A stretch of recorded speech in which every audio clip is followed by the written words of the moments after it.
Meanwhile, in Sokovia, where a city rose and fell in a single afternoon, someone still repairs rooftops in buildings that aren't supposed to exist, even though the maps show nothing but empty fields, even though the payment appeared in cash he can't trace, even though he can't quite remember who hired him or why he stays. Welcome, friend. You found your way to another quiet corner of a world made famous by extraordinary events. Tonight, you're stepping into the ruins of Novi Grad, where your hands patch holes in structures the world pretends aren't there.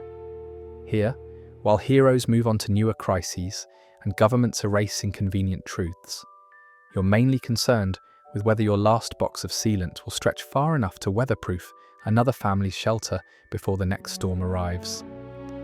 In a place erased from official memory, but still home to thousands, small acts of repair become the closest thing to restoration. Hope isn't grand in Sokovia, it's practical, measured in square meters of dry ceiling, passed quietly from one stubborn survivor to the next. So before we begin, take a moment to like this video and subscribe. Let me know in the comments where you're listening from tonight. It helps the channel and lets me know who's keeping me company during these quiet hours. Now get comfortable. Let the rhythm of work settle around you and allow the steady motions of careful craftsmanship to guide you gently toward rest. The ladder shifts slightly under your weight as you climb, the aluminum frame settling against the corrugated metal wall of what used to be an apartment building. Used to be, that phrase carries particular weight in Sokovia, where most structures exist in a state of past tense, remnants of what they were before the Avengers battle with Ultron turned Novi Grad into humanity's most dramatic near-extinction event, and then, almost immediately, into its most thoroughly buried memory. The sun hasn't crested the horizon yet, which means the metal rungs are cold enough to sting through your work gloves. November. In Eastern Europe doesn't forgive early starts, but the work requires these hours. Before the settlement wakes fully, before too many eyes track your movements, before the day's complications make simple tasks difficult, you've learned that the best work happens in the margins, in the spaces between official attention and community need. The ladder's feet rest on broken concrete that was once a sidewalk along Hlavna Street, back when Hlavna Street was an actual street rather than a vague memory of urban planning.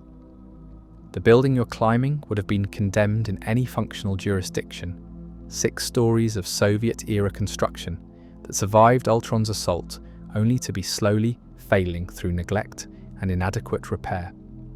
But condemned requires authorities who care about building codes, and Sokovia's current administration has demonstrated that its primary building code is out of sight, out of mind. Your tool belt carries the essentials: putty knife, sealant gun, spare tubes of polyurethane compound, roofing nails, a small hammer, measuring tape, utility knife, wire brush for surface prep, and a headlamp for working in shadows. The belt weighs maybe 8 kilos distributed around your waist in the practiced arrangement that keeps weight balanced and tools accessible. You've worn this belt for 3 months now, long enough that its presence has become automatic, weight and position registering only when you notice its absence. 20 rungs up, you pause to check the ladder's stability. This particular ladder is borrowed in the Sokovian sense that means you took it from a construction site that's been abandoned for 2 years and will probably never resume operations. The ladder's condition is marginal but functional, with stress cracks in 2 rungs that you've reinforced with duct tape and hope. Professional roofers in stable countries would reject this ladder as workplace hazard. But Sokovia is a place where workplace safety is luxury purchased with resources that don't exist and time that survivors can't spare. The building's exterior shows damage patterns you've learned to read like text, impact craters from debris that fell when the city was airborne, scorch marks from fires that burned during the chaos, water staining that indicates months of inadequate weatherproofing, makeshift patches that previous tenants attempted with whatever materials they could scavenge, plastic sheeting, salvaged metal panels, layers of tar that have degraded through thermal cycling and UV exposure. You continue climbing, counting rungs automatically, while your mind catalogues the visible damage. The roof you're accessing has been leaking for at least 6 weeks, based on the water staining visible from ground level. The family living in the top floor apartment reported the leak 3 weeks ago through the informal network that connects Sokovia's remaining residents, and mention to a neighbour, passed through several intermediaries, eventually reaching your ears through channels you don't fully understand and can't completely trust. 30 rungs. The ladder's top section brings you level with the building's roof access point. Not a proper rooftop entrance, but a gap in the parapet where the original access ladder failed and fell during the city's flight. You step carefully from the ladder onto the roof surface, testing weight distribution before committing fully to the transfer. The roofing material is mixed, original Soviet-era concrete and tile in some areas, makeshift repairs in others, using materials that were never designed for overhead weatherproofing. The sky is beginning to lighten now, the particular grey-blue that precedes sunrise in this part of Eastern Europe.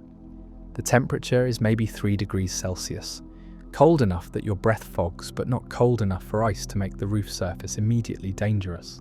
Later in winter, this work will become significantly more hazardous, but November still permits early morning roof access if you're careful and respect the surface conditions. The settlement spreads below you in the pre-dawn light, a makeshift community of maybe 3,000 people occupying the remains of what was once a city of 60,000.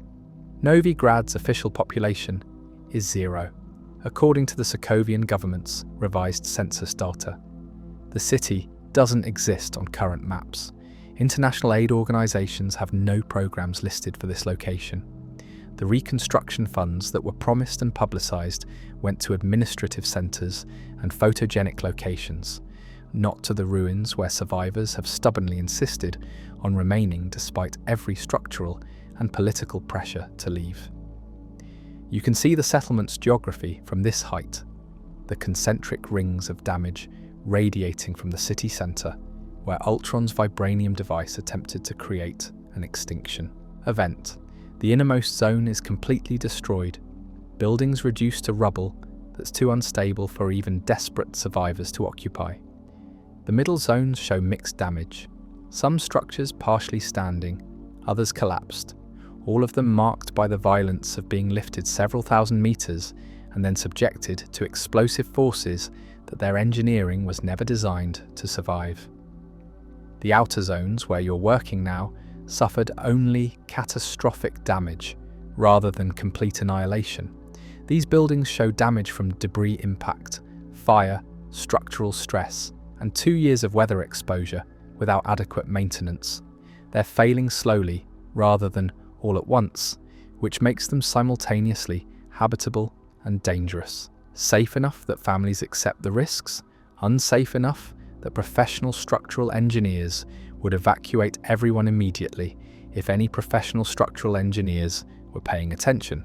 Your specific target this morning is a section of roof above apartment 6B, where a family of 4 has been dealing with increasingly severe water intrusion. The leak started as minor nuisance, a damp patch on the ceiling during heavy rain, but has progressed through predictable stages to become genuine habitability threat. Now water penetrates consistently during any precipitation, damaging the apartment's interior and threatening the structural integrity of the ceiling itself. You move across the roof carefully, testing surfaces before committing weight, watching for weak spots that might indicate subsurface damage. The roof's geography is irregular, marked by repair attempts, debris impact, and the differential settling that happens when a building's foundation is compromised by being lifted into the air and subsequently crash-landed.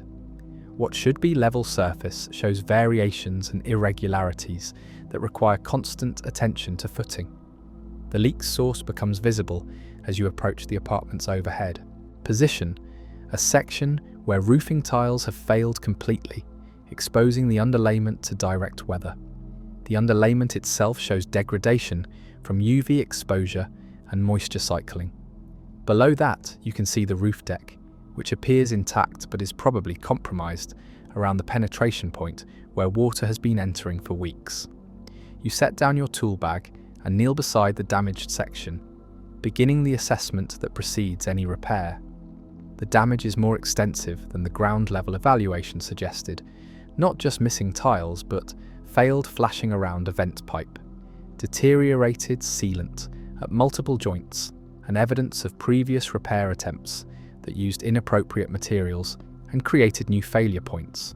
The wind picks up slightly as you work, carrying the settlement's morning sounds. A generator starting somewhere in the southern section. Voices from an early shift worker heading to whatever employment they've managed to find. A dog barking, the sound echoing off damaged buildings. Children crying briefly, then quieting, probably being soothed back to sleep by parents who are exhausted from another night in insufficient housing. You open your tool bag and begin extracting what you'll need. The wire brush first, for surface preparation. The polyurethane sealant, which is expensive but necessary for actual weatherproofing rather than temporary patches. Spare flashing that you've cut from salvaged materials. The repair will take perhaps 2 hours if the damage doesn't extend further than visible assessment suggests. The work begins with cleaning, scrubbing the damaged area to remove loose material, failed sealant, and the accumulated dirt that prevents new materials from adhering properly.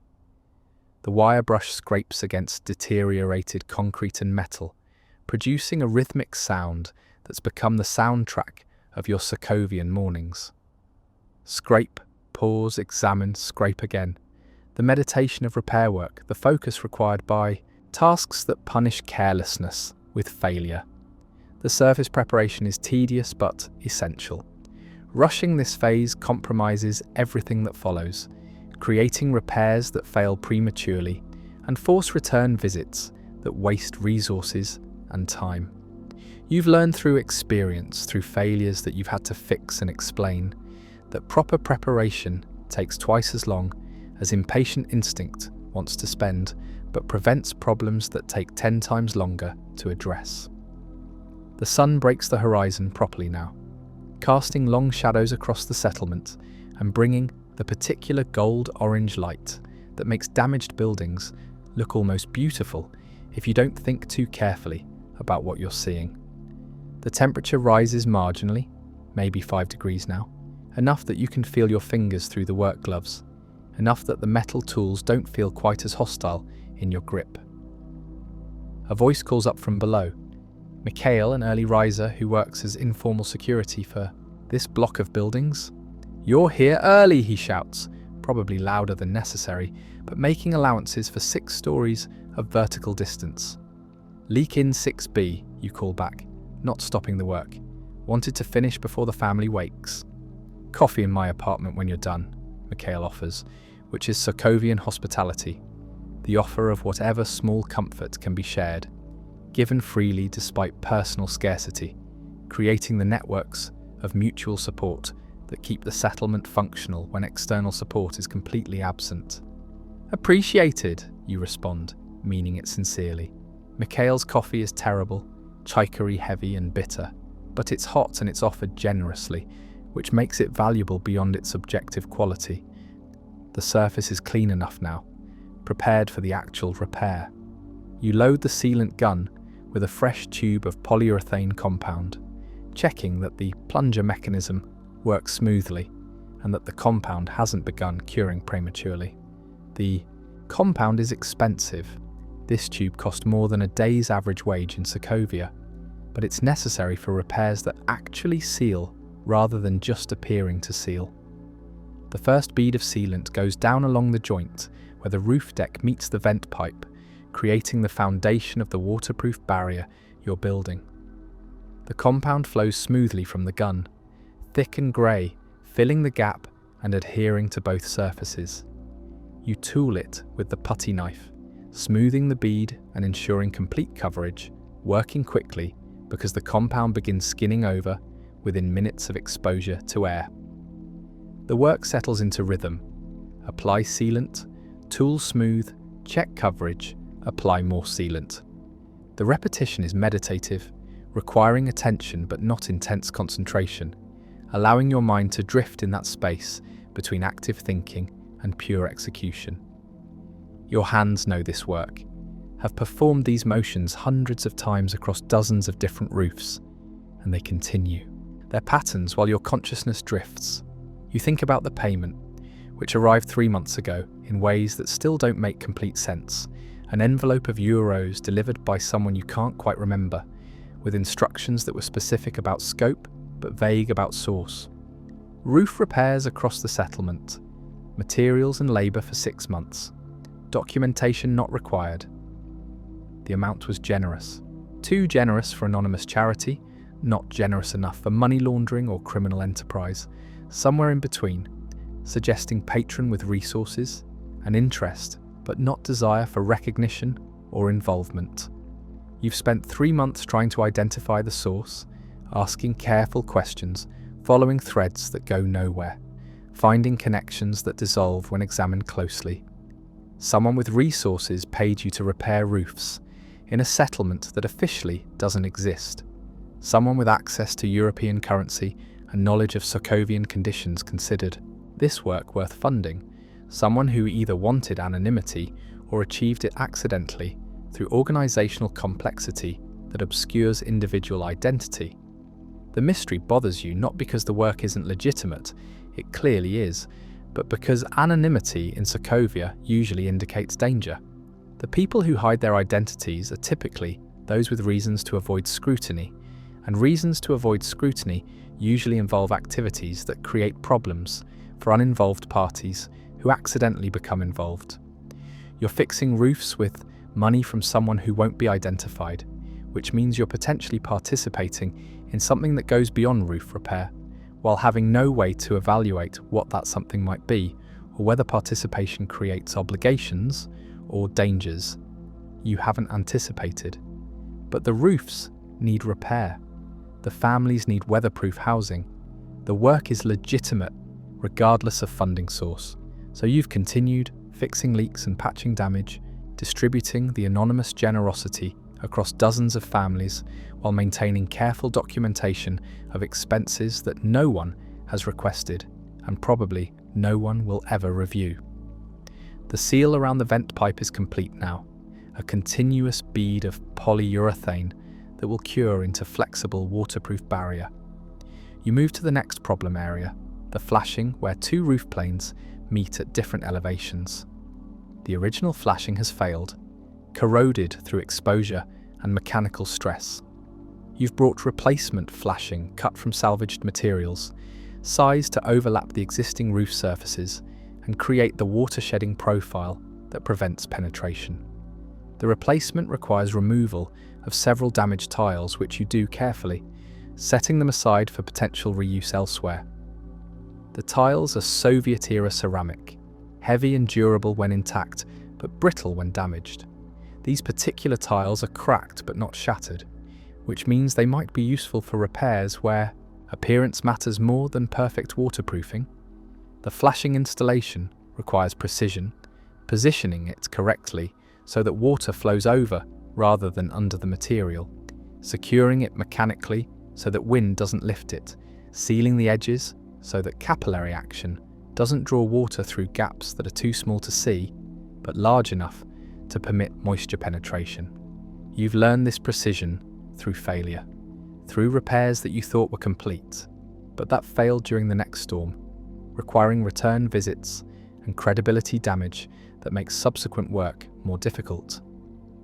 The mechanical fasteners go in first, roofing nails through pre-drilled holes, placed to avoid creating new water entry points while providing sufficient hold to resist wind-up lift. Each nail requires 2 hammer strikes, 1 to set position, 1 to drive flush. The rhythm is simple and ancient. Position, tap, strike. Position, tap, strike. The sound carries across the settlement, announcing repair work to anyone listening, though at this hour most residents are still sleeping or just beginning to wake. The sealant comes next. Beads along every edge where the flashing meets existing surfaces.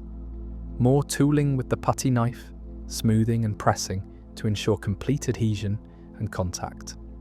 The work is painstaking but satisfying, watching the waterproof barrier take shape through accumulated small actions that together create protection from elements that otherwise penetrate and damage.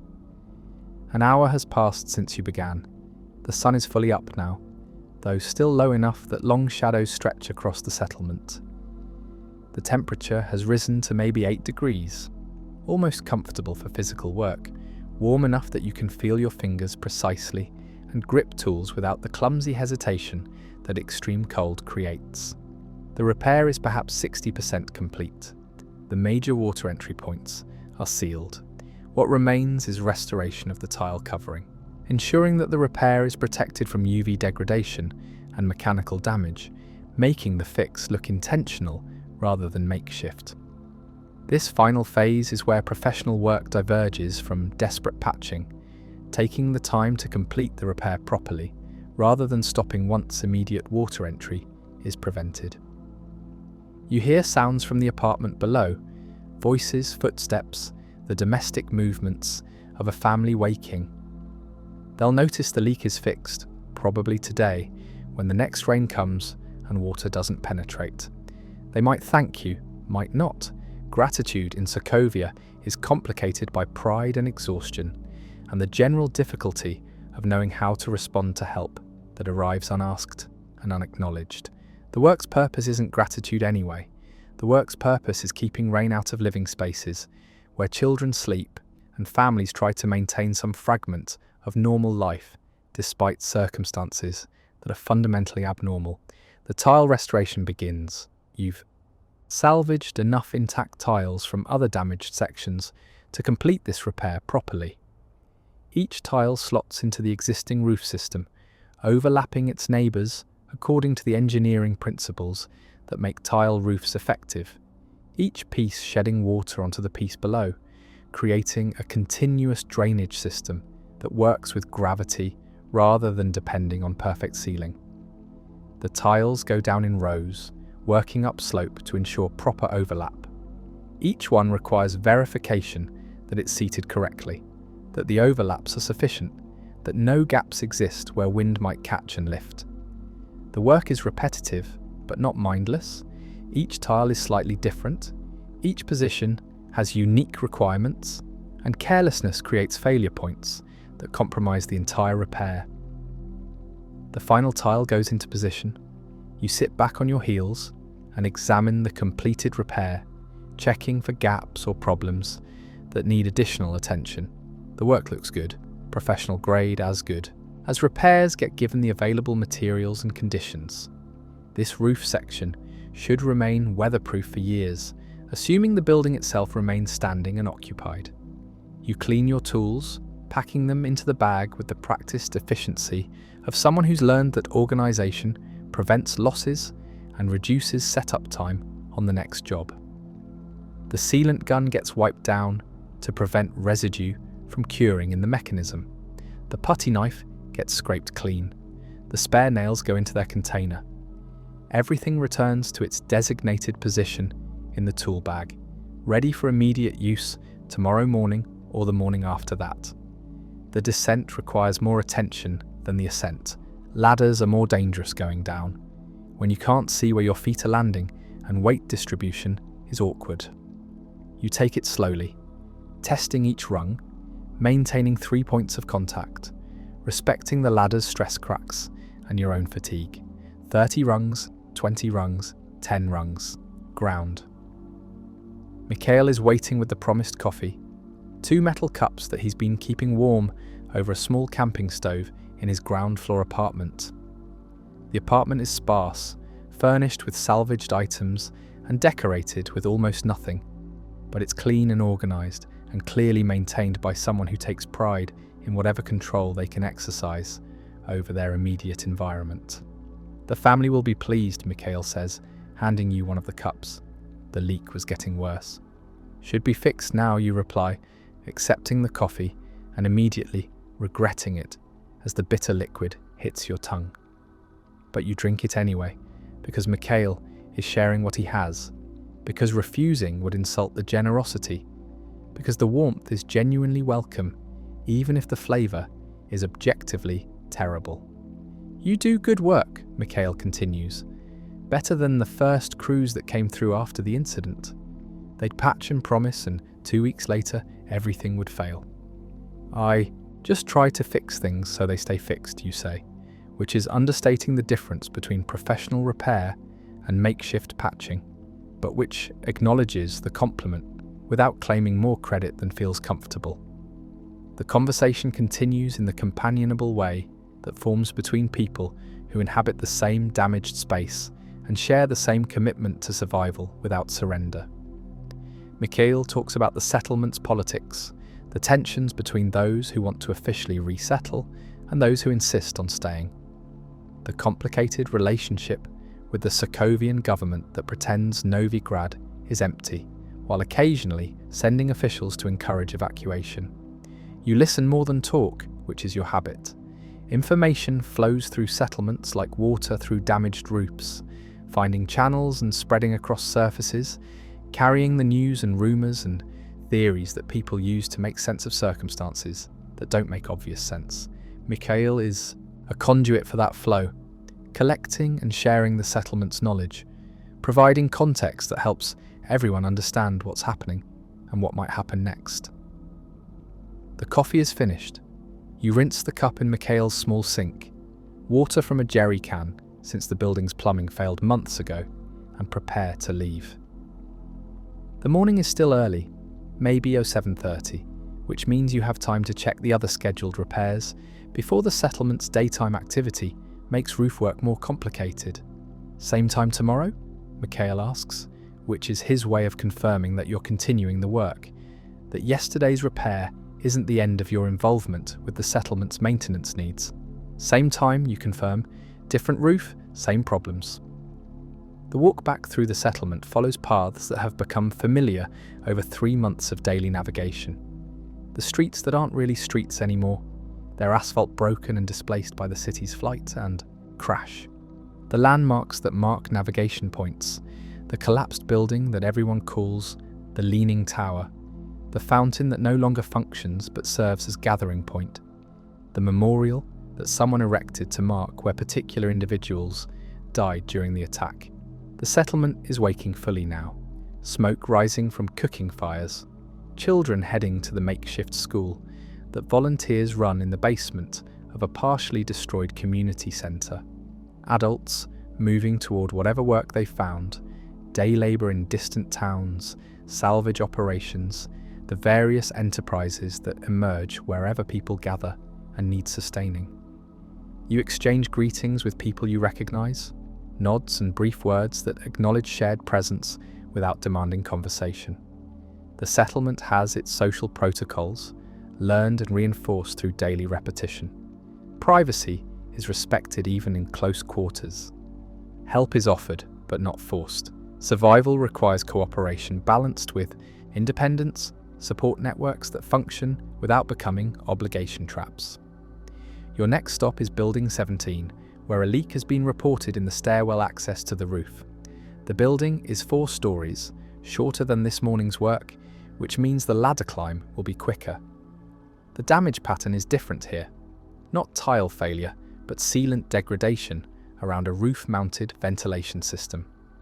Different problem, different solution, same underlying purpose, keeping water out of spaces where it doesn't belong. You adjust your tool belt, checking that everything is secure and positioned correctly. The work continues, one roof at a time, one repair that stays repaired, one small contribution to a settlement that exists despite every reason it shouldn't, maintained by people who refuse to accept that just because a place has been erased from maps doesn't mean the people living there should disappear as well. The day progresses, the repairs continue, and somewhere in the morning's routine, you pause to wonder again about the patron who's funding this work, about the envelope of euros that arrived with instructions but no identification, about whether your inability to remember the messenger is genuine memory failure or something more concerning. But the question has no answer that reveals itself through wondering. so you set it aside and return to the immediate work. The ladder is waiting. The roof needs repair, and the settlement continues its stubborn existence, maintained by people like you who show up before dawn and do the work that keeps rain out of living spaces where families are trying, against considerable odds, to survive. The building called Central Archive isn't actually an archive and isn't particularly central, but names in the settlement rarely match their references precisely. It's a 3-story structure on what used to be the eastern edge of Novi Grad's commercial district, now located in the middle zone of damage where buildings are compromised but not completely destroyed.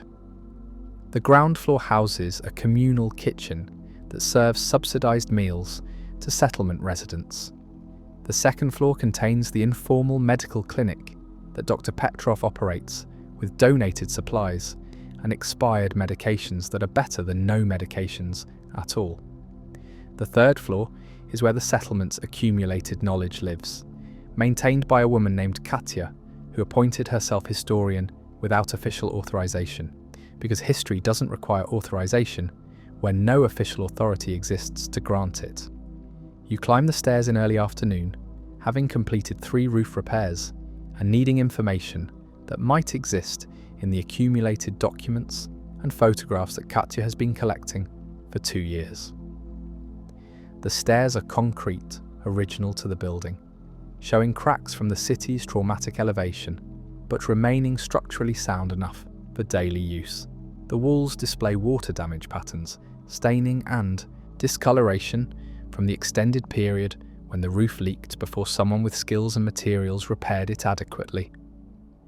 The third floor is a single large room, probably a former meeting space or small ballroom, now filled with filing cabinets, shelving units, and tables covered with organized chaos. Katya calls it an archive. Everyone else calls it Katya's obsession. Both descriptions are accurate. Katya herself is maybe 55, with grey hair pulled back in practical bun and reading glasses perpetually perched at the end of her nose. She was a university librarian in the old Novi Grad, which means she has professional training in information organization and the particular stubborn disposition that makes librarians fight for knowledge preservation, even when every practical consideration suggests surrender and evacuation. You come bearing questions, she says, without looking up from the document she's cataloguing. You have the expression of someone seeking historical verification. I'm trying to identify a patron, you explain, settling into one of the chairs that face her primary workstation. Someone funded my roofing work 3 months ago. Generous payment, specific instructions, complete anonymity. I'd like to know who and why.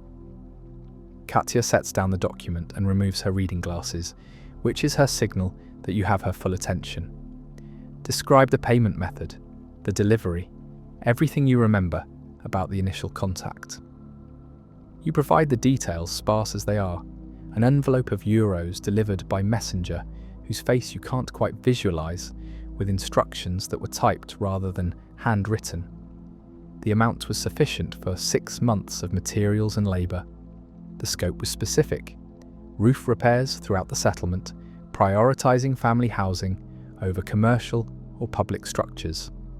No documentation required, no reporting structure expected, just the work and the discretion to execute it according to professional judgment.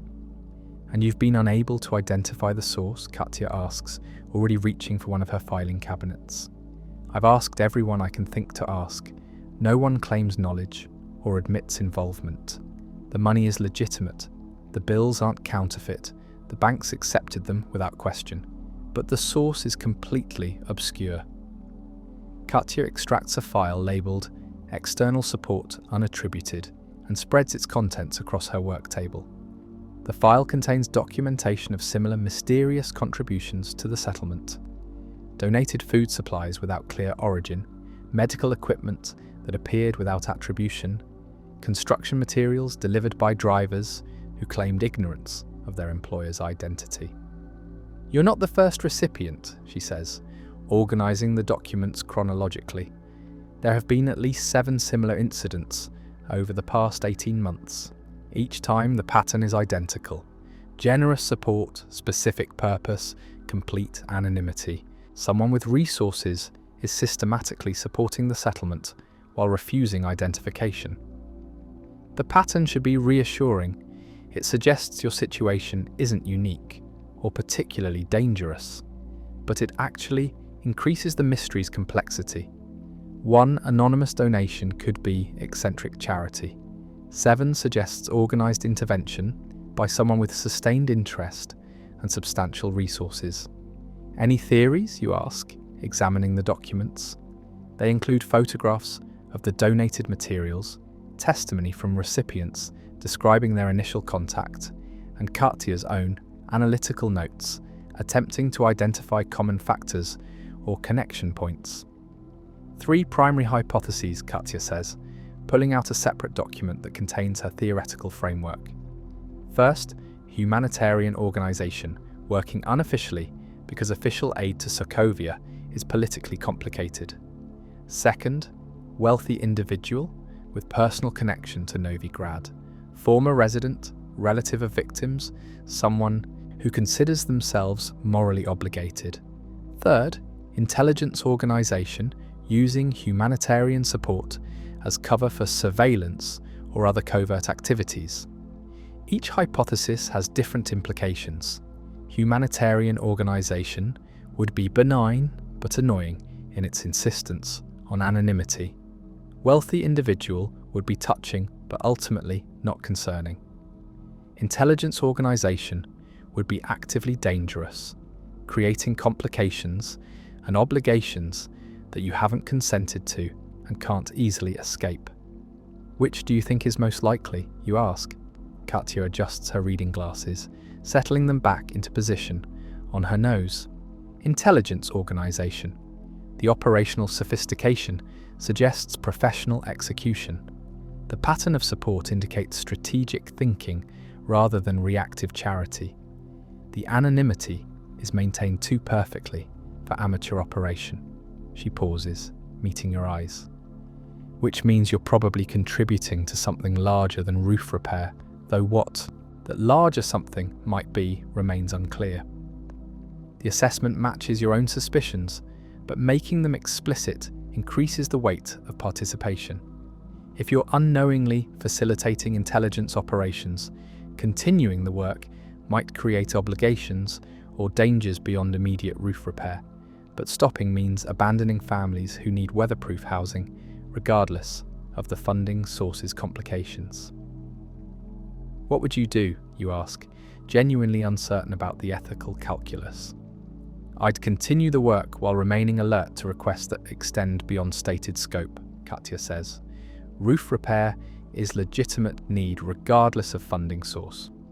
But if your mysterious patron starts requesting information gathering, resident monitoring, or activities that serve purposes beyond settlement support, then participation becomes collaboration with unknown agenda. The line is clear, even if the patron's identity isn't. It's practical advice that validates your instinct to continue, while establishing boundary conditions for when continuation becomes compromise. You file the guidance mentally, alongside the growing collection of uncertainties that characterize life in a settlement that officially doesn't exist. The conversation shifts to other topics: Katya's archival work, the settlement's political dynamics, the ongoing question of whether residents should accept the government's resettlement offers or continue insisting on remaining despite material hardship. Katya is documenting everything, creating historical record of survival and resistance, maintaining knowledge against the official amnesia that would prefer Novigrad and its inhabitants simply vanish from memory and concern. Someone needs to remember, she explains, gesturing at the filing cabinets and shelves that contain her accumulated documentation. The government wants to forget.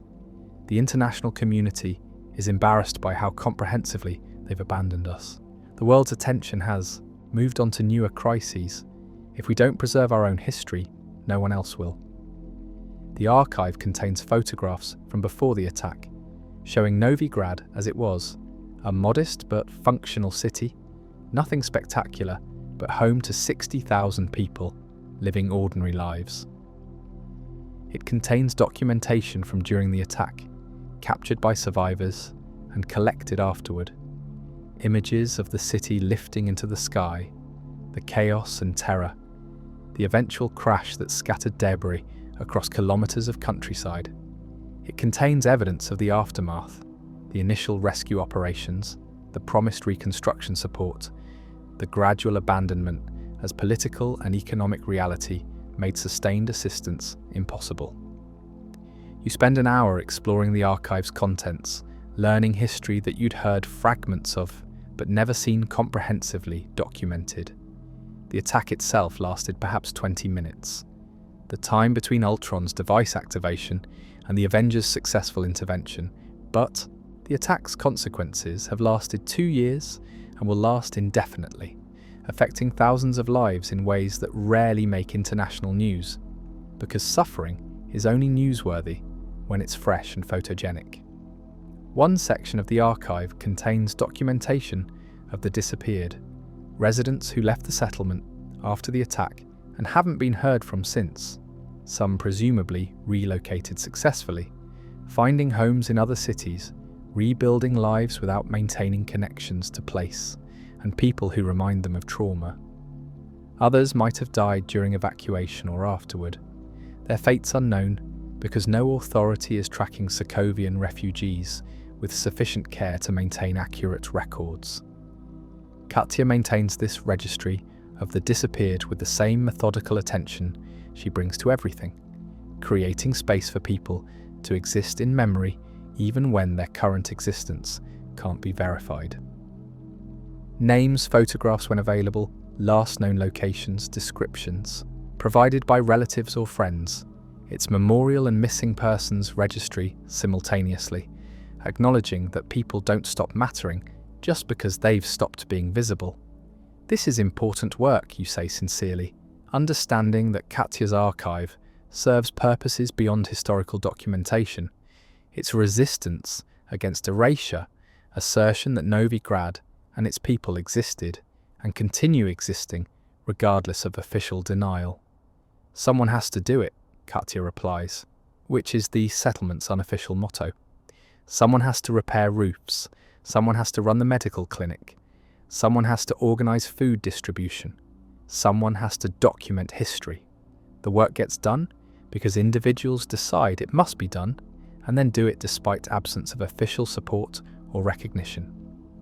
You leave the archive as afternoon transitions toward evening, carrying knowledge that doesn't resolve the mystery of your anonymous patron but provides context for understanding that you're not alone in receiving unexplained support.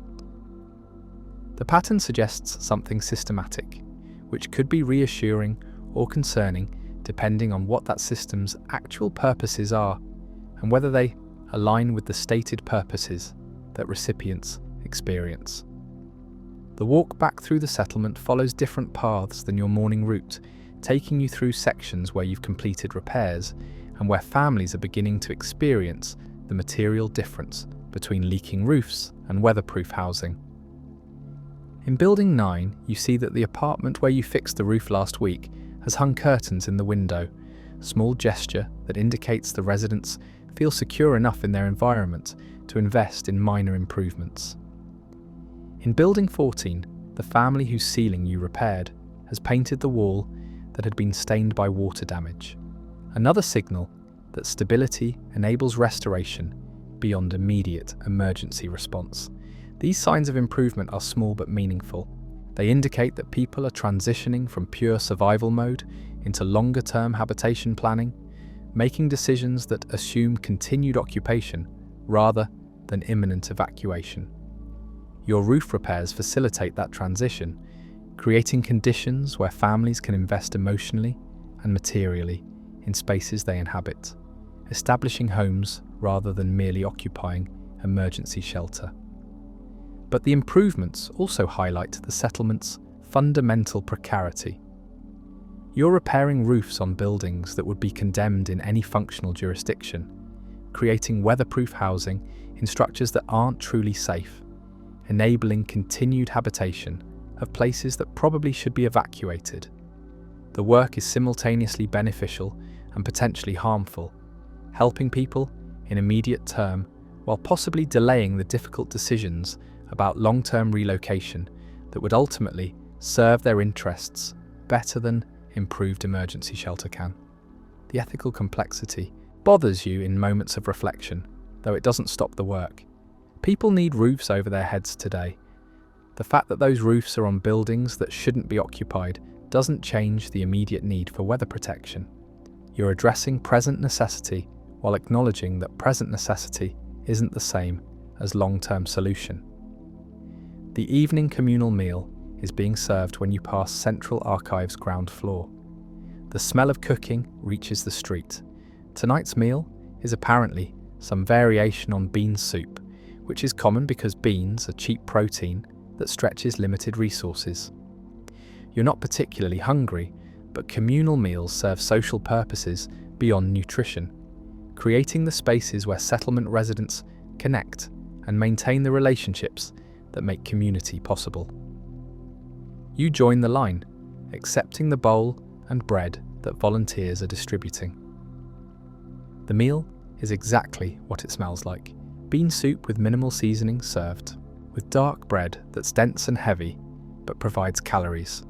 The quality is institutional, but the quantity is adequate, which represents the communal kitchen's success at its stated mission, ensuring that no settlement resident goes hungry even when individual resources are insufficient. The dining area is crowded, filled with residents eating and talking, children playing in the corners, volunteers moving between tables to collect empty bowls and distribute seconds to those who want them. The atmosphere is surprisingly normal despite the circumstances. People maintaining routine, sharing meals, discussing daily concerns in tones that range from worried to humorous to exhausted. You find space at a table where Mikhail is sitting with several other residents you recognize from morning interactions. The conversation is settlement gossip mixed with practical information sharing. Who's found work, which buildings have been marked for potential demolition, the latest rumours about government resettlement offers. You contribute occasionally, but mostly listen, gathering the distributed knowledge that helps maintain awareness of settlement conditions and developing situations. "You fixed our roof," a woman at the next table says, turning to address you directly. "Building 6, apartment B. My daughter's ceiling isn't leaking anymore." "Good," you reply simply. "It should stay sealed unless the building experiences major structural changes." "She's sleeping better," the woman continues. "Before she'd wake up every time it rained, worried about water coming in. Now she sleeps through storms. That's worth more than I can express." The gratitude is genuine and touching, though you're not entirely comfortable receiving it. You fixed a roof, which is simple technical work that required skills and materials, but not heroism or exceptional effort. But for this family, the roof repair has improved their child's sleep and reduced their daily stress, which makes the work meaningful beyond its technical execution. Similar expressions of gratitude have been accumulating over 3 months, creating social debt that you haven't sought and don't entirely want. People remember who helped them. They feel obligated to reciprocate even when reciprocation wasn't requested or expected.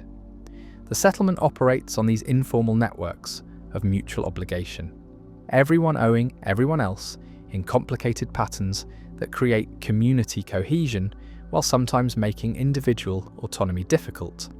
The meal concludes, you help with cleanup, washing your bowl at the communal sinks, wiping down table surfaces, general participation in the shared work that keeps communal spaces functional. The labour is distributed among everyone present, taking 15 minutes of collective effort rather than hours of individual work, demonstrating the efficiency that communal organisation can achieve when people cooperate towards shared purposes. The walk to your housing follows, familiar evening paths. The settlement is settling into night patterns, lights appearing in windows, cooking fires being tended, the general transition from day's activities to evening's rest. You live in building 11, third floor. in a one-room apartment that's minimally furnished but adequate for your needs. The apartment is perhaps 30 square meters, containing a bed, small table, 2 chairs, and basic cooking equipment. The walls show water damage from the period when the roof leaked, before you repaired it shortly after arriving in the settlement. The floor is concrete, cold but durable. The window provides view of the settlement's western sections, where damaged buildings create irregular skyline against evening sky. You prepare simple dinner from your personal supplies, canned food heated on a small camping stove, supplemented by bread saved from the communal meal. The food is adequate but unmemorable, fuel more than pleasure, though you're too tired to care much about. Culinary quality. The day's physical work has left you exhausted in the satisfying way that comes from effort expended on purposeful tasks. After eating, you review your work log, the informal documentation you're maintaining despite no one requesting it. The log tracks repairs completed, materials used, time invested, families served. It's accountability that you've imposed on yourself, creating record that verifies you're using the mysterious patron's resources for stated purposes rather than misappropriating funds for personal benefit. 3 months of entries show 47 roof repairs across 38 different buildings. Materials expenditure tracking closely to the budget you established based on available funds. No significant wastage or unexplained discrepancies. Professional work performed at reasonable cost, creating value that justifies the patron's investment regardless of who that patron is or what purposes beyond roof repair they might be serving. The documentation is somewhat obsessive, probably unnecessary given the patron's apparent disinterest in verification.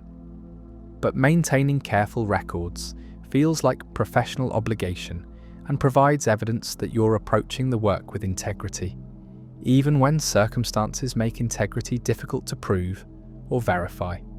If questions ever emerge about fund usage or work quality, the log provides answers that protect against accusations of misappropriation or negligence.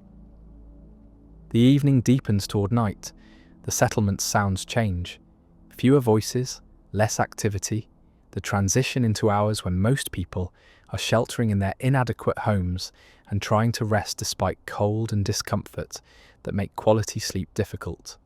You prepare for bed, which means arranging the heavy blankets you've accumulated through various means into a pile that provides marginal warmth against the November cold. Before sleep, you stand at the window and look across the settlement. The structures visible from this position represent thousands of individual survival decisions, people choosing to stay in dangerous conditions rather than abandon the place that was their home, accepting material hardship in exchange for maintaining connection to community and place. It's irrational in purely practical terms, but completely comprehensible in human terms. People aren't purely rational.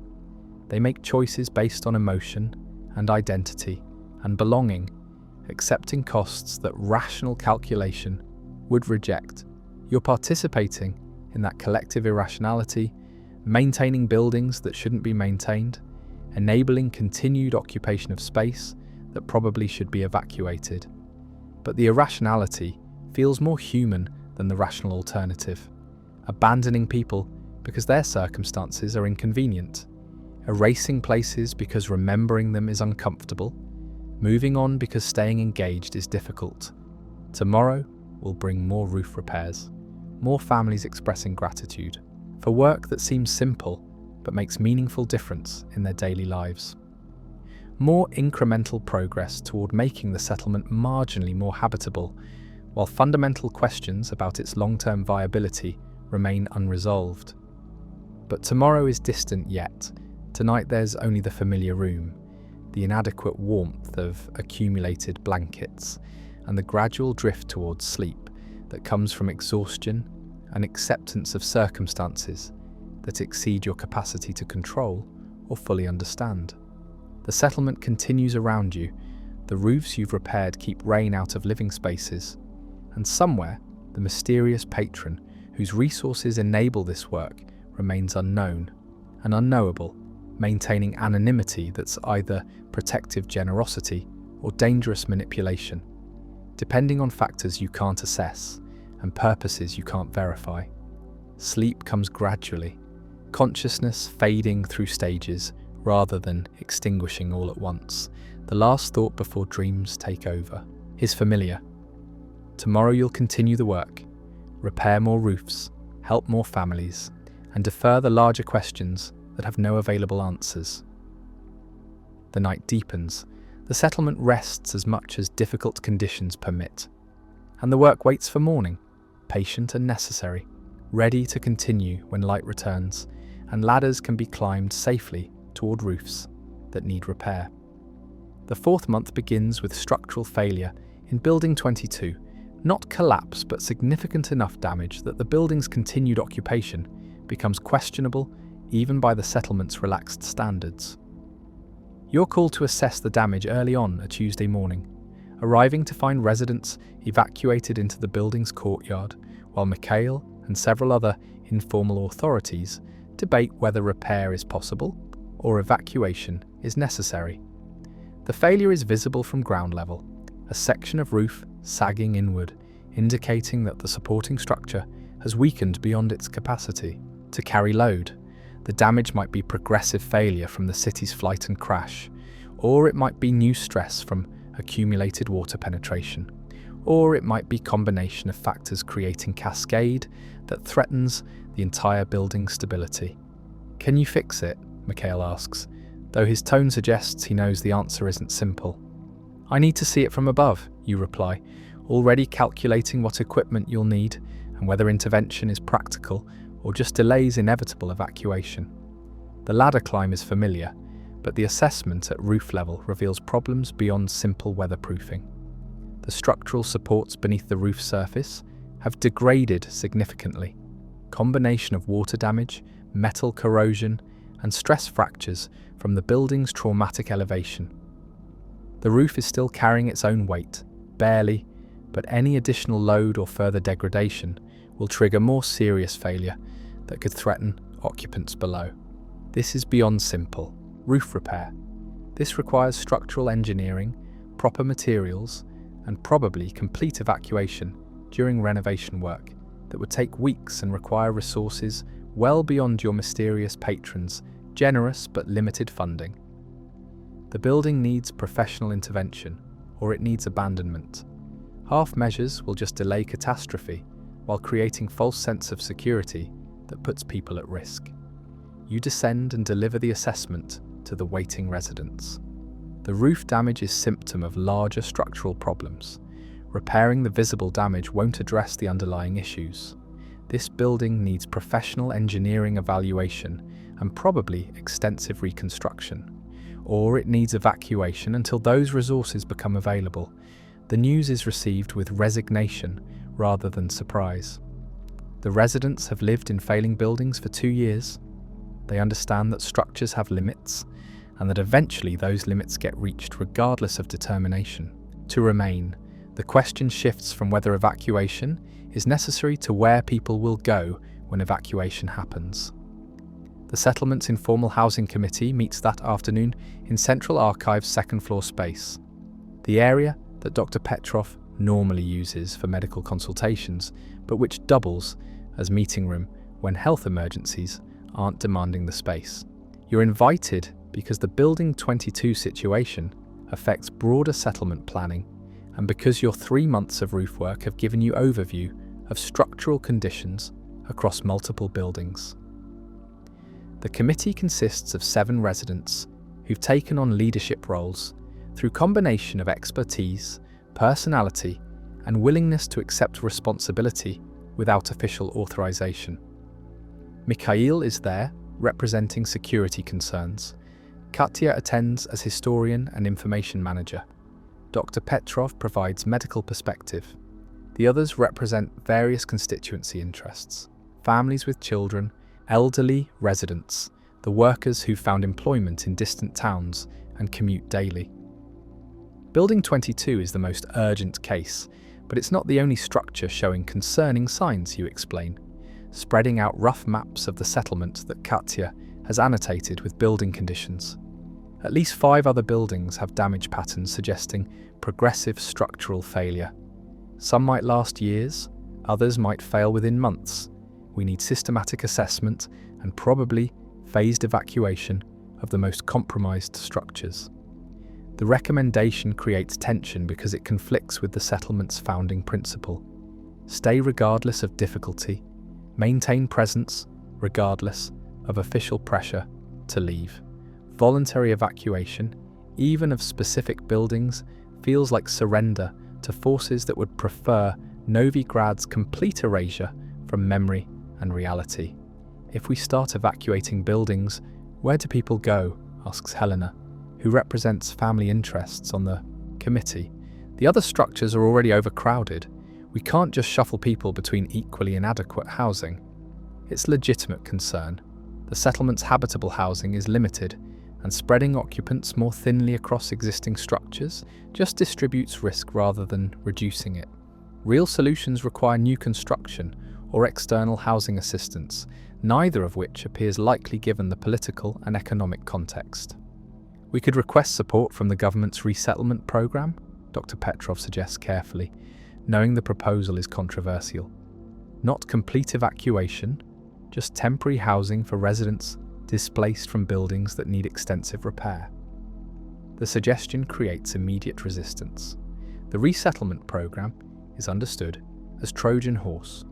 Once people leave the settlement for government housing, they're pressured to remain in assigned locations rather than returning, which gradually depopulates Novigrad until the government can claim no one lives there and demolish the remaining structures without political consequence.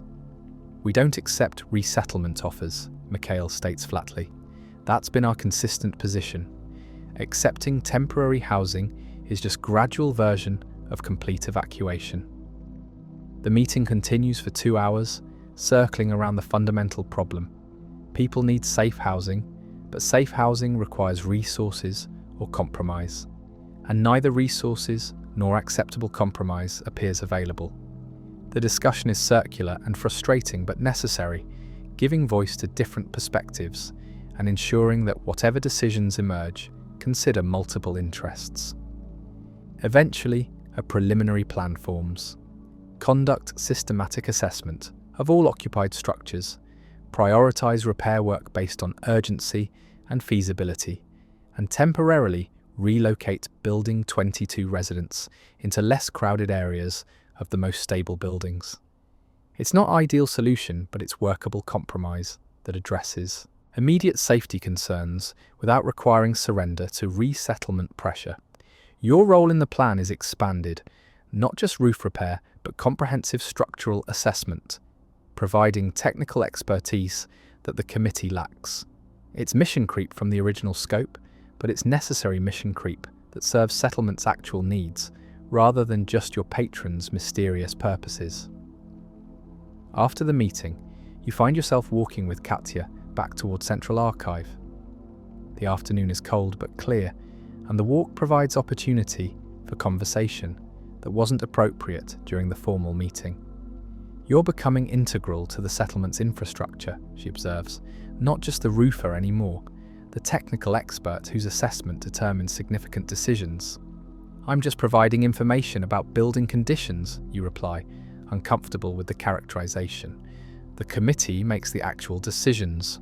Information is power, especially technical information that requires expertise to interpret.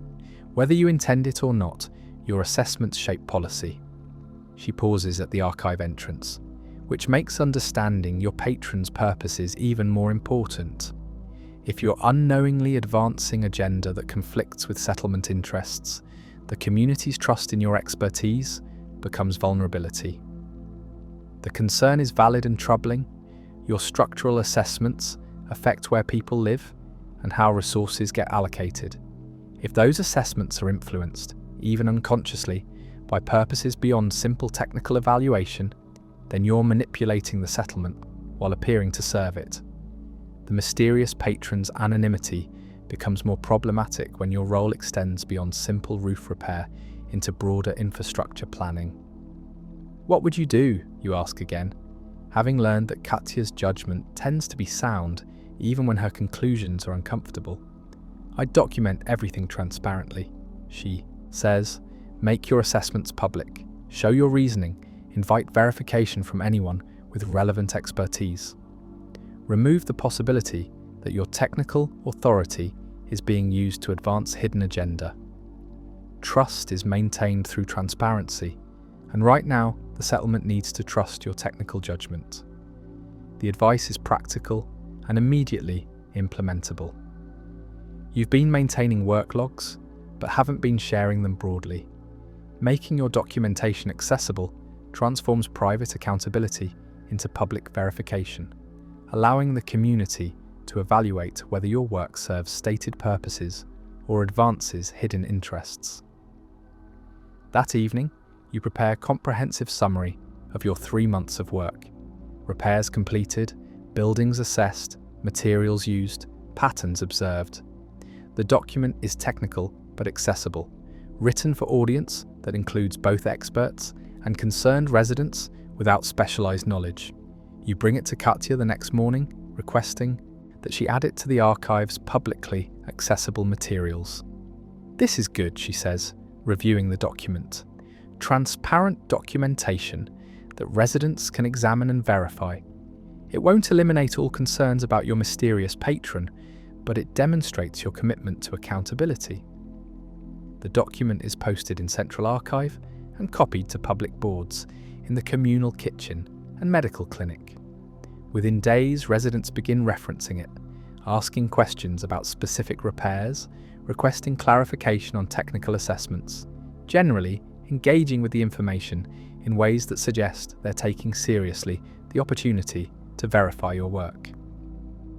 Some responses are gratitude for transparency, others are skepticism about the patron's purposes that your documentation doesn't resolve. A few are technical challenges from residents with construction background who question specific repair methods or assessment conclusions. You respond to all inquiries seriously, providing additional detail and, in 2 cases, acknowledging that the challenges identified valid concerns that should modify your recommendations. The transparency process is exhausting but worthwhile. It transforms you from mysterious external helper into accountable community resource, someone whose work can be questioned and verified rather than just accepted or rejected based on trust in unknown patrons' purposes. The shift is subtle but significant. You're becoming integrated into the settlement's social structure rather than remaining adjacent to it. Building 22's evacuation proceeds over 2 weeks, with residents temporarily relocated into buildings that you've assessed as structurally sound. The displaced families aren't happy about the disruption, but they accept the necessity when the alternative is explained in terms of collapse risk and potential casualties. The building itself is sealed and marked for future reconstruction if resources ever become available. The systematic assessment of other buildings reveals 3 additional structures with concerning damage patterns, though none as immediately dangerous as Building 22. You prepare detailed reports on each, outlining repair requirements and timeline recommendations, providing the technical foundation that the Housing Committee needs for long-term planning. The work expands beyond what your mysterious patron's funding explicitly authorized, but it feels like natural evolution of the original scope. You're still doing roof repair, but roof repair turns out to require understanding entire building systems and community housing needs. The work is interconnected in ways that simple task description obscures, creating obligations that exceed initial commitment but serve purposes that align with the work's fundamental aims. By mid-4th month, you've established rhythm that balances immediate repair needs with longer-term assessment obligations. Mornings are for active roof work, the physical labour of climbing, sealing, replacing materials. Afternoons are for assessment and documentation, examining structures, preparing reports, engaging with residents who have questions or concerns. Evenings are for planning and education, teaching interested residents basic maintenance skills so the settlement develops internal capacity rather than depending exclusively on your funded expertise. The teaching is particularly rewarding. You run informal workshops in building maintenance, showing residents how to identify early signs of roof failure, how to perform temporary sealing that prevents minor leaks from becoming major problems, how to assess whether professional intervention is necessary or whether simple repairs are sufficient. The sessions attract diverse audiences, young adults looking for employable skills, older residents with relevant background who want to contribute, even children whose curiosity about how things work leads them to technical education. One evening session includes 12 participants ranging from teenager to retiree, all focused on your demonstration of proper flashing installation. The demonstration uses salvaged materials and improvised equipment, showing techniques that work with available resources rather than ideal professional tools. The students are attentive and engaged, asking good questions and practicing the techniques on sample sections you've prepared for training purposes. This is skill that has value outside the settlement, you explained during the session. Construction and maintenance work is available in most places, and knowing these basics makes you employable even without formal credentials. Whether you stay in Novigrad or eventually relocate, these skills serve you. The observation is pragmatic but also acknowledges the reality that some residents will eventually leave by choice or necessity through voluntary relocation or eventual forced evacuation. Teaching skills that support either staying or leaving feels more honest than pretending that the settlement's current configuration is permanent and sustainable, regardless of structural, economic, or political realities. The pattern that emerges over fourth month is one of integration, your work becoming woven into settlement life, rather than remaining separate external service. You're no longer just a roofer funded by mysterious patron.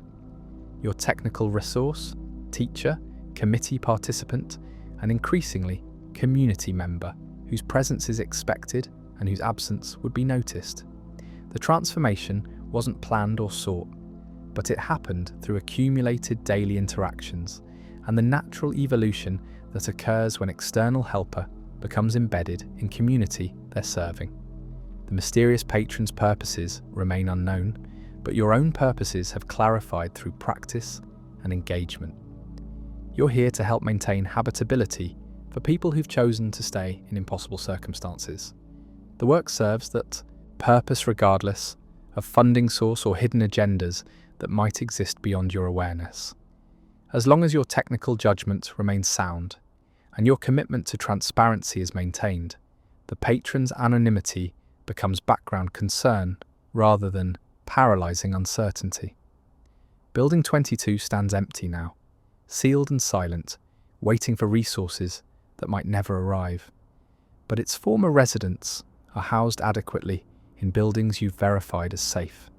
The settlement continues its stubborn existence, maintained by distributed efforts of people like you who show up daily and do the work that keeps community functional, despite every reason it shouldn't be possible. The fourth month ends with first serious snowfall of winter. The settlement transforms overnight, damaged buildings acquiring covering that makes them look almost pristine if you don't examine too closely.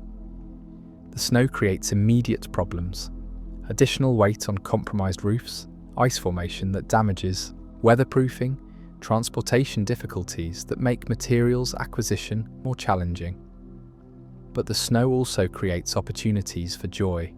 Children playing in the settlement's open spaces, families building snowmen from accumulated powder, the general delight that fresh snow generates when it's not immediately associated with life-threatening hardship. You watch from Building 11's window as settlement transforms into winter landscape, seeing both the problems the snow creates for your work and the happiness it brings to residents who've had limited access to simple pleasures over 2 difficult years. Tomorrow will bring new challenges: roofs stressed by snow weight, families requesting emergency repairs, the ongoing work of maintaining habitability in conditions that don't really permit it. But tomorrow is distant yet. Tonight, the settlement is covered in white, and for a few hours before the snow becomes problem rather than wonder, there's space for people to experience something besides survival and struggle. The work continues, the pattern holds, and somewhere, the mysterious patron whose resources enable all of this maintains their anonymity, watching or not watching, satisfied or not satisfied, present or absent in ways you can't determine and have stopped trying to verify. The snow falls. The settlement sleeps as well as inadequate shelter permits, and your place within the community solidifies through the accumulated weight of daily service and transparent accountability, becoming foundation that can support broader purposes if those purposes ever reveal themselves or demand acknowledgement. For now, there's only the present work and the gradual progression toward rest that exhaustion requires and deserves. The 4th month is complete, the 5th month will begin tomorrow, and the work will continue in its necessary rhythm, one roof at a time, one family served, one small contribution to community that refuses to disappear despite every pressure to simply cease existing. The message arrives on a Tuesday morning in early December, delivered through the same mysterious channels that brought the original funding. You find an envelope pushed under your apartment door while you're preparing for the day's roof assessments. The envelope is identical to the first one, unmarked, sealed with wax, containing a single page of typed instructions on paper that's quality stock rather than cheap printer output. The message is brief and specific. Building 7, southeast corner, 3rd floor exterior wall.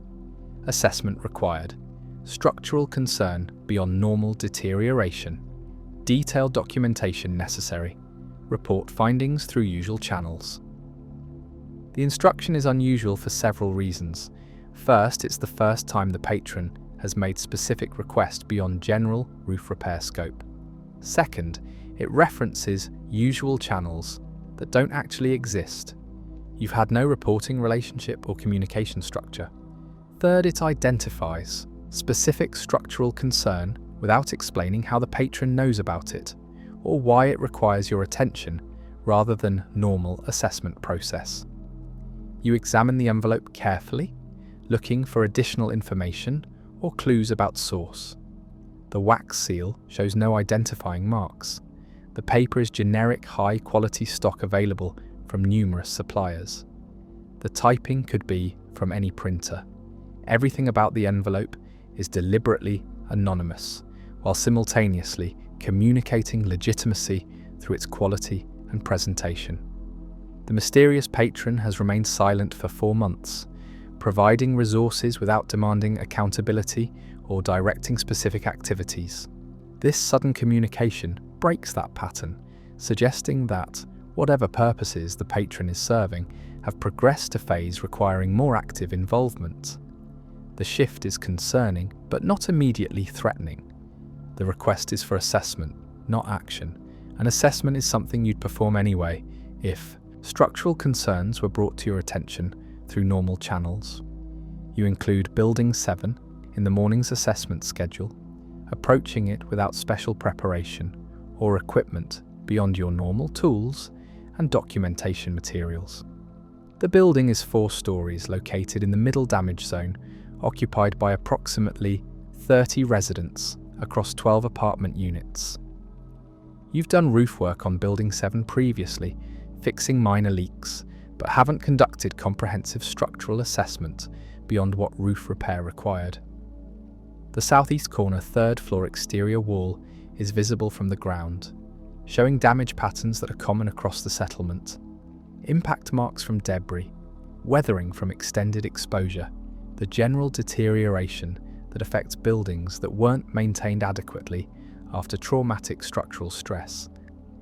Nothing immediately distinguishes this wall from dozens of similar damaged surfaces across the settlement.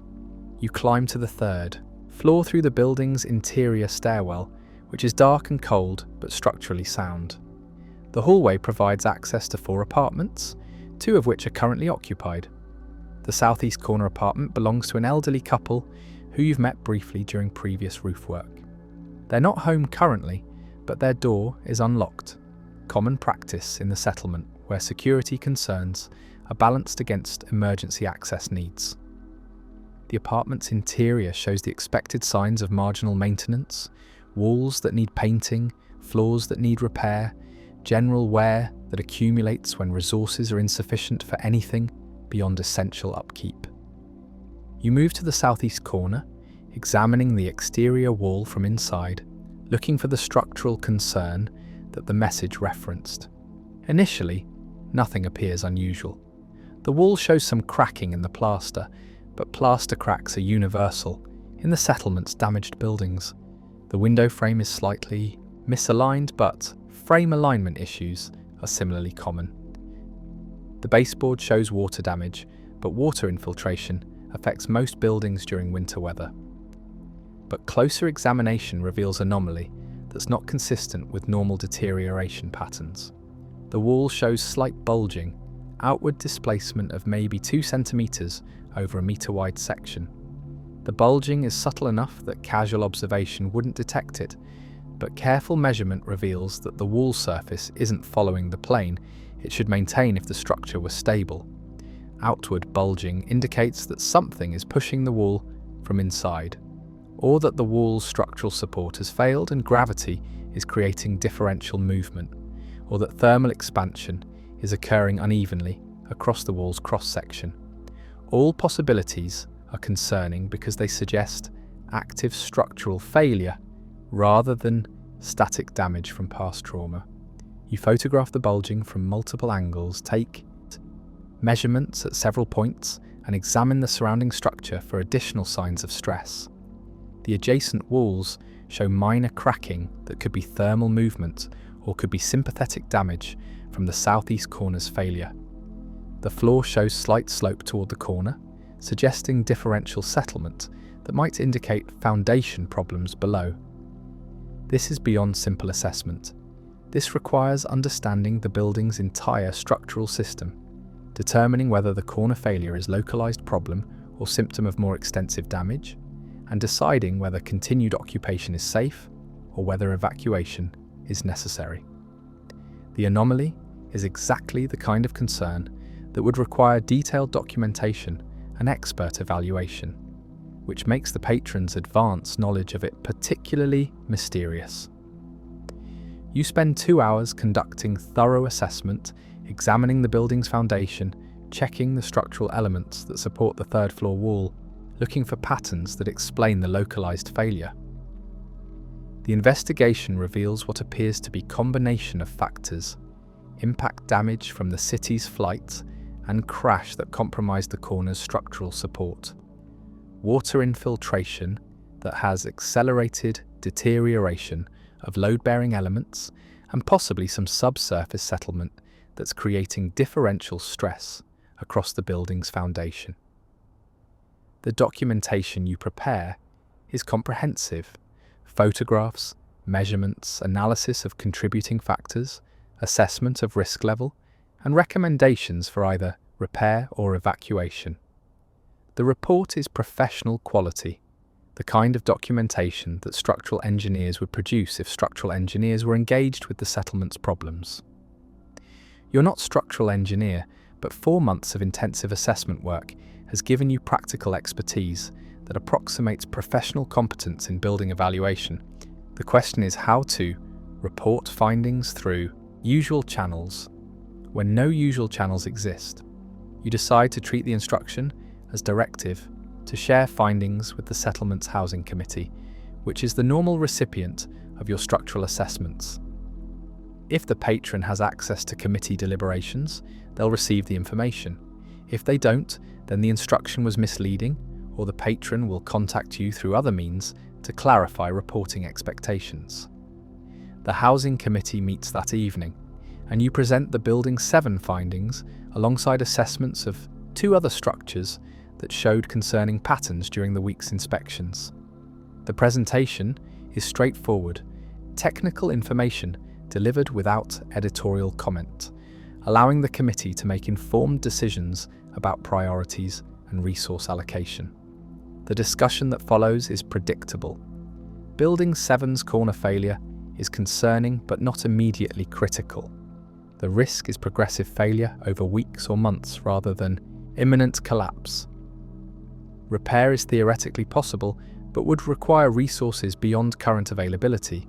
Evacuation is option but would displace elderly couple who have limited mobility and no family in the settlement to assist with relocation.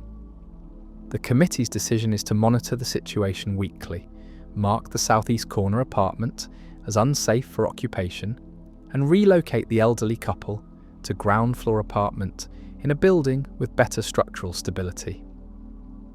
It's reasonable compromise that addresses safety concerns without requiring resources that don't exist or evacuations that would be traumatic for vulnerable residents. After the meeting, Katya pulls you aside. The Building 7 assessment was unusually thorough. What prompted such detailed investigation? You consider how much to reveal about the message. Katya is trustworthy, but sharing information about direct patron communication might compromise whatever operational security the patron is maintaining. On the other hand, transparency has been your commitment, and hiding communications feels like violation of that principle. I received specific instruction to assess that location. You admit. Anonymous message, same source as original funding, directing attention to the southeast corner. The structural concern was real and required the documentation I provided. Katya's expression shows concern but not surprise. So, the patron is moving from passive funding to active direction. That's significant evolution. It suggests their purposes require more than general settlement support. They need specific information about specific locations. The interpretation is obvious once stated, but hadn't fully crystallized in your thinking. The patron isn't just supporting roof repair anymore, they're using your access and technical expertise to gather information about specific structural conditions. The purposes remain unclear, but the pattern suggests surveillance or intelligence gathering rather than pure humanitarian support. What do you think they want with Building 7's structural data, you ask, hoping Katya's analytical perspective can illuminate possibilities you haven't considered. Several hypotheses, she replies, settling into the analytical mode she adopts when processing complex information. They might be evaluating whether the building is suitable for some purpose that requires structural integrity. They might be documenting settlement conditions for political or legal purposes, building case for reconstruction funding or liability claims. They might be identifying structures that are vulnerable to accelerated failure for reasons I don't want to speculate about without evidence. The final hypothesis is darkly concerning. The possibility that information you're gathering could be used to harm rather than help the settlement. But the concern is speculative rather than evidenced. The patron has demonstrated sustained support for settlement habitability. The request for structural assessment is consistent with genuine concern about resident safety. Assuming malign intent without clear evidence creates paranoia that might be counterproductive. I'll continue providing the assessments they request, you decide, but I'll also continue documenting everything transparently and sharing findings with the committee. If the patron's purposes conflict with settlement interests, the community will have access to the same information and can make their own judgments.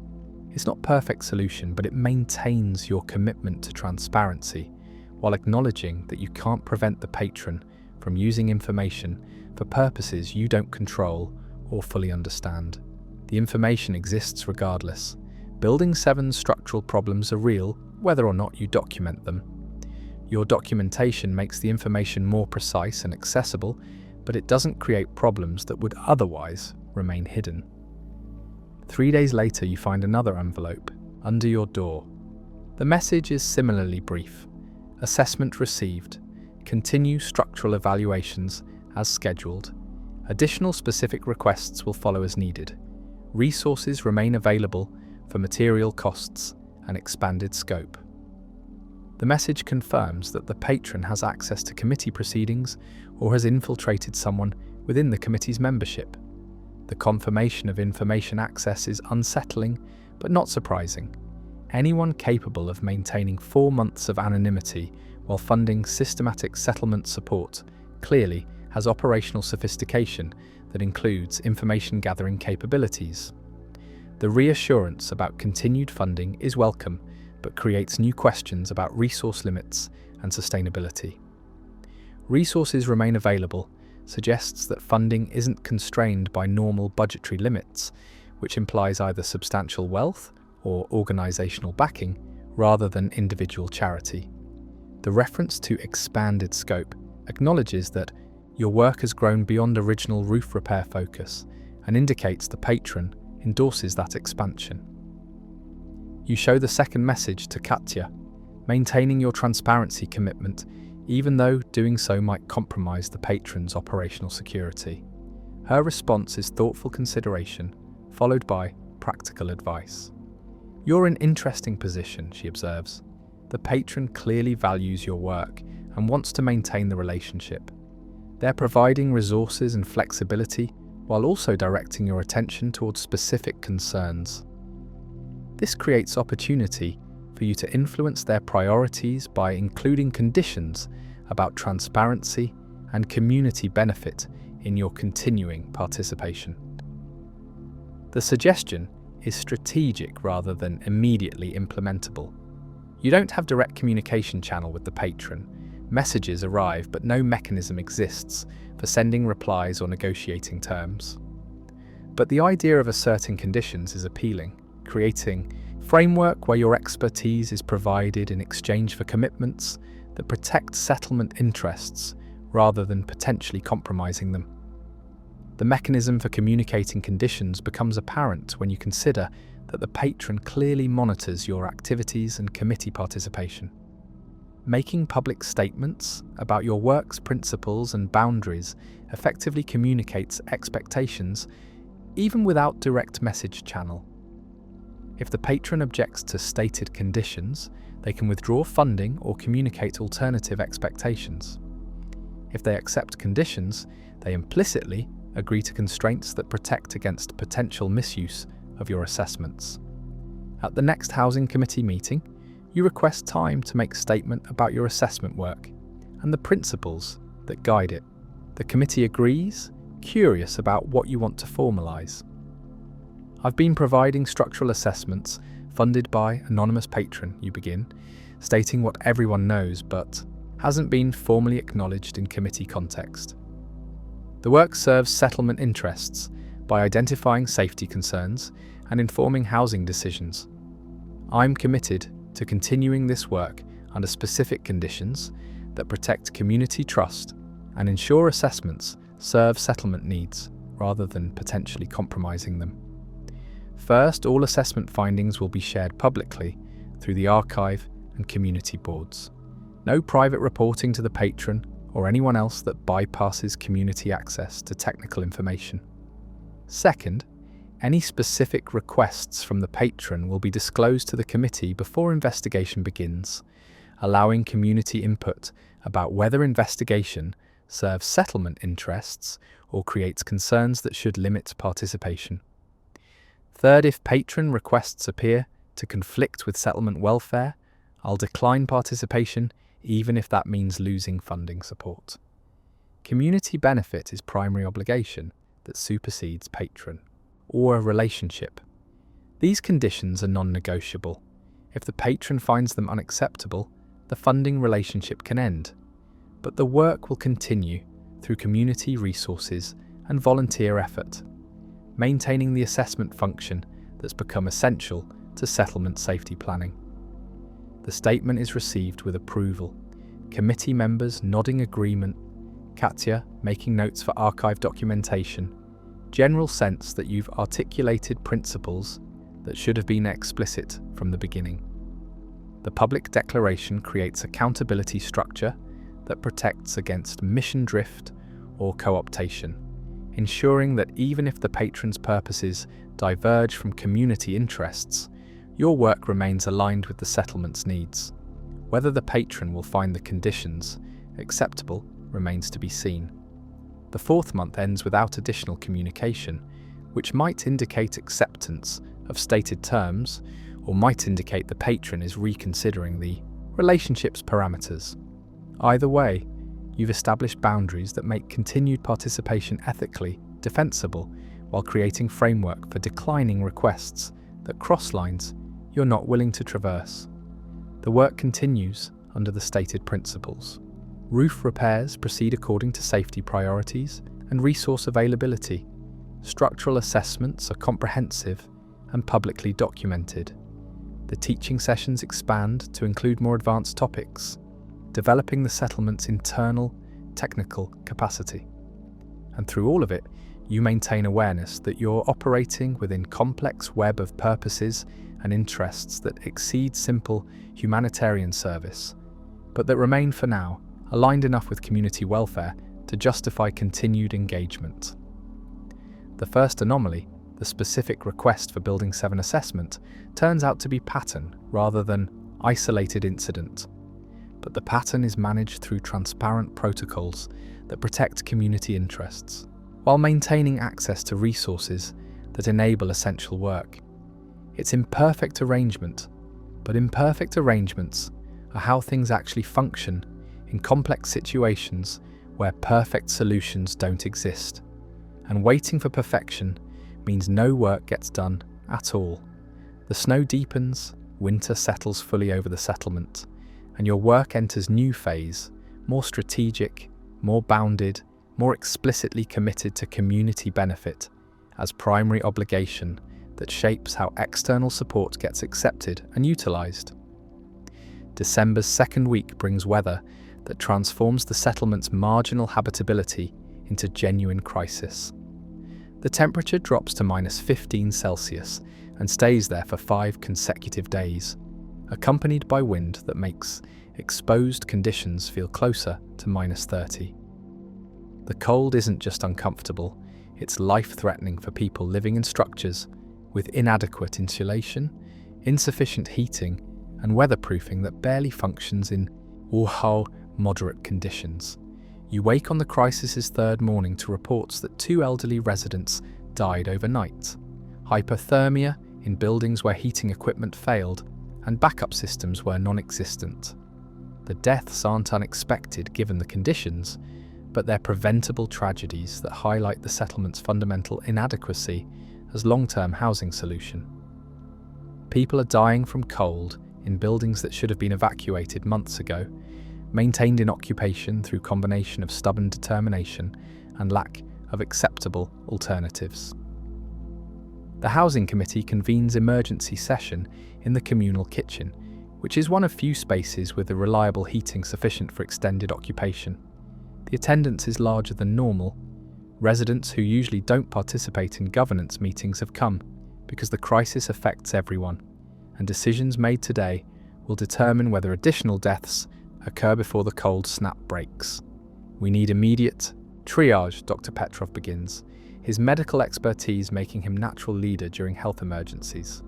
Identify the buildings with worst heating situations, relocate vulnerable residents to structures with adequate warmth, and establish warming stations where people can shelter during peak cold hours. The proposal is sensible, but implementation faces immediate obstacles. The buildings with best heating capacity are already crowded. Relocating residents requires moving belongings through dangerous cold, potentially exposing people to hypothermia during the transfer itself, and warming stations require fuel for heating equipment, which is resource the settlement has in limited supply and can't easily replenish during weather that makes supply runs to distant towns extremely difficult. We can convert the ground floor of Building 14 into primary warming station, Mikhail suggests. It has the most reliable heating system and enough space to accommodate maybe 40 people during peak. Cold hours will need volunteers to staff it continuously and organise rotation schedules so everyone has access. The suggestion gains immediate support. Building 14 is centrally located and has heating system that's been maintained adequately. rare combination in the settlement. Converting its ground floor to communal warming station is a practical solution that addresses immediate need while the weather crisis continues. I can assess all occupied buildings for heating adequacy, you offer, understanding that structural knowledge extends to building systems, including heating infrastructure.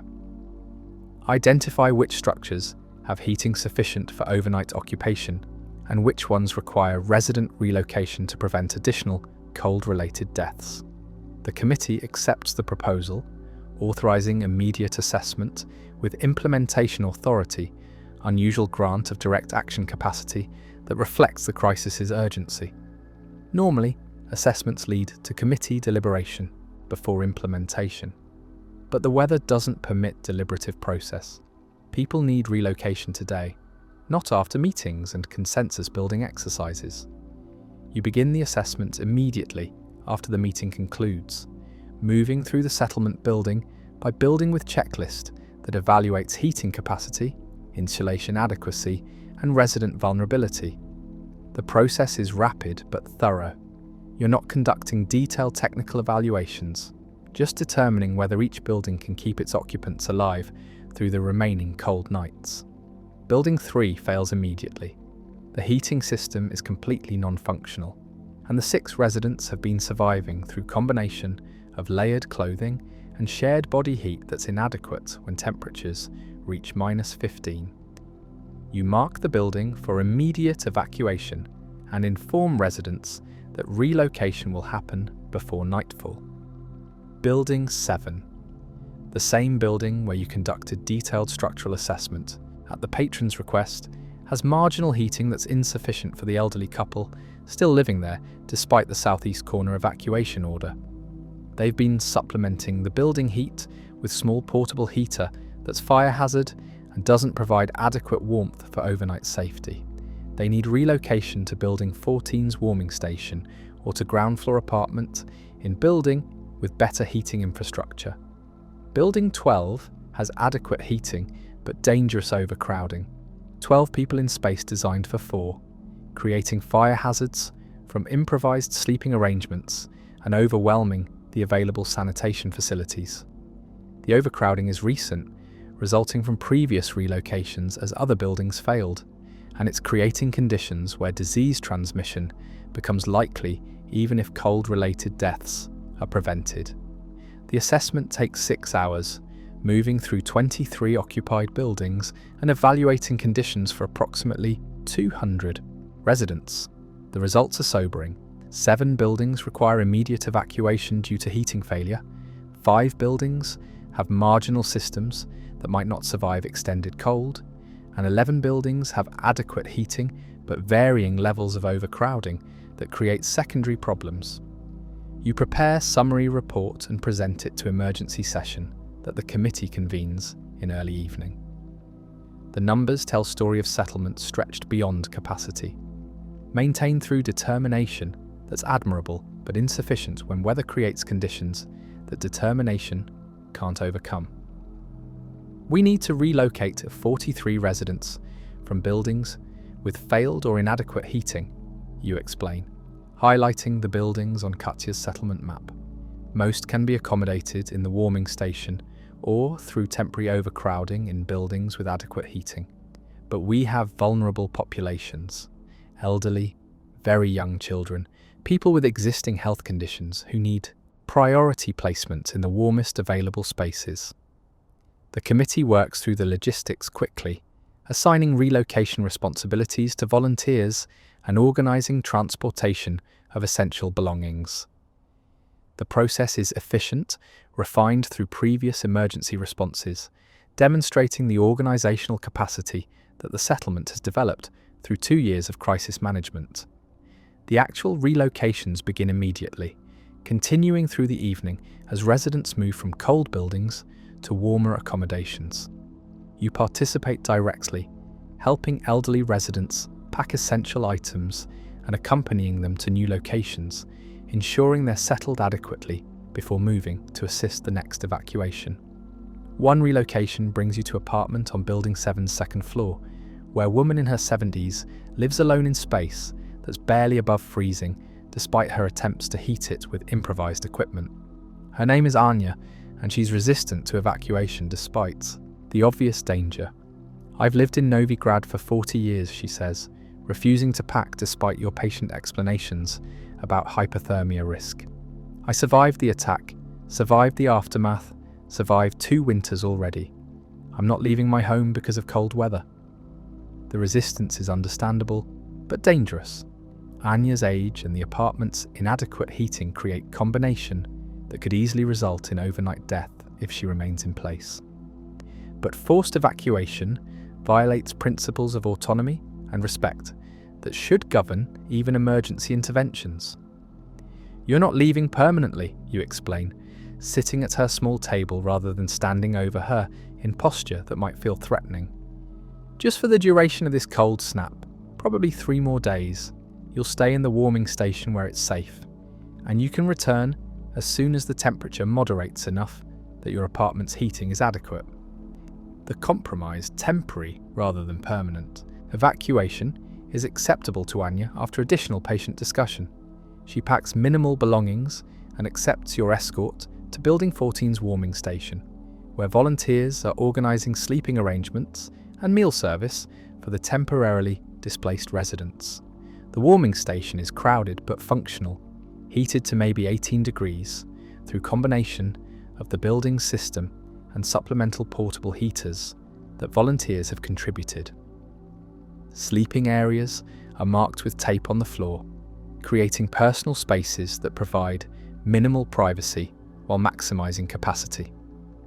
A cooking area at one end provides hot beverages and simple meals.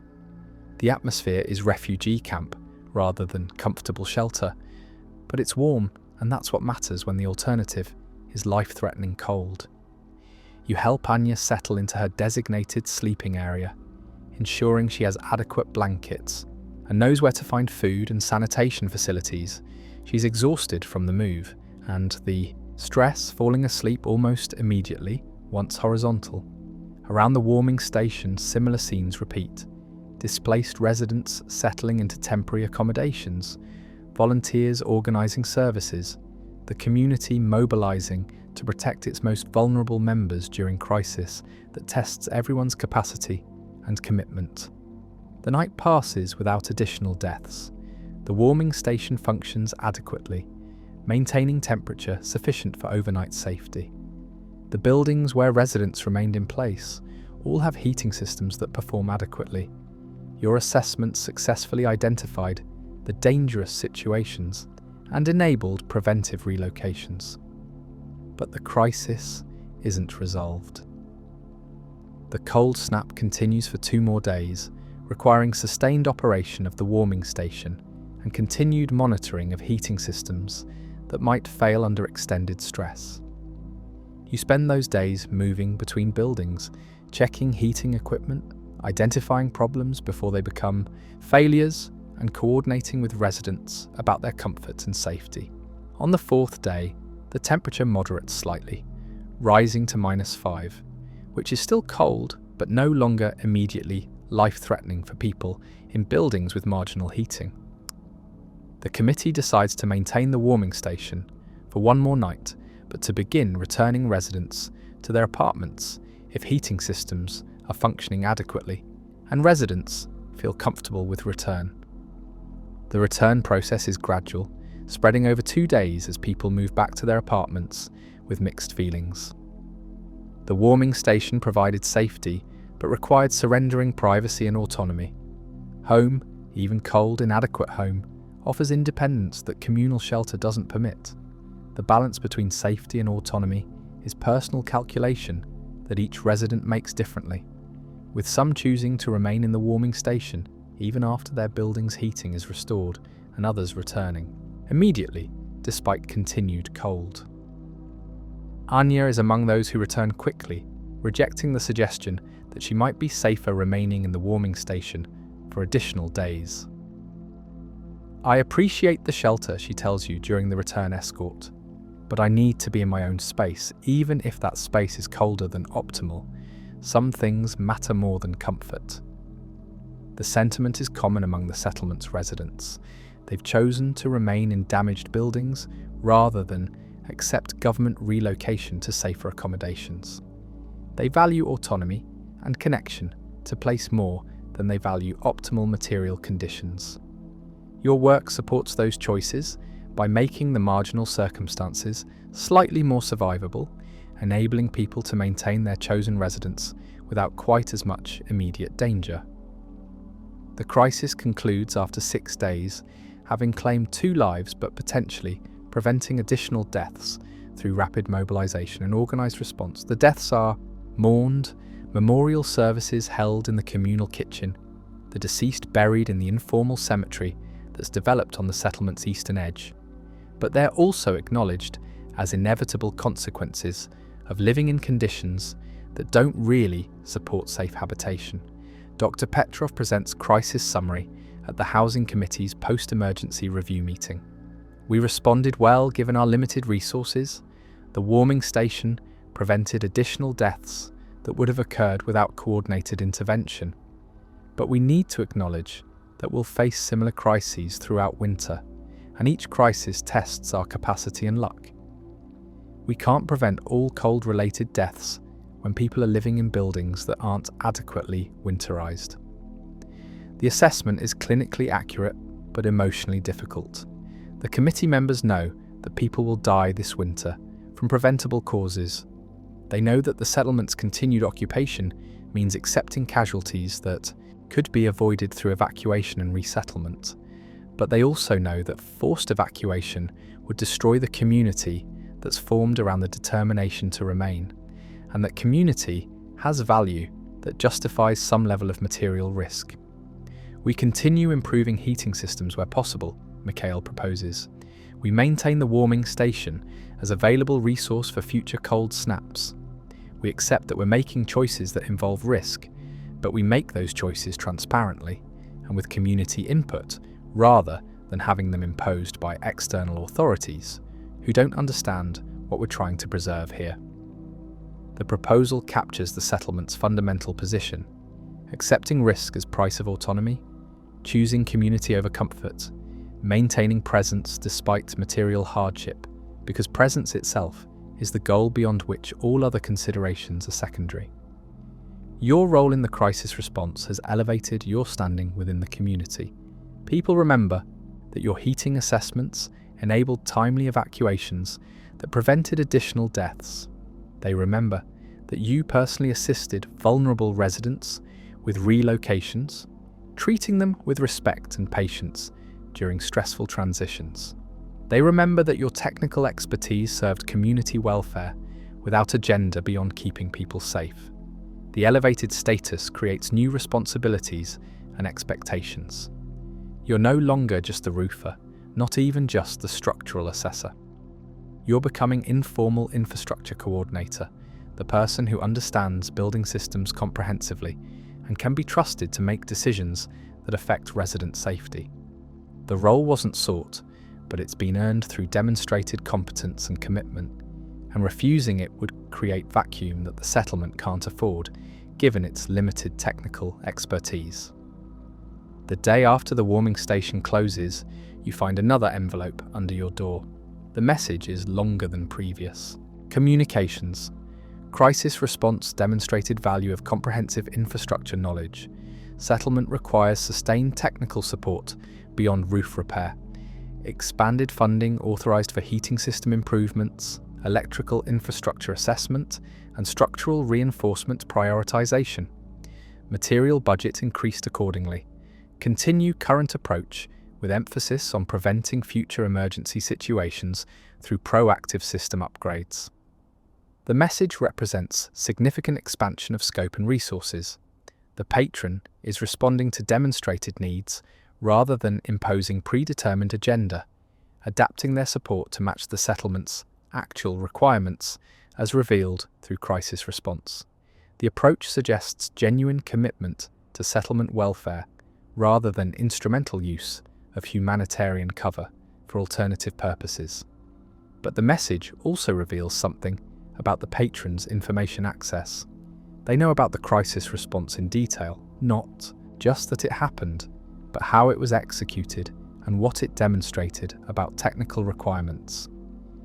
That level of knowledge suggests either direct observation or reporting from someone embedded within the settlement's leadership or volunteer structure.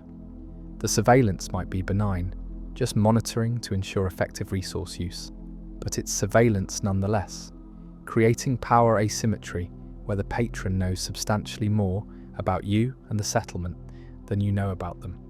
You share the message with Katya, maintaining transparency commitment, even though doing so might compromise operational security that the patron clearly values.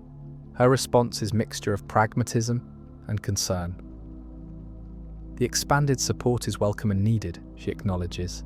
Heating system improvements could prevent future deaths. An electrical infrastructure assessment is overdue given the fire risks from improvised wiring. But the patron's detailed knowledge about our crisis response is concerning. Someone is reporting to them regularly, providing information beyond what's publicly available through archive documentation. The implication is clear. Someone in the settlement is the patron's eyes, providing regular updates about conditions, decisions, and individual activities. The informant might be knowing participant in intelligence operation, or might be unwitting source who doesn't realize their casual conversations are being compiled into systematic reports. Either way, the patron has information advantage that makes the support relationship fundamentally unequal. What should we do about the potential informant, you ask, uncertain whether investigation is warranted or counterproductive? Nothing, unless they're actively causing harm, Katya decides, after consideration. The patron's information gathering hasn't damaged settlement interests so far. Their support has been beneficial, and their requests have been reasonable. Creating paranoia about informants would damage community trust without clear benefit. Better to accept that surveillance is occurring and work within that constraint rather than trying to identify and eliminate sources. The advice is pragmatic but uncomfortable. You're building community trust, while simultaneously accepting that community contains someone reporting your activities to external patron whose purposes remain partially opaque. The contradiction creates ongoing tension between transparency and security, between openness that builds trust and discretion that protects against exploitation. The heating system improvements begin the following week, starting with buildings where marginal systems nearly failed during the cold snap. The work is more complex than roof repair, requiring understanding of heating equipment, fuel systems, ventilation requirements, and safety protocols that prevent carbon monoxide accumulation. You're operating at the edge of your competence, relying on manufacturer documentation and consultation with residents who have relevant background to avoid mistakes that could create dangers worse than the problems you're solving. The learning curve is steep but manageable. Each heating system repair teaches principles that apply to the next one, building practical knowledge through accumulated experience. By the third installation, you're working efficiently, identifying problems quickly, and implementing solutions that are professionally adequate, if not optimal. The expanded scope also means expanded teaching opportunities. The heating system workshops attract residents with higher technical interest than basic roof maintenance sessions. These participants want real skills that enable employment or self-sufficiency, and they're willing to invest time and attention in comprehensive training rather than brief introductory sessions. One regular participant is a young man named Stefan, maybe 25, who has mechanical aptitude and serious interest in building systems.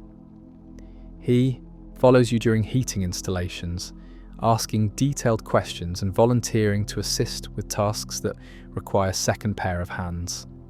His interest is genuine and his learning is rapid. Within 2 weeks, he's competent to perform basic heating maintenance independently, requiring only occasional guidance on complex troubleshooting. You could do this professionally, you tell him after he successfully diagnoses and repairs problem that you'd initially struggled to identify. Construction and building maintenance companies always need people with these skills. You could find employment easily if you decided to relocate to areas with more opportunities. Stefan's expression shows conflict, pride in the compliment mixed with the resistance to relocation suggestion. "I want to stay here," he says quietly. "This is my home, even if it's damaged. But having employable skills means I can contribute more to keeping the settlement functional. That matters more than individual economic opportunity." The response captures what makes the settlement remarkable. Stefan could use his developing skills to improve his personal circumstances through relocation. Instead, he's choosing to deploy those skills for community benefit, accepting personal limitation in exchange for collective welfare. That choice, repeated across dozens of residents in various forms, is what enables the settlement to function, despite resource constraints that would collapse less committed communities. The winter deepens. January brings more cold but no crises, as severe as December's deadly snap. The heating improvements you've implemented make measurable difference in resident comfort and safety. The warming station remains available, but isn't needed during January's cold periods. The building systems are adequate for the weather conditions that actually occur, rather than just barely surviving them. The structural assessments continue alongside heating work, identifying buildings that need reinforcement before spring thaw creates new stress on compromised foundations. The electrical infrastructure evaluation reveals what you expected: improvised wiring throughout the settlement that creates significant fire risk and needs systematic replacement. Each assessment adds to the growing catalogue of necessary work that could occupy a full team of professionals for years, but that you're addressing incrementally through combination of external funding and volunteer labour. The patrons' messages arrive weekly now, always brief, always providing feedback on completed work and authorisation for next phases.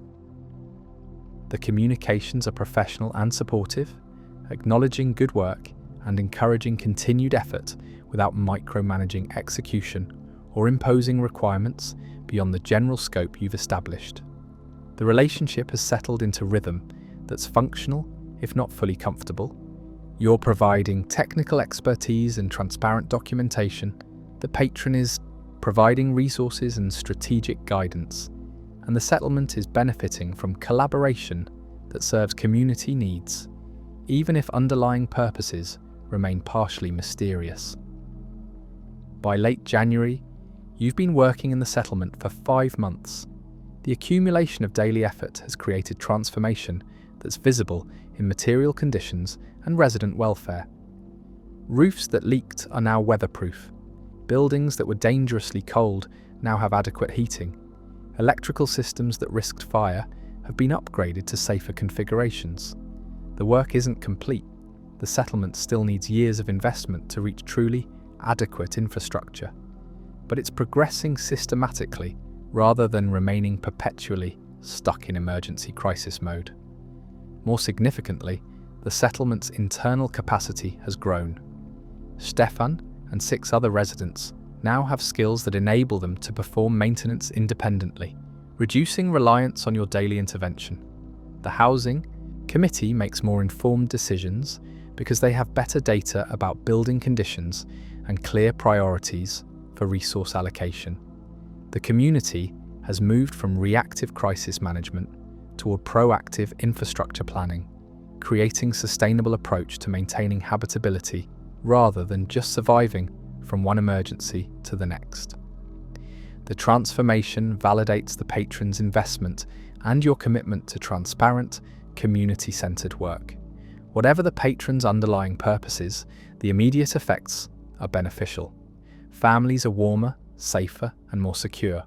Children sleep in buildings that don't leak. Elderly residents aren't dying from preventable cold exposure. The settlement is functioning better than it did 5 months ago, and that functional improvement matters regardless of whether it serves purposes beyond immediate humanitarian benefit. The mystery of the patron's identity remains unsolved.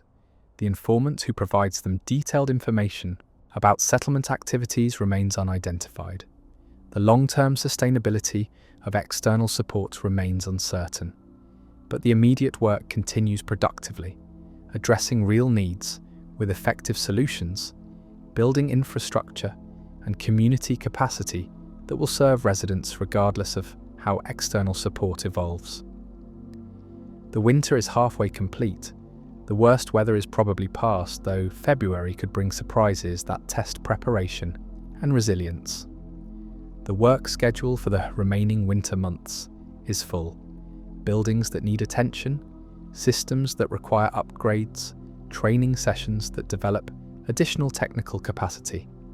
The rhythm is demanding but sustainable, intensive enough to make progress, but not so intense that it creates burnout that would compromise long-term effectiveness.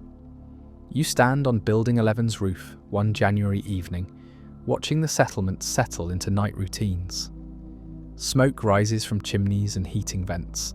Lights appear in windows, electric where wiring is adequate, candle or lamp where it isn't. Voices carry through cold air, conversations, children playing, the ordinary sounds of community life continuing despite circumstances that would have scattered less determined populations. This is what the work is for, fundamentally, not roof repair or heating installation or electrical upgrades as abstract technical exercises. But these people, these families, this community that chose to remain when leaving would have been easier. Your skills serve their determination, enabling choices that material circumstances alone wouldn't permit, supporting autonomy that more powerful actors would prefer to eliminate through forced resettlement disguised as humanitarian intervention. The patron's purposes might align with this goal or might diverge from it in ways you haven't discovered. But your purposes are clear, refined through 5 months of daily work and constant engagement with the community you serve. You're here to help the settlement survive with dignity, maintaining infrastructure that enables human flourishing despite material limitation, supporting people's choice to stay in the place they call home, even when that place exists only through collective refusal to accept official erasure. The night deepens, the cold settles over the settlement, and tomorrow will bring new work, more roofs, more systems, more incremental progress toward making survivable habitation into something approaching decent quality of life. The work continues because it must continue, because people deserve weatherproof housing and adequate heating regardless of whether they're living in places that officially exist or remaining in settlements that maps have deleted. One roof at a time, one family warmed, one small victory against the forces that would prefer Novi Grad and its stubborn residents simply disappear into convenient amnesia. The work continues.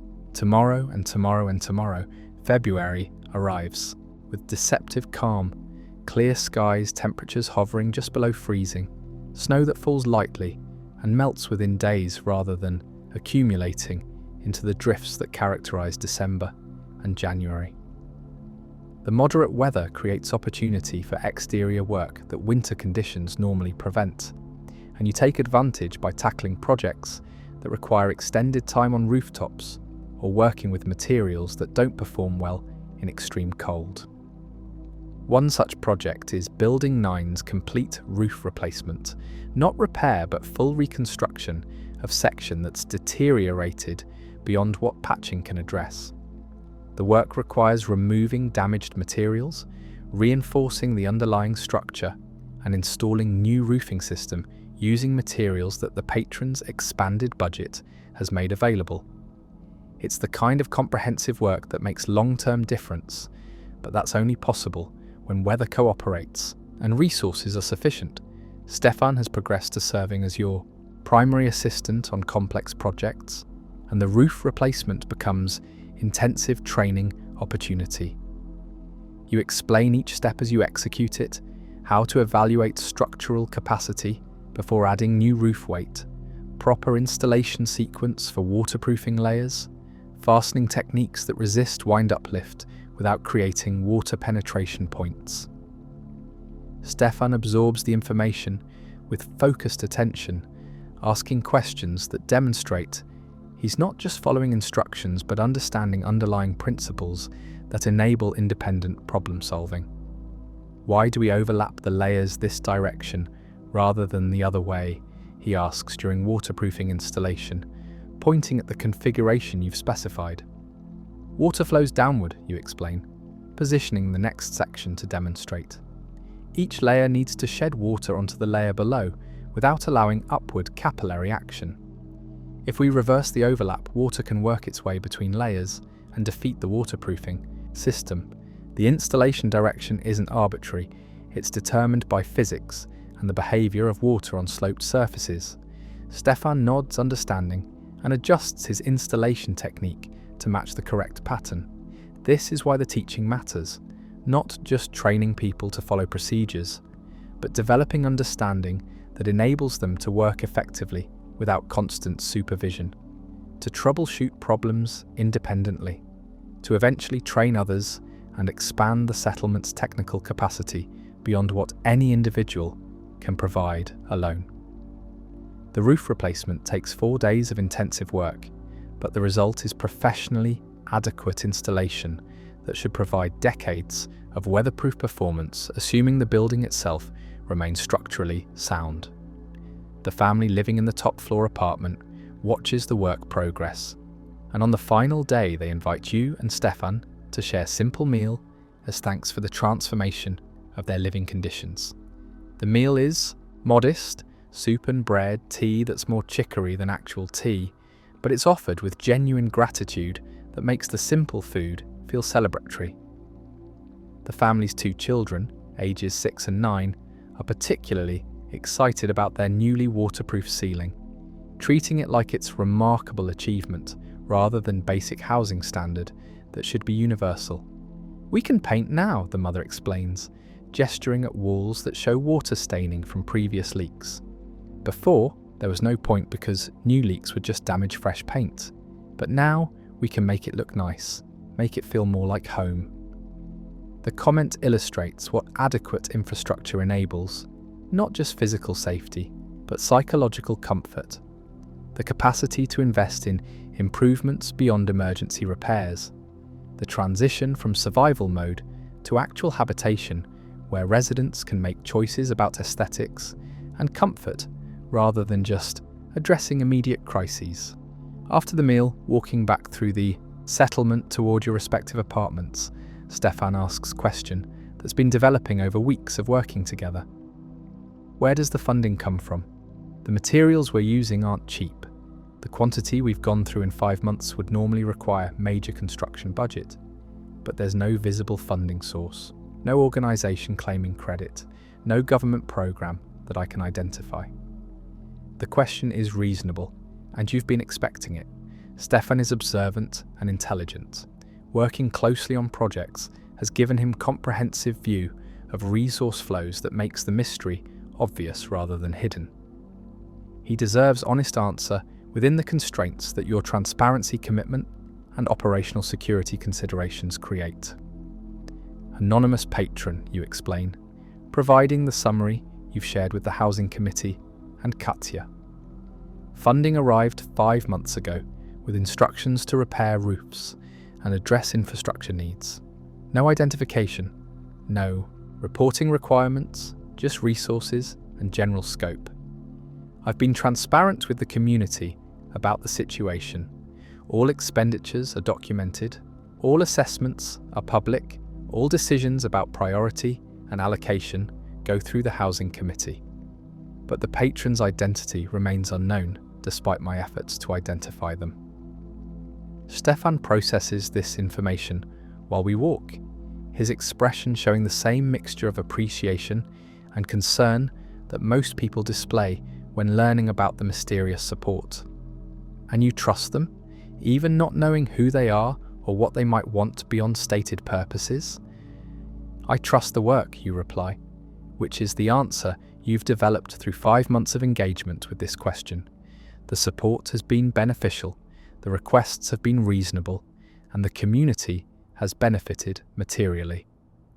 I can't verify the patron's character or purposes beyond what I observe through their actions, but their actions so far have aligned with settlement welfare, which is what matters operationally, even if it doesn't resolve underlying uncertainty about motivation. It's honest response that acknowledges complexity rather than pretending certainty you don't have. Stefan accepts it with thoughtful nod, filing the information alongside his growing understanding of how the settlement functions and survives, despite appearing to outside observers like it shouldn't be possible. That evening, returning to your apartment after the conversation with Stefan, you find something unusual. Not an envelope under your door, but a small package wrapped in brown paper and secured with string. The package is perhaps 10 centimeters square, light but not empty. No markings identify sender or contents.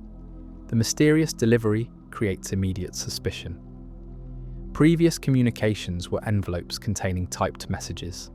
The change in format suggests either evolution in the patron's communication methods or entirely different source, which raises possibilities that range from harmless gift to potential threat. You examine the package carefully before opening, looking for anything that suggests danger or requires special handling precautions. Nothing appears obviously threatening. The paper is ordinary brown wrapping paper. The string is common twine. The package weight and size are consistent with small gift or personal item rather than anything dangerous. But caution is warranted given the settlement's context and your elevated profile within community infrastructure. You open the package slowly, ready to stop if contents appear concerning. Inside is a small leather-bound notebook, quality craftsmanship that's unusual for settlement, where most objects are utilitarian and worn. The notebook contains perhaps 100 blank pages, cream-coloured paper that's heavier stock than cheap notebooks, with sewn binding that suggests durability and care in construction. A handwritten note rests on the notebook's first page. 5 months of documentation have demonstrated commitment to transparency and community service. This notebook is for personal reflections that complement public documentation, observations about settlement conditions, concerns about sustainability, questions that transparency doesn't answer. Write freely. Your thoughts inform strategy even when they're not intended for public consumption. The work continues, the support remains, the purposes align more than you might assume. The message is signed with symbol rather than name, simple geometric design that provides identification without revealing identity, acknowledging that anonymity will be maintained even as communication becomes more personal and bi-directional. The notebook and message create complicated feelings. The gesture is thoughtful, recognizing that public documentation doesn't capture everything, providing space for private reflection that might inform better decision-making. But it's also surveillance invitation, requesting access to thoughts and observations that you haven't chosen to share publicly, creating record that the patron could use for purposes beyond what transparent community service requires. You show the notebook and message to Katya the next morning, continuing transparency practice even when doing so might compromise the patron's attempted establishment of private communication channel. Her response is characteristically analytical. This is subtle evolution in their approach, she observes, examining the notebook's quality and the message's handwriting. They're moving from directive support, funding general work and requesting specific assessments, toward collaborative partnership, where your judgment and observations actively inform their strategic thinking. The notebook is invitation to participate more fully in whatever larger purposes they're serving, while maintaining anonymity that prevents you from evaluating whether those purposes are trustworthy. The analysis clarifies what you'd intuited but not articulated.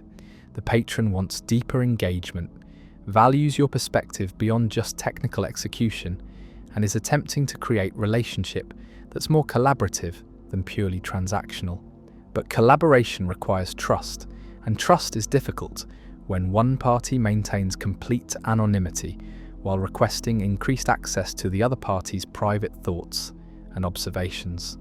Should I use the notebook, you ask? genuinely uncertain about appropriate response. That depends on what you want from this relationship, Katya replies. If you're satisfied with current arrangement, resources for work, transparency about execution, boundaries that protect against mission drift, then maintaining separation between private thoughts and documented activity makes sense. But if you want to influence the patron's priorities, shape their understanding of settlement needs, potentially steer their resources toward purposes you consider most important, then engaging with the invitation creates opportunity for that influence. The choice frames as strategic decision rather than simple question of whether to accept gift. Using the notebook means participating more actively in relationship with the patron, accepting their implicit proposition that you're collaborators in shared project rather than independent agent who happens to receive their support. Not using it means maintaining current boundaries, continuing professional but limited engagement that doesn't venture into territory where personal reflections might be used for purposes you can't fully evaluate or control. You spend 3 days considering the decision before making the first entry in the notebook. The entry is deliberate and measured, testing whether private documentation creates value that justifies the compromise of sharing unfiltered observations with anonymous patron. 5 months of work have revealed that settlement needs exceed what incremental repair can address. Buildings require comprehensive reconstruction, not just weatherproofing patches. Heating systems need complete replacement, not just efficiency improvements. Electrical infrastructure should be rebuilt from foundation rather than perpetually upgraded through improvised interventions.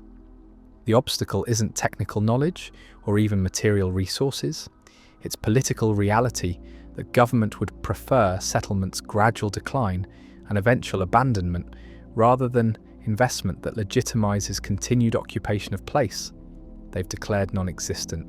Our work maintains habitability at margins, but margins are insufficient for long-term sustainability. The question, are we helping people survive in untenable situation, or are we enabling continued resistance against pressure to evacuate that might ultimately serve their interests better than improved emergency shelter? I don't know the answer. I repair roofs because families need roofs, but sometimes I wonder if better service would be advocating for evacuation rather than facilitating continued occupation of places that aren't really safe for long-term habitation. The entry is honest reflection of tensions that you've been feeling but not articulating publicly.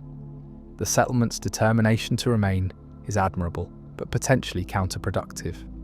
Your work supports that determination, which might be helping people or might be enabling them to persist in choices that will eventually harm them, more than surrender to relocation pressure would have.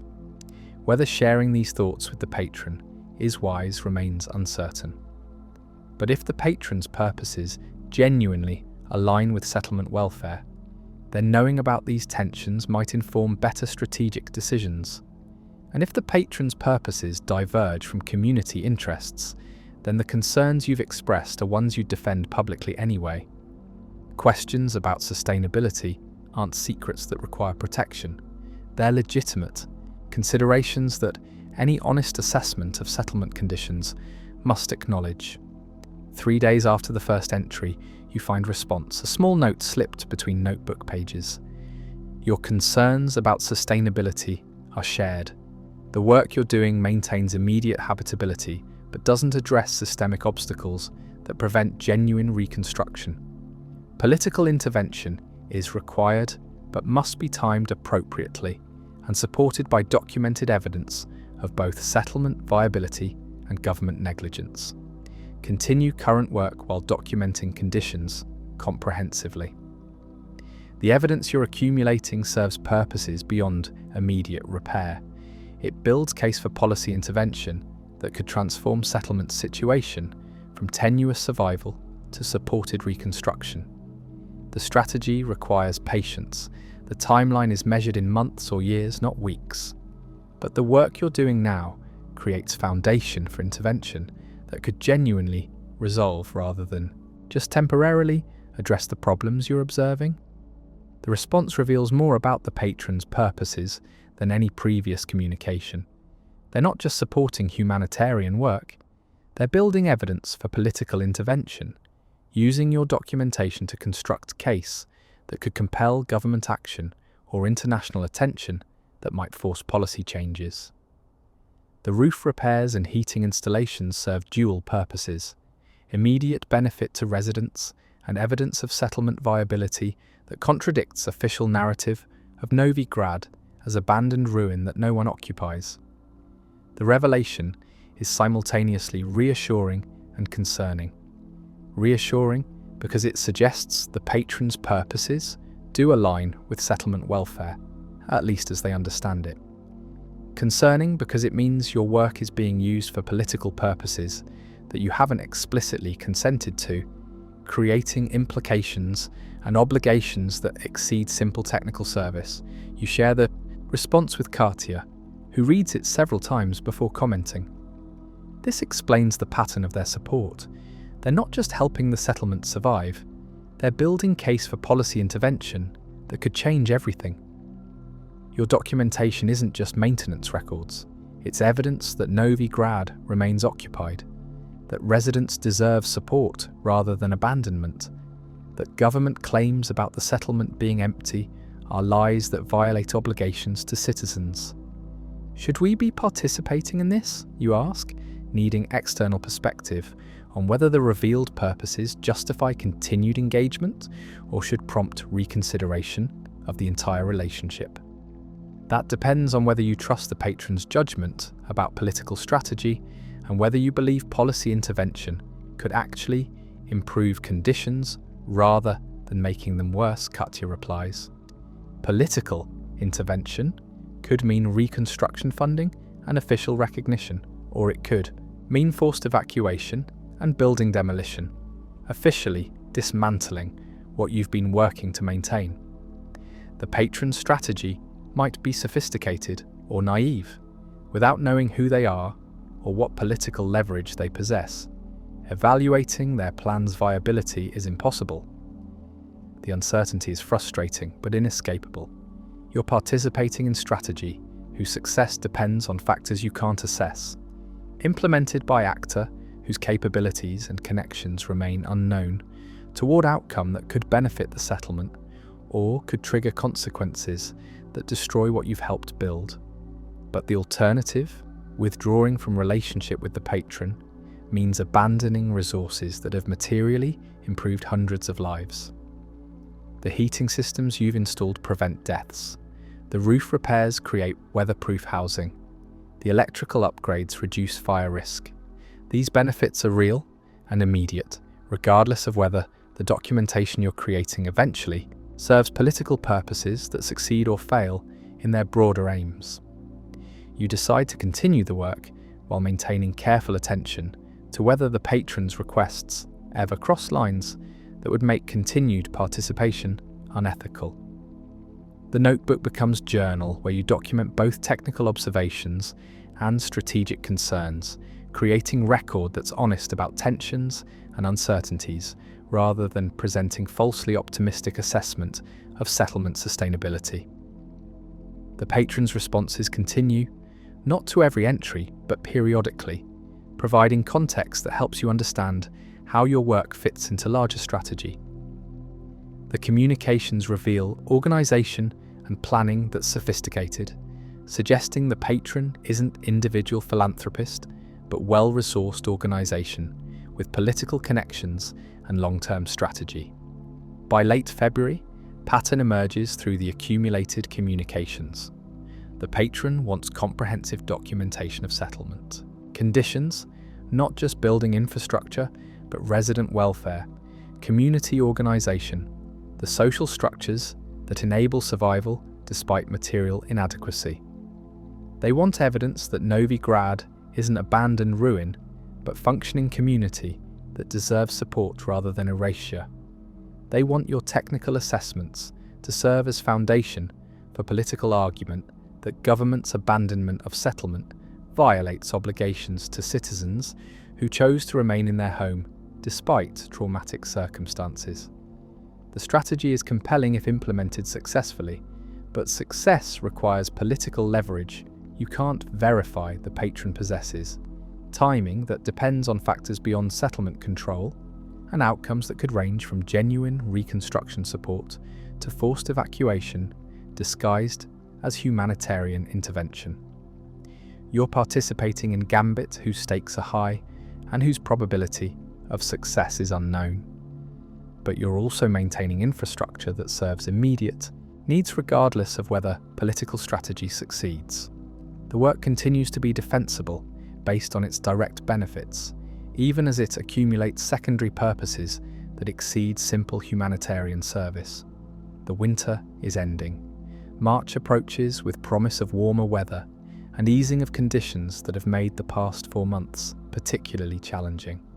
The settlement has survived another winter with casualties that were fewer than feared, maintained through combination of improved infrastructure, community organisation, and external support that's transformed from mysterious charity into strategic partnership serving purposes that are now partially visible but not fully understood. Your role in the settlement has evolved beyond initial scope. You're not just roofer anymore. You're infrastructure coordinator, technical trainer, political documentarian, creating evidence for intervention you didn't design and can't control. The evolution happened gradually through accumulated daily choices and deepening engagement with community needs. Whether the evolution serves your interests or the settlement's welfare remains a question that has no definitive answer yet. But the work continues, addressing immediate needs while building toward potential futures that might transform or might disappoint. One roof at a time, one system upgraded, one small contribution to community that refuses to disappear despite every pressure to simply cease existing. The patron's shadow falls across everything now, no longer hidden presence but acknowledged participant in settlement survival and potential transformation. The relationship is complicated, ethically ambiguous, potentially beneficial or potentially dangerous depending on factors that remain partially opaque despite increased transparency in communications.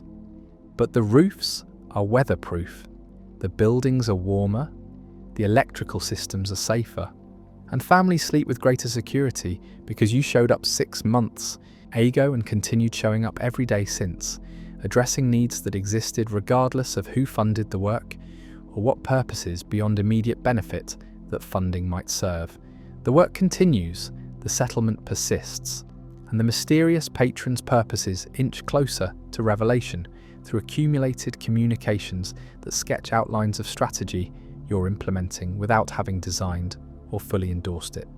The gambit unfolds, the stakes remain high, and your participation continues because withdrawal would abandon people who need the work more than you need certainty about its ultimate purposes. March brings the revelation that changes everything, not suddenly, not through dramatic disclosure, but through accumulated small observations that eventually create pattern too obvious to ignore. The revelation begins with conversation in the communal kitchen, continues through discovery in Katya's archive, and concludes with recognition that what you thought was isolated support was actually node in much larger network. The conversation happens during lunch service on a Tuesday when you're eating simple meal and half listening to discussion at the next table. 3 residents are talking about assistance they've received, home repairs, medical supplies, food supplements that have appeared without clear source. The pattern sounds familiar. Someone fixed our stove last week, one woman says. Just showed up, said they'd heard it was broken, had all the parts needed for repair, wouldn't accept payment, wouldn't even give their name, just fixed it and left. We got medical supplies delivered, another resident adds. Antibiotics that Dr. Petrov had been trying to source for months. Box appeared at the clinic with notes saying they were donation, but no organisation claiming credit. The 3rd resident describes similar experience. Construction materials for home repair appearing with delivery driver who claimed ignorance of funding source, just following delivery instructions from employer he couldn't identify. The pattern is identical to your experience: anonymous support, professional execution, strategic alignment with genuine needs, and systematic maintenance of donor anonymity despite recipients' curiosity. The commonality suggests not multiple independent benefactors, but coordinated effort by single organization or network providing support across multiple domains. After lunch, you visit Katya's archive and request files on external support. She produces expanding collection, documentation of dozens of incidents over past 8 months where settlement received support that didn't fit patterns of normal humanitarian aid or government assistance. The support was always targeted to specific needs, delivered professionally, and attributed to sources that couldn't be verified or traced. This isn't isolated charity, you observe, spreading the documents across the work table. This is systematic intervention by organisation with substantial resources and strategic understanding of settlement needs. They're supporting multiple aspects of community infrastructure simultaneously: housing, medical, food security, technical training. Your infrastructure network theory wasn't speculation, it's operational reality. Katya nods agreement, pointing to pattern analysis she's been developing. I've identified at least 15 different support streams: your construction work, Dr. Petrov's medical supplies, the food supplements through the communal kitchen, technical training in various domains, even legal assistance for residents dealing with government bureaucracy. Each stream appears independent, but they're too well coordinated to be coincidence. Someone is running comprehensive support operation that's maintaining settlement viability across multiple domains. The discovery is significant, but immediately raises questions about purpose and sustainability. Comprehensive support operation requires substantial resources, not just money, but organizational capacity, logistics coordination, information gathering to identify needs and target interventions appropriately. The scale suggests organizational backing rather than individual benefactor, which makes the continued anonymity even more mysterious and potentially concerning. Who has resources and motivation to run operation like this, you ask, needing Katya's analytical perspective on possibilities. 3 primary candidates, she replies, pulling out separate analysis documents. First, humanitarian organization, operating off books, because official Sokovia support is politically complicated. Second, intelligence operation, using humanitarian cover for surveillance or other purposes. Third, political organization, building evidence and support network for eventual intervention in Sokovian governance or international policy. The third possibility aligns with what the patron revealed through notebook communications: strategy to build case for political intervention using documented evidence of settlement viability and government negligence.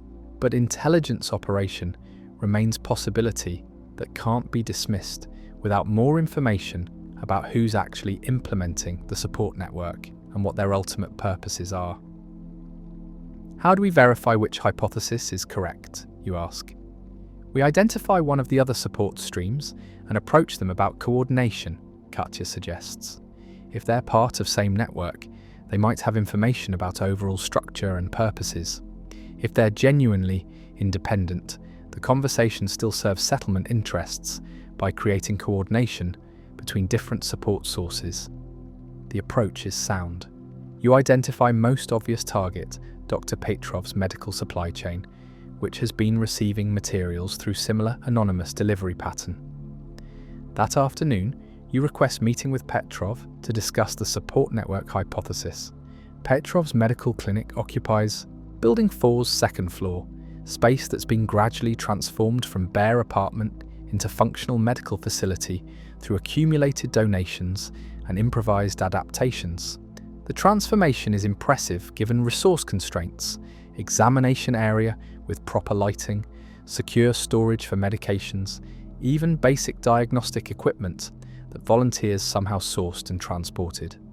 Petrov himself is maybe 60, trained in Novigrad's medical system before the attack, experienced enough to handle most medical situations that arise in the settlement, while knowing his limitations and referring complex cases to facilities in distant towns when possible.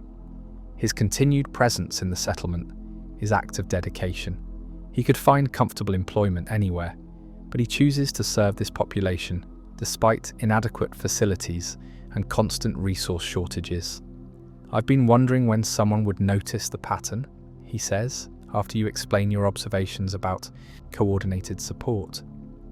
"The medical supplies I've been receiving are too well targeted to be random charity. Someone knows exactly what I need, delivers precisely those items, and times deliveries to arrive before shortages become critical. That level of coordination requires systematic information gathering and logistics planning." "Do you know who's providing the supplies?" you ask directly. "No idea," Petrov admits. "The deliveries come through different drivers, always paid delivery services rather than direct delivery by donors. I've tried tracking back through delivery companies, but they claim client confidentiality and won't provide information about who's paying for service." "Have you received any direct communication from the donors?" you continue, thinking about your notebook and the messages you've been receiving. Petrov hesitates before reaching into his desk drawer. He produces envelope, identical to those you've received. Quality paper, wax seal, typed message inside. "I got this 2 months ago. Instructions to document medical cases comprehensively, maintain detailed records of treatments and outcomes, preserve evidence that settlement population requires and receives adequate medical care despite government abandonment." The message confirms that Petrov's support comes from same source as yours. The comprehensive documentation requirement matches what you've been asked to provide for infrastructure conditions. The pattern is building case, not just for settlement survival, but for systematic evidence that government is neglecting obligations to citizens who chose to remain in Novigrad. "Why haven't you shared this with the community?" you ask, curious why Petrov maintained confidentiality about the communication. "Same reason you probably didn't share yours initially," he replies. Uncertainty about whether revealing mysterious support would create more problems than it solved. Fear that investigation might scare away donors who are providing essential resources. General sense that accepting help requires discretion about its sources. The reasoning is understandable and mirrors your own initial hesitation, but continuing isolated discretion means missing opportunities for coordination and failing to recognize larger pattern that comprehensive documentation reveals. "I think we should coordinate," you propose, "pool our information about the support network, identify other participants, and collectively evaluate whether the support serves settlement interests or creates obligations and risks that aren't worth the material benefits." Petrov agrees immediately. "I've been wanting to do this but didn't know how to initiate conversation without revealing confidences I'd been maintaining. If you're willing to take lead on coordination, I'll participate fully and transparently." The coordination begins that week with a meeting that includes everyone you've identified as likely support network participants. Yourself, Dr. Petrov, the communal kitchen manager who's been receiving food supplements, the informal school coordinator who's been getting educational materials, and 2 others whose work has benefited from targeted, anonymous support. The meeting happens in Central Archive space, with Katya facilitating and documenting the discussion. The atmosphere is a mixture of curiosity, relief at finally comparing notes, and underlying anxiety about what comprehensive picture might reveal. Each participant describes their experience, the pattern of support, the communications they've received, the documentation requirements they've been given, and their observations about purposes beyond immediate humanitarian benefit. The collective testimony creates a picture of sophisticated operation that's simultaneously supporting settlement viability and building comprehensive evidence of government negligence and community resilience. We're not just receiving charity, the school coordinator observes, after hearing everyone's testimony. We're participating in political documentation project. They're using our work to build case that Novi Grad isn't abandoned ruin, but functioning community that deserves official recognition and reconstruction support. The assessment aligns with your understanding from notebook communications, but hearing it stated clearly by independent observer makes the reality more concrete and immediate. You're all participants in political strategy, whether you explicitly consented to that role or not. The question is whether we want to continue participating, you state, framing the decision that collective revelation makes necessary. Now that we understand the larger pattern, we need to decide whether the support serves settlement interests sufficiently to justify continued participation in documentation project, whose ultimate success is uncertain. The discussion that follows is lengthy and thoughtful. Arguments for continuing the support has materially improved. Countless lives' withdrawal would harm people who depend on services you're providing. The political strategy might actually succeed in generating reconstruction support, and settlement needs advocacy that isolated community can't provide for itself. Arguments against continuing. The strategy might fail catastrophically and trigger forced evacuation. Participation without full consent feels manipulative even if outcomes are beneficial. Dependency on external support prevents development of genuine self-sufficiency, and comprehensive documentation creates surveillance risks if information is ever accessed by hostile actors. Eventually, consensus emerges around conditional continuation. Maintain current work while establishing collective boundaries and communication protocols.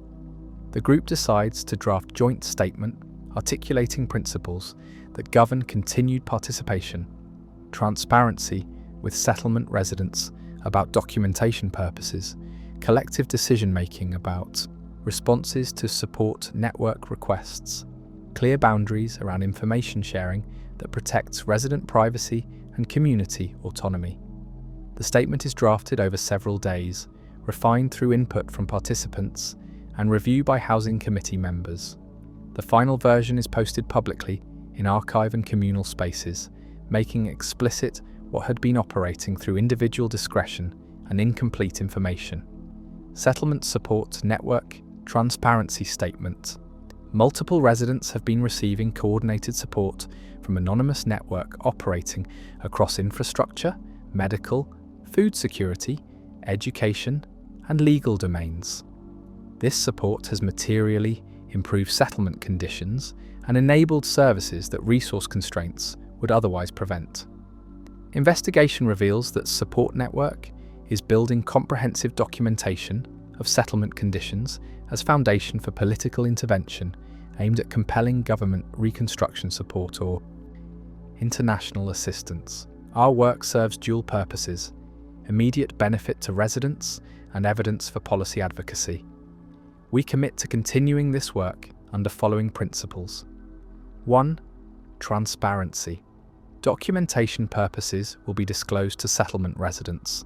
No private reporting that bypasses community access to information we're generating. 2. Collective decision-making. Requests from the support network will be evaluated collectively, not individually. Community input will inform whether specific activities serve settlement interests. 3. Privacy protection. Documentation will respect resident privacy and won't include information that could be used to harm individuals or compromise community security. 4. Autonomy. Preservation. Support will be accepted on terms that preserve settlements' autonomous decision-making and don't create obligations that compromise community values. 5.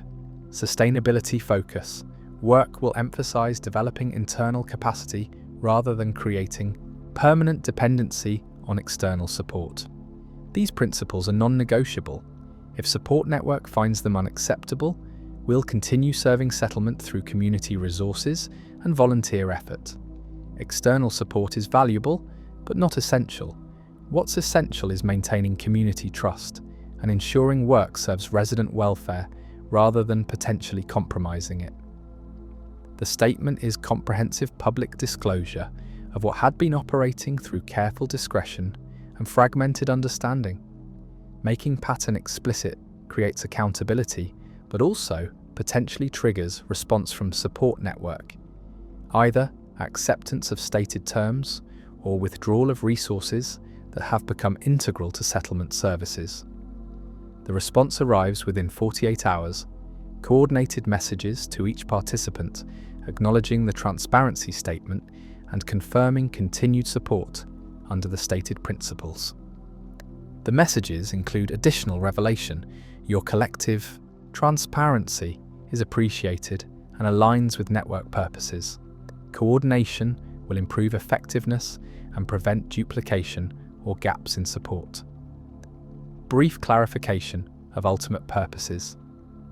Building case for international humanitarian intervention in Sokovia based on documented government failure to meet obligations to citizens who remain in Novigrad. Strategy requires years of evidence accumulation before intervention becomes politically viable. Your work creates that evidence while serving immediate community needs. We are not intelligence operation or government entity. We are international humanitarian organization working off books because official Sokovia operations are blocked by political complications. Anonymity protects us from government retaliation and protects you from accusations of accepting foreign interference in domestic matters. Continued anonymity serves everyone's interests. We welcome coordination and will engage with collective decision-making about priorities and boundaries. Support will continue to flow according to needs you identify and principles you've established. Thank you for 6 months of commitment to settlement welfare. The work matters beyond what immediate benefits suggest. The revelation of organizational identity, international humanitarian organization, rather than intelligence operation or government entity, is partially reassuring, though not completely verifiable.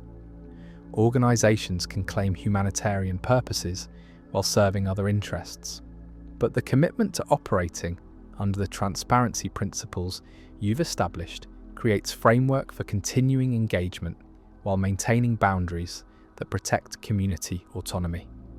The network's existence is now known throughout the settlement. Residents understand that multiple services they receive are coordinated and serve documentation purposes beyond immediate benefit. The awareness creates mixed reactions. Some residents feel manipulated by being included in political projects without explicit consent. Others are grateful that someone with resources cares enough to support the settlement and advocate for better treatment. Most fall somewhere between those poles with complicated feelings about benefits and obligations. Your role shifts again through this revelation. You're not just technical expert providing infrastructure services. You're node in international advocacy network, coordinator of comprehensive documentation project, bridge between anonymous external support and community that's learning to engage with that support on negotiated terms rather than just accepting whatever arrives. The coordination enables new efficiencies. Medical needs that Dr. Petrov identifies can be cross-referenced with housing conditions you're documenting. Families living in cold buildings get prioritized for heating upgrades. Respiratory illness patterns inform decisions about ventilation improvements. Educational needs that school coordinator identifies can be addressed through infrastructure work. Buildings designated for school use get prioritized for safety upgrades and space modifications. Stefan, who's been training with you for months, gets included in coordination meetings as representative of younger generation, whose future in settlement remains uncertain. His perspective is valuable. He understands community attachment while also questioning whether improvements to marginal infrastructure genuinely serve long-term interests or just delay difficult decisions about relocation. "We're making the settlement more livable," he observes during one coordination meeting, "but we're not making it actually safe for long-term habitation.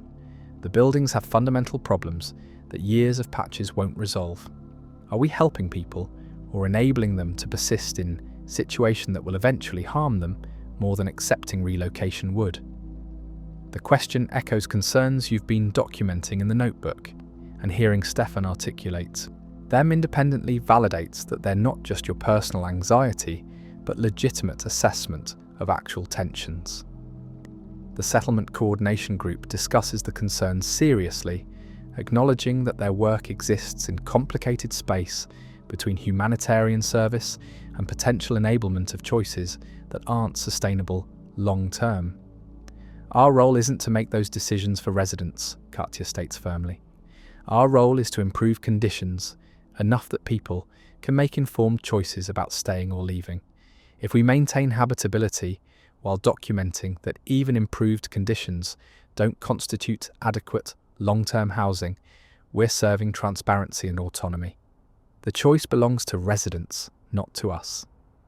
The framework is ethically sound, even if practically complicated. You're creating conditions where people can choose to stay without immediate crisis-driving decisions, while also building evidence that might eventually support genuine reconstruction, or might confirm that evacuation is necessary.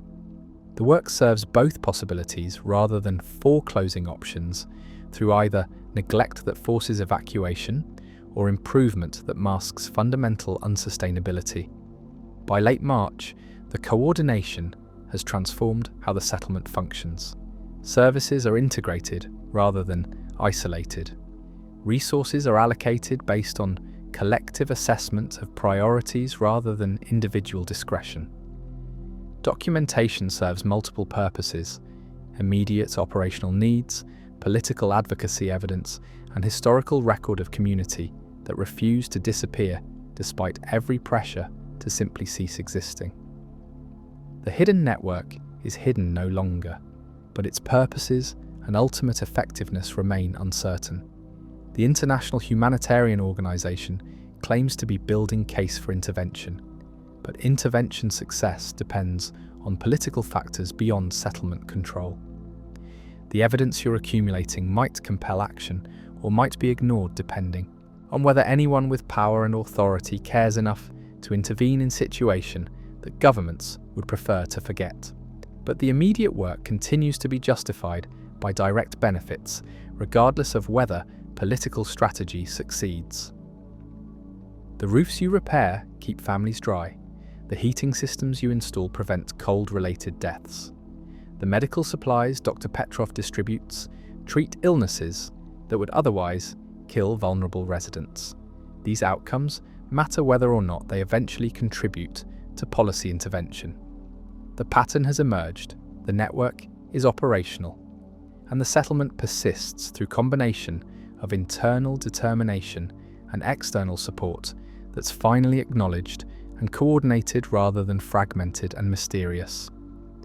What comes next depends on factors beyond your control: political developments, resource sustainability, whether international attention can be focused on place that most people would prefer to forget. But today there's work to do: roofs to repair, systems to upgrade, documentation to maintain, and community to serve through accumulated small efforts that make survival possible and that might eventually contribute to transformation that moves beyond survival toward genuine flourishing. The hidden network operates in light now, purposes partially revealed, participants coordinated rather than isolated. The gambit continues, the stakes remain high, and the work proceeds one day at a time, one roof at a time, one small contribution to community that refuses to disappear. The knock comes at 200 on a Wednesday in late March, pulling you from sleep that's been light and troubled. You're disoriented initially, uncertain whether the sound was real or dream artifact. Then it repeats, 3 measured knocks on your apartment door, deliberate and patient, waiting for response. No one visits at 200 with casual purposes. Emergencies might justify the hour, but emergencies announce themselves differently: urgency, an alarm rather than measured patience. You approach the door cautiously, aware that settlement security is minimal, and that people with hostile intentions have access if they choose to exercise it. "Who is it?" you ask through the door without opening it. "Someone who's been funding your work for 6 months, a voice replies. Male, accented, but not heavily so, speaking English rather than Sokovian. "I understand you've been wanting to identify your patron. I'm here to satisfy that curiosity if you're willing to open the door." The response creates immediate tension between curiosity and caution. The mysterious patron has maintained anonymity through careful operational security for 6 months. Sudden revelation at Aero 200 suggests either genuine desire for direct communication or manipulation by someone who knows enough about the support network to impersonate its leadership. "How do I know you're actually my patron and not someone pretending?" you ask, maintaining the door as barrier, while evaluating whether conversation has value worth the risk. "You've been documenting building assessments and uploading them to the archive," the voice replies, providing details that confirm knowledge of your activities. "Your last entry was Building 22's structural analysis, noting foundation problems that require expensive intervention. You've trained Stefan as assistant, and he's now competent to perform basic repairs independently. You received a leather notebook 2 months ago and have been using it to document strategic concerns about settlement sustainability. Sufficient verification, or shall I continue demonstrating that I know details only the actual patron would have access to?" The knowledge is comprehensive enough to be convincing. You open the door slowly, maintaining alert posture while evaluating the visitor's appearance and demeanour. The man is maybe 45, professionally dressed despite the hour, with quality coat and boots that mark him as outsider rather than settlement resident. His bearing is confident but not aggressive, suggesting he's accustomed to situations where his presence might be questioned but not genuinely threatened. "May I come in?" he asks politely. "This conversation will take time, and conducting it in your doorway seems inefficient." You step aside, allowing entrance while positioning yourself with clear path to the door if rapid exit becomes necessary. The visitor enters and surveys your minimal apartment with interest that suggests evaluation rather than judgment, taking in the bare furnishings, the work logs stacked on your table, the settlement map annotated with building conditions. "Thank you for the access," he says, settling into one of your chairs without waiting for invitation. "I'm going to provide context that will answer most of your questions, though some information must remain confidential for operational security reasons that serve the settlement's interests as much as our organization's." The phrasing "our organization" confirms that the patron is organized entity rather than individual benefactor. The visitor proceeds to explain what you've partially pieced together through investigation and coordination groups' collective analysis. The support network is run by an international humanitarian organization called Restoration International, which operates in post-conflict zones where official humanitarian operations are blocked by political complications. In Sokovia's case, the government's insistence that Novigrad is abandoned and doesn't require reconstruction support creates obstacles for conventional aid organizations. Restoration International works around those obstacles by providing support anonymously, building documentation of conditions and needs that can eventually be used to compel international intervention. Why the anonymity if your purpose is a humanitarian, you ask? The obvious question that anonymity has raised throughout the relationship. Protection, the visitor explains.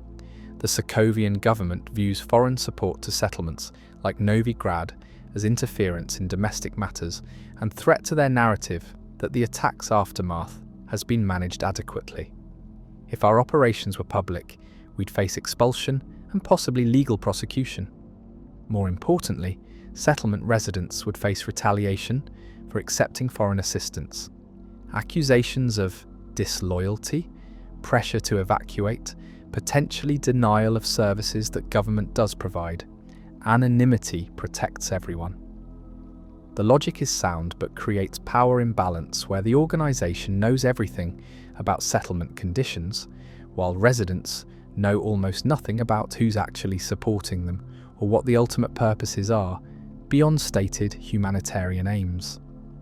You've been transparent with settlement residents now, the visitor continues. The collective statement about documentation purposes and boundaries was appropriate and actually improves our operational effectiveness by creating coordination and preventing duplication. We're fine with that transparency. What brings me here tonight is recognition that coordination requires direct communication occasionally, and mediated communication through messages and notebooks isn't sufficient for complex discussions about strategy and priorities. He proceeds to outline the organisation's long-term strategy, providing context that notebook communications hinted at but never fully explained. Restoration International is building comprehensive documentation of Novigrad's continued occupation and resident resilience. They're compiling evidence of government negligence and international communities' abandonment of obligations to conflict-affected populations.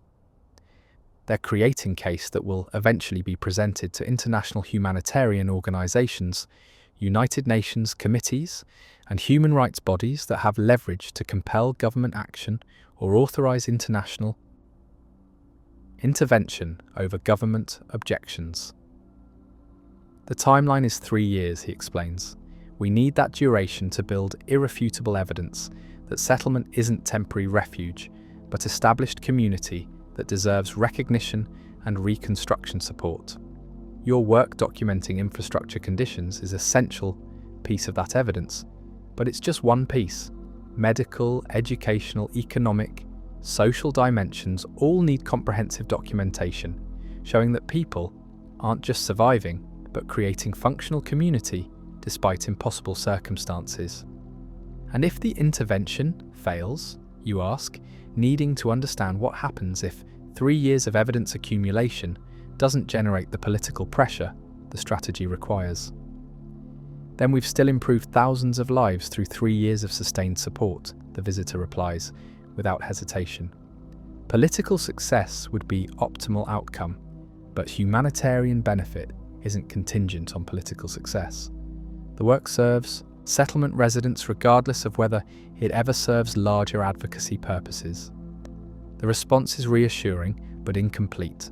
3 years of dependency on external support that suddenly vanishes if political strategy fails would leave settlement worse off than gradual development of genuine self-sufficiency would have. Creating services and infrastructure that require sustained external funding means residents lose those improvements if funding ends, potentially triggering crisis worse than the gradual deterioration that would have occurred without intervention. You articulate this concern directly. The visitor acknowledges it's legitimate and explains that part of the strategy involves building settlements' internal capacity. The technical training you've been providing to Stefan and others, development of local governance structures through housing committee and service coordination, creating revenue streams through resident employment in distant towns that provide some independent funding base beyond external support. We're not trying to create permanent dependency, he insists. We're trying to stabilize conditions long enough that community can develop sustainable self-sufficiency while simultaneously building political case for reconstruction support that would truly resolve rather than just temporarily address the structural problems.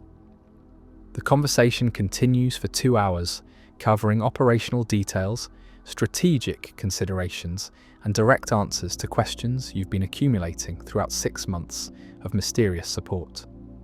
The visitor is remarkably forthcoming, providing information that demystifies the patron's identity and purposes while maintaining operational security about specific funding sources, organizational leadership, and implementation details that disclosure might compromise. Eventually, you ask the question that's been implicit throughout the conversation. Why reveal yourself now? You've maintained anonymity successfully for 6 months. What changed that makes direct contact necessary? Your collective transparency statement changed the dynamics, he replies candidly. Operating through anonymous messages works when recipients accept support without asking too many questions, but your coordination group has moved beyond that. You're engaging critically with the support, establishing boundaries, requiring accountability that anonymous operation can't adequately provide. We could have withdrawn in response to those demands, or we could adapt by providing the direct engagement that genuine partnership requires. We chose adaptation. The answer reframes the midnight visit as response to the settlement's assertion of agency rather than patrons' desire for control. The organisation is adapting to conditions that evolved beyond initial assumptions, creating structure for collaboration that respects the boundaries and principles that coordination group established. What happens now, you ask, uncertain how? Direct contact changes operational dynamics. Now we coordinate explicitly instead of anonymously, the visitor explains. You'll have direct communication channel for questions and concerns. Your coordination group will have voice in priority setting and resource allocation. We'll maintain confidentiality about funding sources and implementation details for security reasons. But operational transparency becomes norm rather than exception. Partnership rather than patron-client relationship. The proposed evolution is significant improvement over previous arrangement. Direct communication enables negotiation and adaptation that anonymous operation couldn't provide. Explicit coordination creates accountability that mysterious support systematically avoided.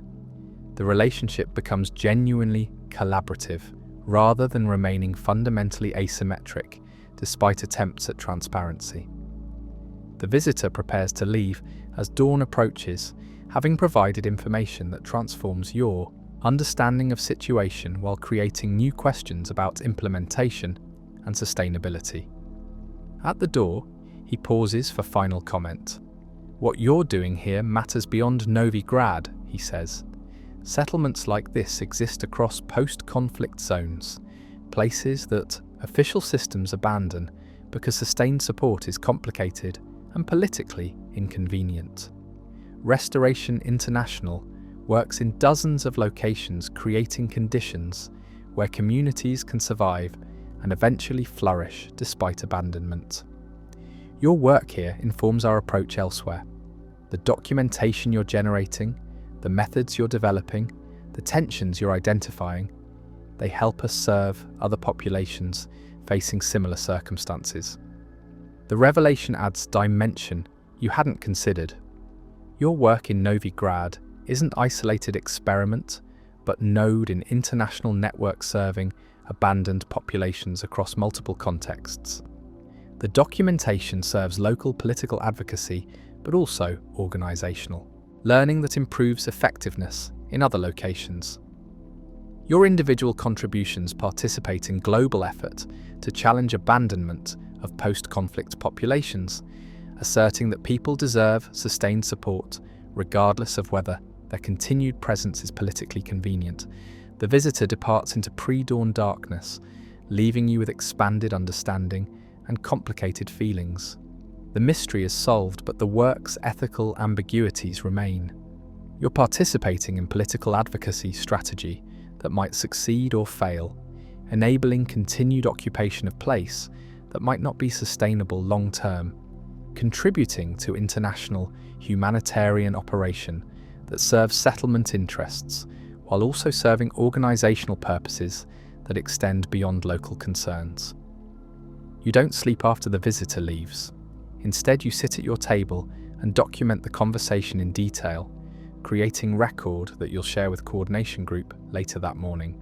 The collective decision-making principle requires sharing this information, allowing community representatives to evaluate whether direct partnership with Restoration International serves settlement interests better than the anonymous support arrangement did. The morning coordination meeting has expanded attendance, word has spread about the midnight visitor, and residents beyond the core group want to participate in discussions about how the settlement engages with its revealed patron. The conversation is intense and lengthy, with strong opinions expressed about whether direct partnership should be accepted or whether the settlement should assert complete independence, even if that means losing external support. Stefan argues for acceptance. We've been benefiting from their support for months. Now they're offering genuine partnership with accountability and coordination. Rejecting that seems like cutting off our noses to spite our faces, sacrificing material benefits because of ideological preference for complete independence that our circumstances don't realistically permit. Others argue for caution. Partnership creates obligations and dependencies that might not serve our long-term interests. We should reduce external support gradually, develop genuine self-sufficiency, and maintain autonomy, even if that means lower material standards in the short term. Katja provides analytical perspective. The question isn't whether to accept or reject partnership absolutely.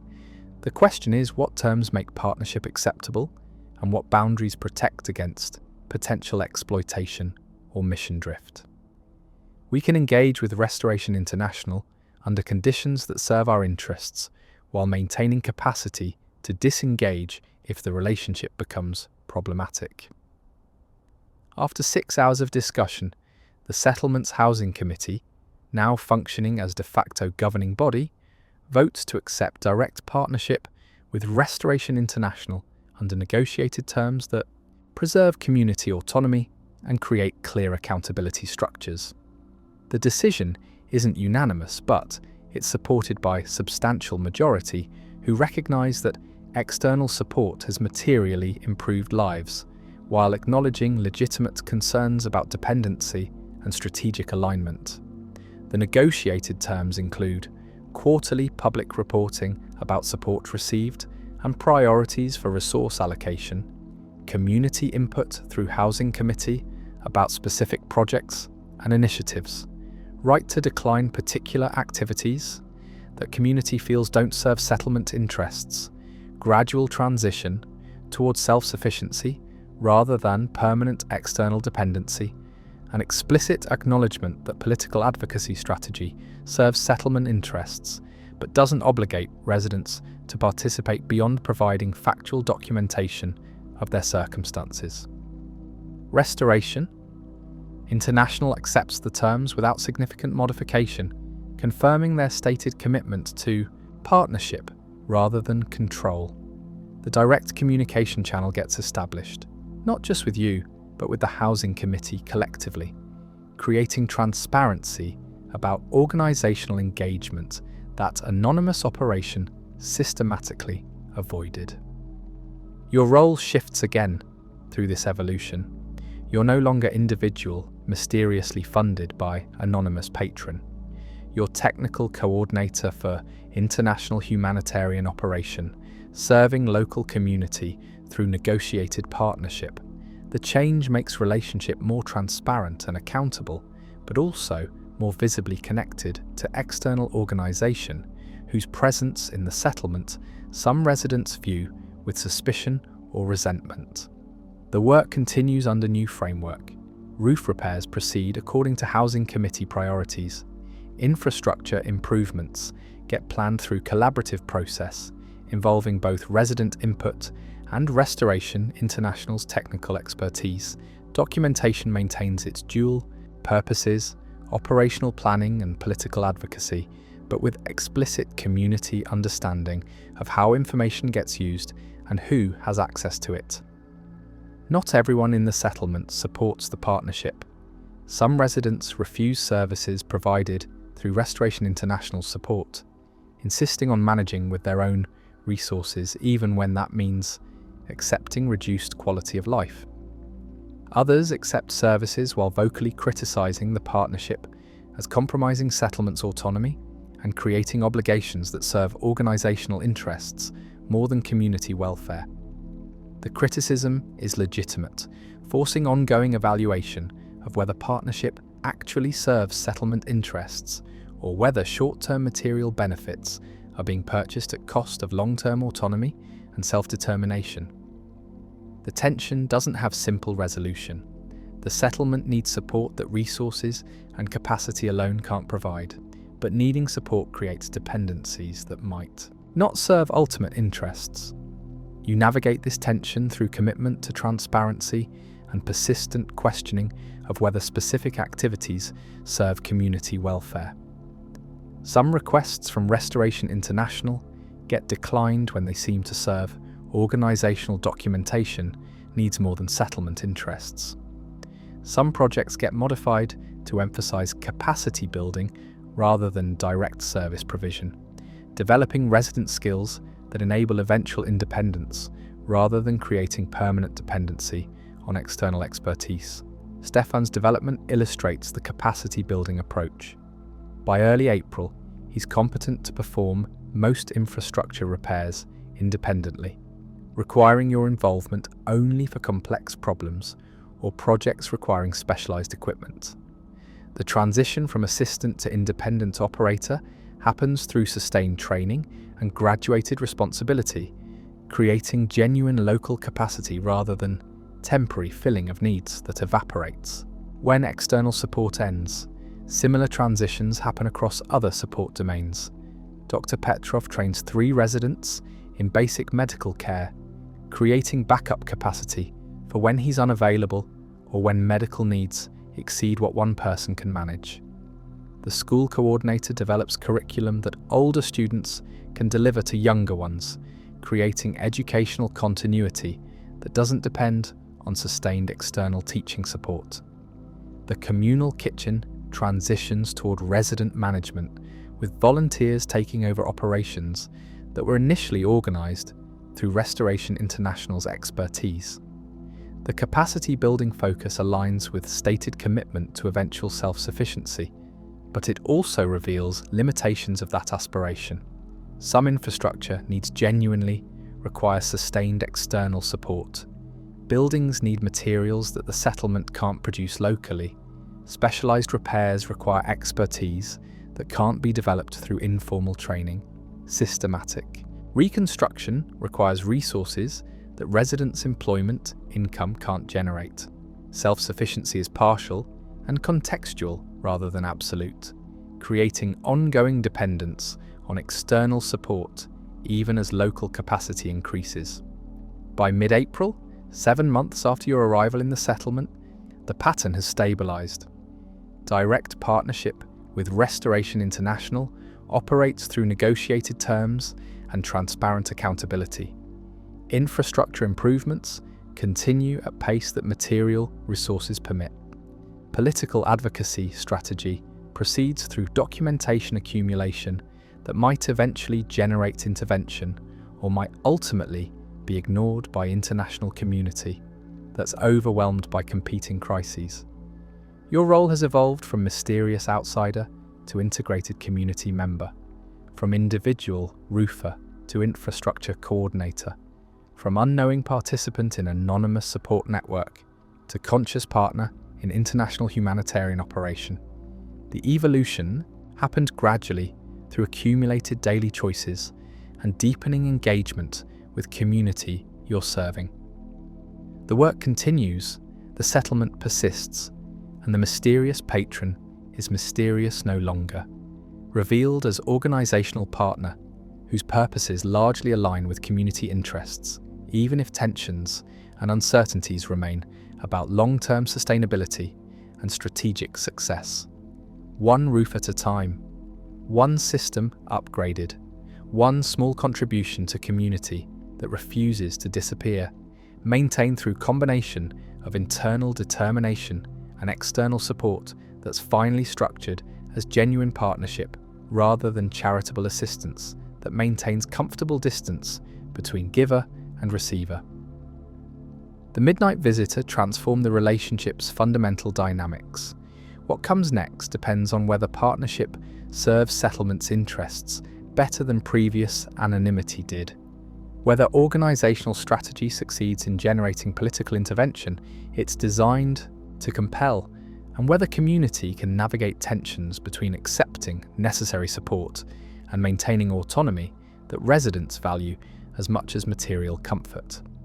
But those are questions for tomorrow and the months that follow. Tonight, finally, you sleep with clarity about who's funding the work and why. The mystery is solved, the partnership is explicit, and the work continues under framework that respects both settlements' autonomy and organisational purposes that extend beyond immediate humanitarian service. The settlement rests. The roofs you've repaired hold against spring rain, and somewhere in offices you've never seen, Restoration International compiles documentation that your work generates, building case for intervention that might transform everything or might change nothing, depending on whether anyone with power and authority cares enough to act. Chapter 9. The Spring Rebuilding. April brings transformation that's more than seasonal. The weather moderates, snow melts into streams that test your drainage repairs, and the settlement emerges from winter's siege with population that survived but shows strain in faces that are thinner, buildings that are more weathered, infrastructure that's held together through improvisation that winter stress has pushed to limits. The spring rebuilding begins not with your initiative, but with collective recognition that winter's survival required measures that can't be sustained indefinitely. Building 22 remains evacuated, sealed against weather, but fundamentally unsafe for occupation. Building 7's southeast corner shows continued deterioration despite your repairs, indicating foundation problems that patching can't address.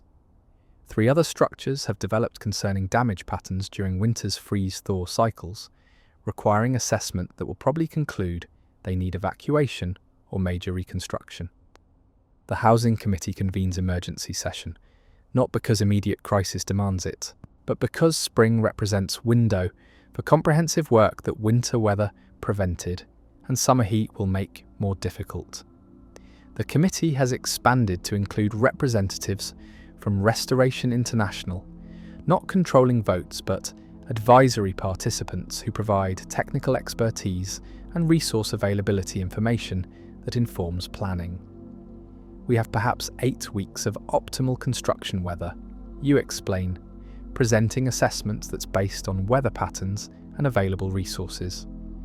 During that window, we need to address the buildings that are actively failing, complete repairs that winter prevented, and prepare infrastructure for next winter's stress. The scope exceeds what incremental daily work can accomplish. We need organised campaign with concentrated effort and coordinated resource deployment. The proposal represents departure from the previous approach, daily repairs addressing immediate needs as they arise. Campaign requires planning, resource, stockpiling, coordination of volunteers, and temporary disruption of normal routines to focus collective effort on systematic improvement rather than emergency response. It's ambitious but necessary if the settlement will be genuinely prepared for the next winter rather than just marginally surviving it. Restoration. International commits resources that make the campaign viable, construction materials in quantities that permit comprehensive work rather than minimal patches, rental of equipment that manual labour alone can't provide, temporary employment of skilled contractors who can supervise complex repairs and train settlement residents in professional techniques. The support is substantial, representing investment in settlements' long-term viability rather than just maintaining marginal survival. The campaign begins the first week of May with Building 22's assessment and possible reconstruction. The building has been sealed for 4 months, its residents relocated to other structures. The question is whether reconstruction is feasible or whether the building should be demolished and the space converted to other purposes. Community garden, open area for children's play, memorial to the attack's victims and survivors. You lead assessment team that includes Stefan, 2 contractors employed by Restoration International, and structural engineer, who's volunteered time to evaluate complex damage that exceeds your expertise. The assessment takes 3 days of intensive examination: foundations, load-bearing walls, roof structure, electrical and plumbing systems. The conclusion is sobering but not completely discouraging. Building 22 could be reconstructed with major intervention, but the cost and effort would be substantial relative to its capacity and condition, even after reconstruction. Reconstruction would require essentially rebuilding the structure around its existing shell, the structural engineer explains during presentation to Housing Committee. We'd need to reinforce foundations, replace load-bearing elements, reconstruct the roof system completely, and upgrade all utilities to modern safety standards. The work would take full campaign season and consume resources that could address problems in multiple other buildings. The question is whether concentrating resources on one structure serves settlement's interests better than distributing them across many buildings with less severe problems. The committee debates the allocation question extensively. Building 22's residents want their home restored, understandably attached to the space where they built lives despite difficult circumstances. But committee members representing other areas argue that resources should be distributed to prevent additional buildings from reaching Building 22's condition, rather than concentrated on recovering one structure that's already failed. Stefan provides perspective that shifts the discussion. Building 22 could be partially reconstructed as a demonstration project that trains residents in professional construction techniques. We'd work alongside the contractors, learning methods that we could then apply independently to other buildings. The knowledge we'd gain might be worth more than the housing capacity we'd restore, because it would enable us to do similar work elsewhere without external expertise. The proposal transforms reconstruction from pure resource allocation question into capacity building opportunity. The committee approves modified plan. Building 22's ground floor will be fully reconstructed using professional standards and comprehensive training for resident volunteers. Upper floors will remain sealed until resources and trained capacity enable their eventual reconstruction. The approach balances immediate capacity creation with long-term skill development, serving multiple purposes rather than just addressing housing shortage. The reconstruction begins immediately, with a team of 8 residents working, alongside 2 professional contractors. You participate as coordinator and translator, helping contractors understand settlement context and helping residents understand construction principles that contractors take for granted, but that require explicit teaching for people learning these skills for first time. The work is intensive and educational. The residents learn foundation repair, load-bearing wall reinforcement, proper installation of structural elements that aren't visible in finished buildings but that determine whether structures survive or fail under stress. The teaching is hands-on and thorough, with contractors explaining principles while demonstrating techniques, then supervising as residents practice on actual reconstruction work where mistakes have real consequences but can be corrected before they compromise structural integrity. Stefan thrives in this environment, absorbing information rapidly and asking questions that demonstrate deep understanding of principles, rather than just surface learning of procedures. By the second week, he's working nearly independently, requiring contractor supervision only for final verification, rather than step-by-step guidance. His progression illustrates what's possible when talent meets opportunity and intensive training, transformation from competent assistant to skilled practitioner who can work professionally. While Building 22 reconstruction proceeds, simultaneous work addresses other priority structures. Heating systems that barely survived winter get upgraded to reliable configurations. Electrical systems that created fire hazards get replaced with proper installations. Roofs that leaked despite your patches get comprehensively repaired using professional materials and techniques. The campaign's scope is transformative, touching nearly every occupied building, and improving conditions beyond what incremental repair could achieve. The community mobilises to support the campaign. Residents who aren't working construction provide meals for workers, organise childcare for families whose members are participating in building projects, handle logistics that enable focused work without daily life completely disrupting. The mobilisation demonstrates organisational capacity that 2 years of survival has developed. People working together effectively, coordinating without extensive bureaucracy, creating results through collective effort that individuals couldn't produce alone. Dr. Petrov establishes medical station near major work sites, treating minor injuries and monitoring workers for heat exhaustion or overexertion. The prevention-focused approach keeps workers safe while building trust. People work harder when they know medical support is immediately available if needed.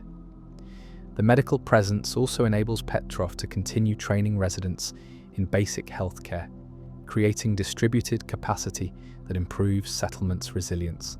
Katya documents everything, creating comprehensive record of the campaign, photographs of before and after conditions, testimony from residents about improvements, technical specifications of work completed, training curriculum that contractors are using to develop resident skills.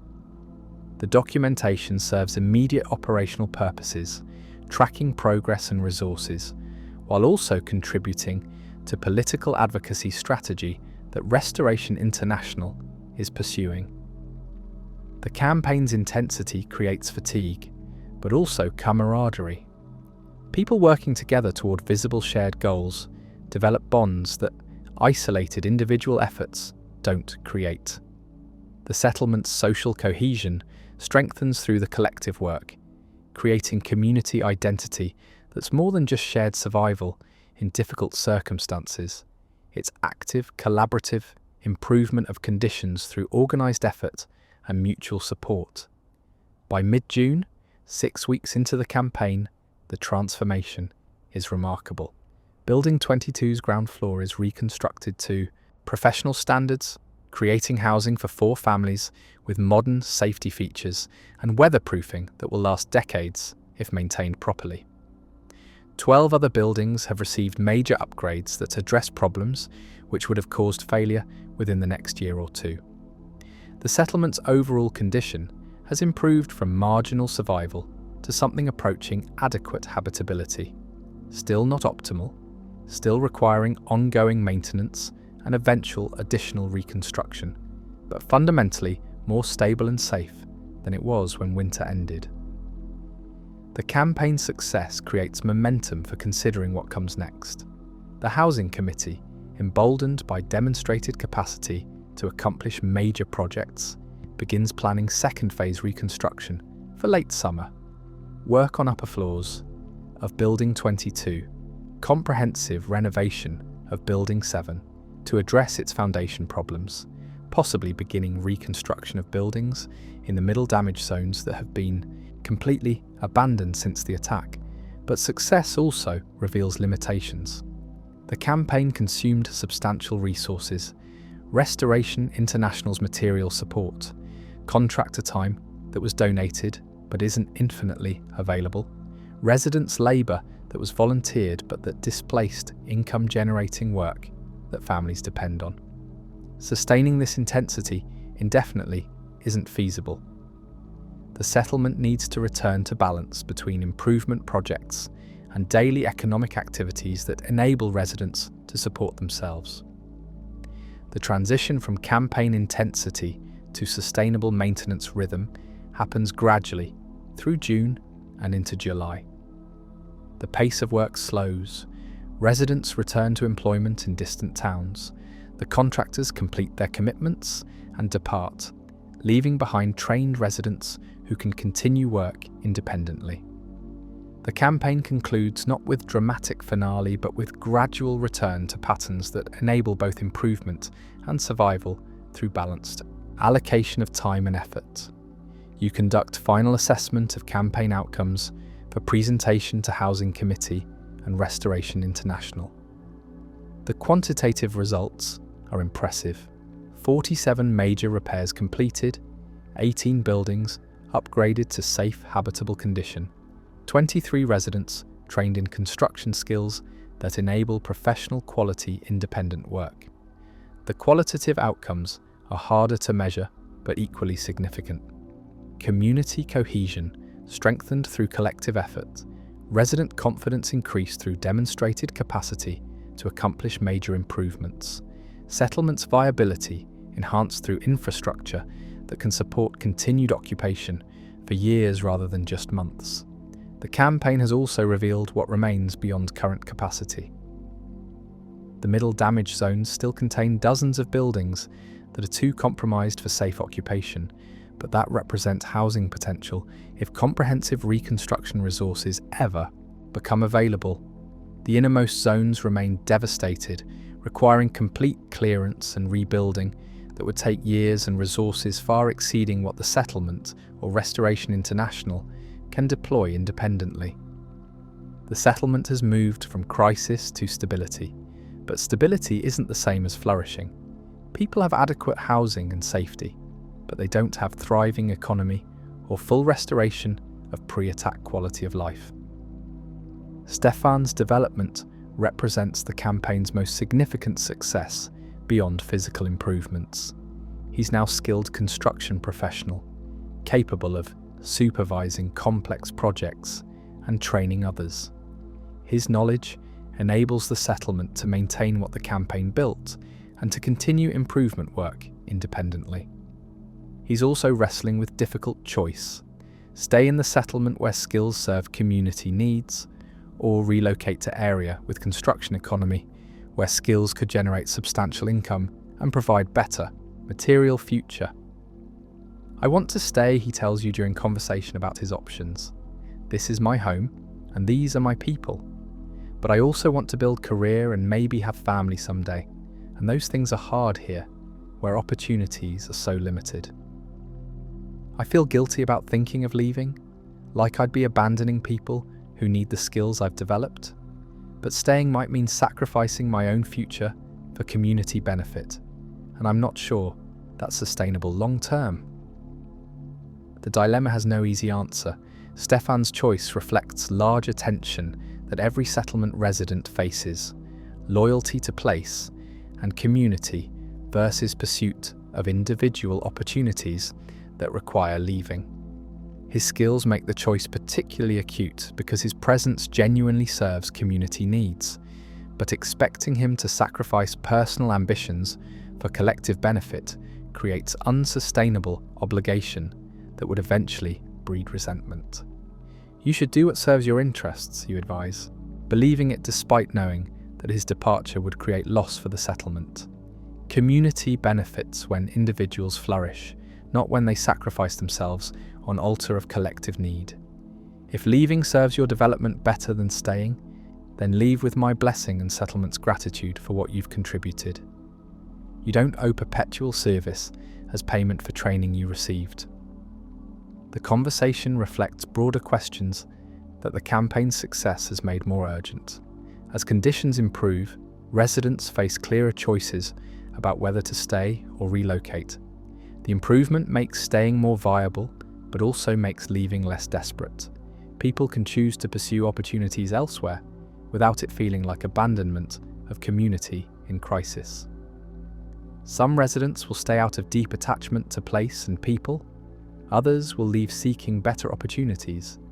The settlement's population will evolve through these individual choices, creating community that's smaller but more committed than the current population that includes many people who remain primarily because leaving seems too difficult, rather than because staying serves their actual preferences. By late July, 3 months into the spring rebuilding, the settlement has stabilised at new equilibrium. The physical infrastructure supports safer, more comfortable habitation.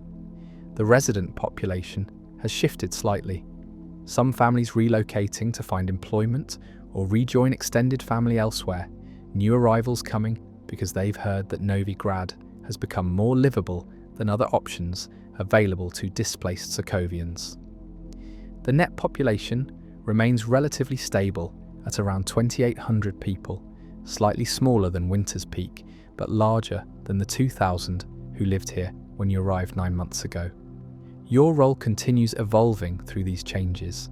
You're no longer just addressing crisis, you're maintaining improved infrastructure and planning future enhancements. The work is less dramatic but more sustainable, creating pattern that could continue indefinitely rather than burning out through unsustainable intensity. Stefan's development has created partnership, where you work together as peers rather than teacher and student, sharing responsibilities and decision-making in ways that distribute rather than concentrate expertise and authority. The spring rebuilding has demonstrated what's possible when resources, expertise, and community effort align effectively. Buildings that seemed beyond repair have been restored.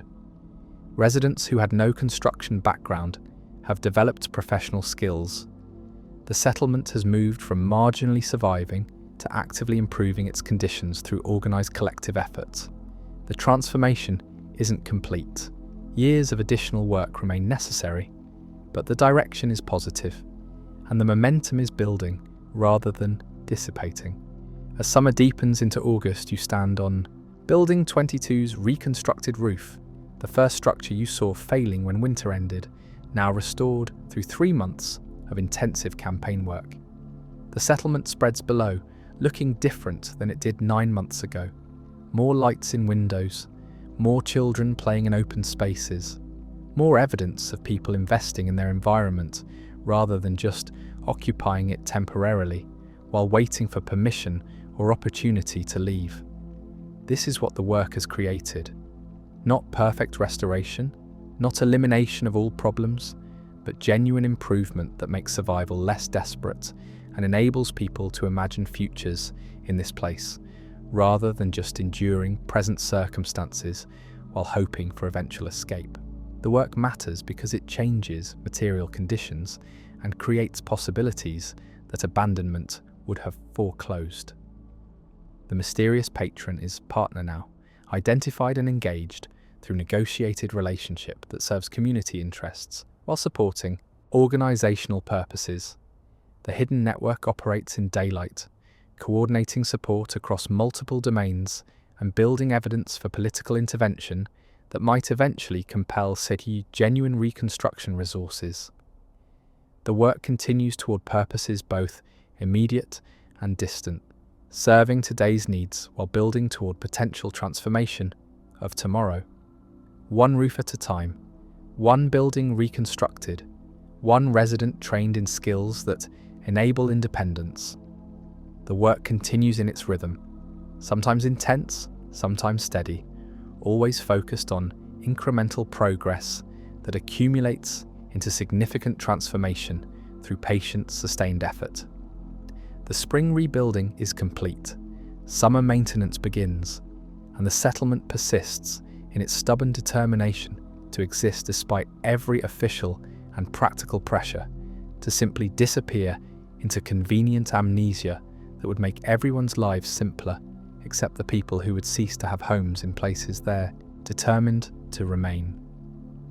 The intervention begins without announcement or drama, not with proclamations or public statements, but with quiet arrival of government delegation on a Tuesday morning in late September, nearly 1 full year after you first arrived in the settlement to repair roofs with anonymous patrons' mysterious funding. The delegation consists of 5 officials, ministry representatives, regional administrators, an assessor whose purpose isn't immediately clear, but whose presence suggests evaluation rather than simple inspection. They arrive in government vehicles, professionally dressed and carrying documentation that gives their visit official weight that previous governmental interactions have lacked. Settlement residents watch with mixture of curiosity and suspicion as officials set up temporary office in what used to be community centre before the attack. You're summoned to meeting along with housing committee members, Dr. Petrov, Katya, and several other residents who've been prominent in settlement operations. The summons is polite but firm, request rather than order, but request that declining would create complications that prudent people avoid when dealing with governmental authority. The lead official introduces himself as Deputy Minister Vasily Kozlov, representing the Ministry of Reconstruction and Development. His presence is significant.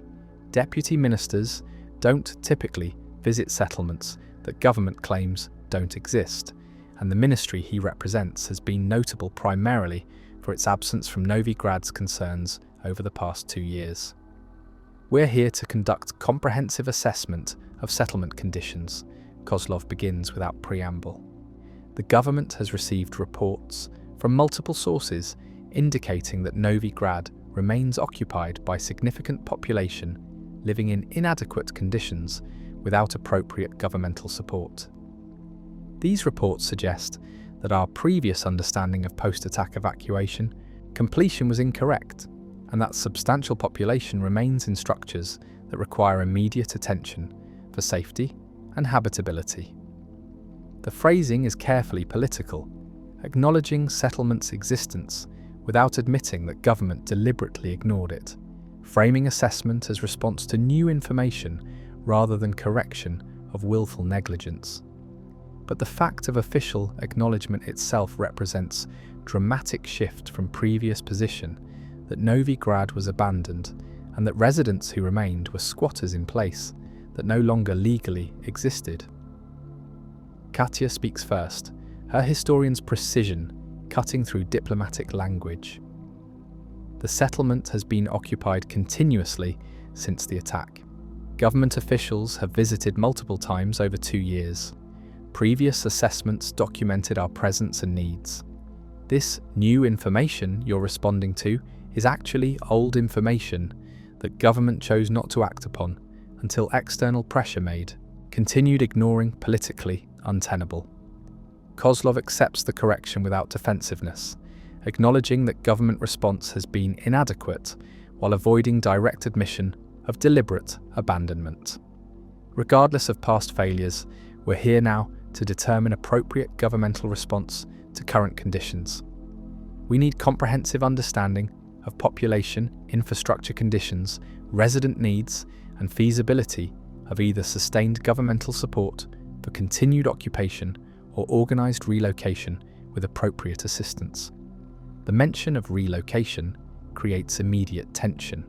Settlement residents have consistently refused government relocation offers, viewing them as attempts to forcibly evacuate rather than genuinely supportive assistance.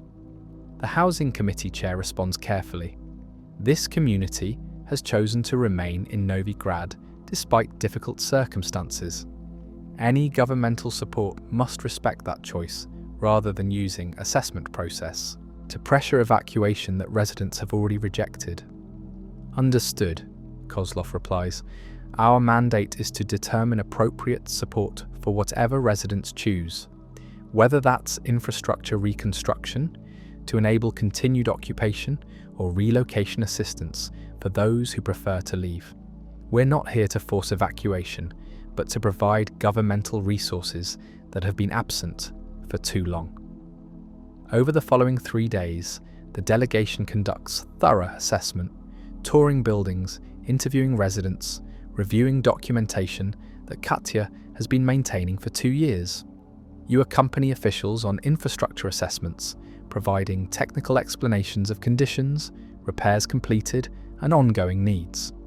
The officials are professional and thorough, demonstrating genuine interest in understanding actual conditions rather than confirming predetermined conclusions. On the 3rd day, Kozlov requests private meeting with you, Katya, and Housing Committee, or leadership. The meeting happens in Building 14's communal space, away from official temporary office, where conversations might be overheard or recorded. I'm going to speak frankly because circumstances require it, Kozlov begins. This assessment was initiated because international humanitarian organisations and human rights bodies compiled extensive documentation of settlement conditions and government negligence. That documentation was presented through diplomatic channels to officials at levels well above my authority. The political pressure generated by that presentation made continued government inaction untenable. We're here because international attention forced governmental response, not because we spontaneously developed concern for your welfare. The honesty is unexpected and appreciated. Kozlov continues, the documentation that created this pressure is remarkably comprehensive.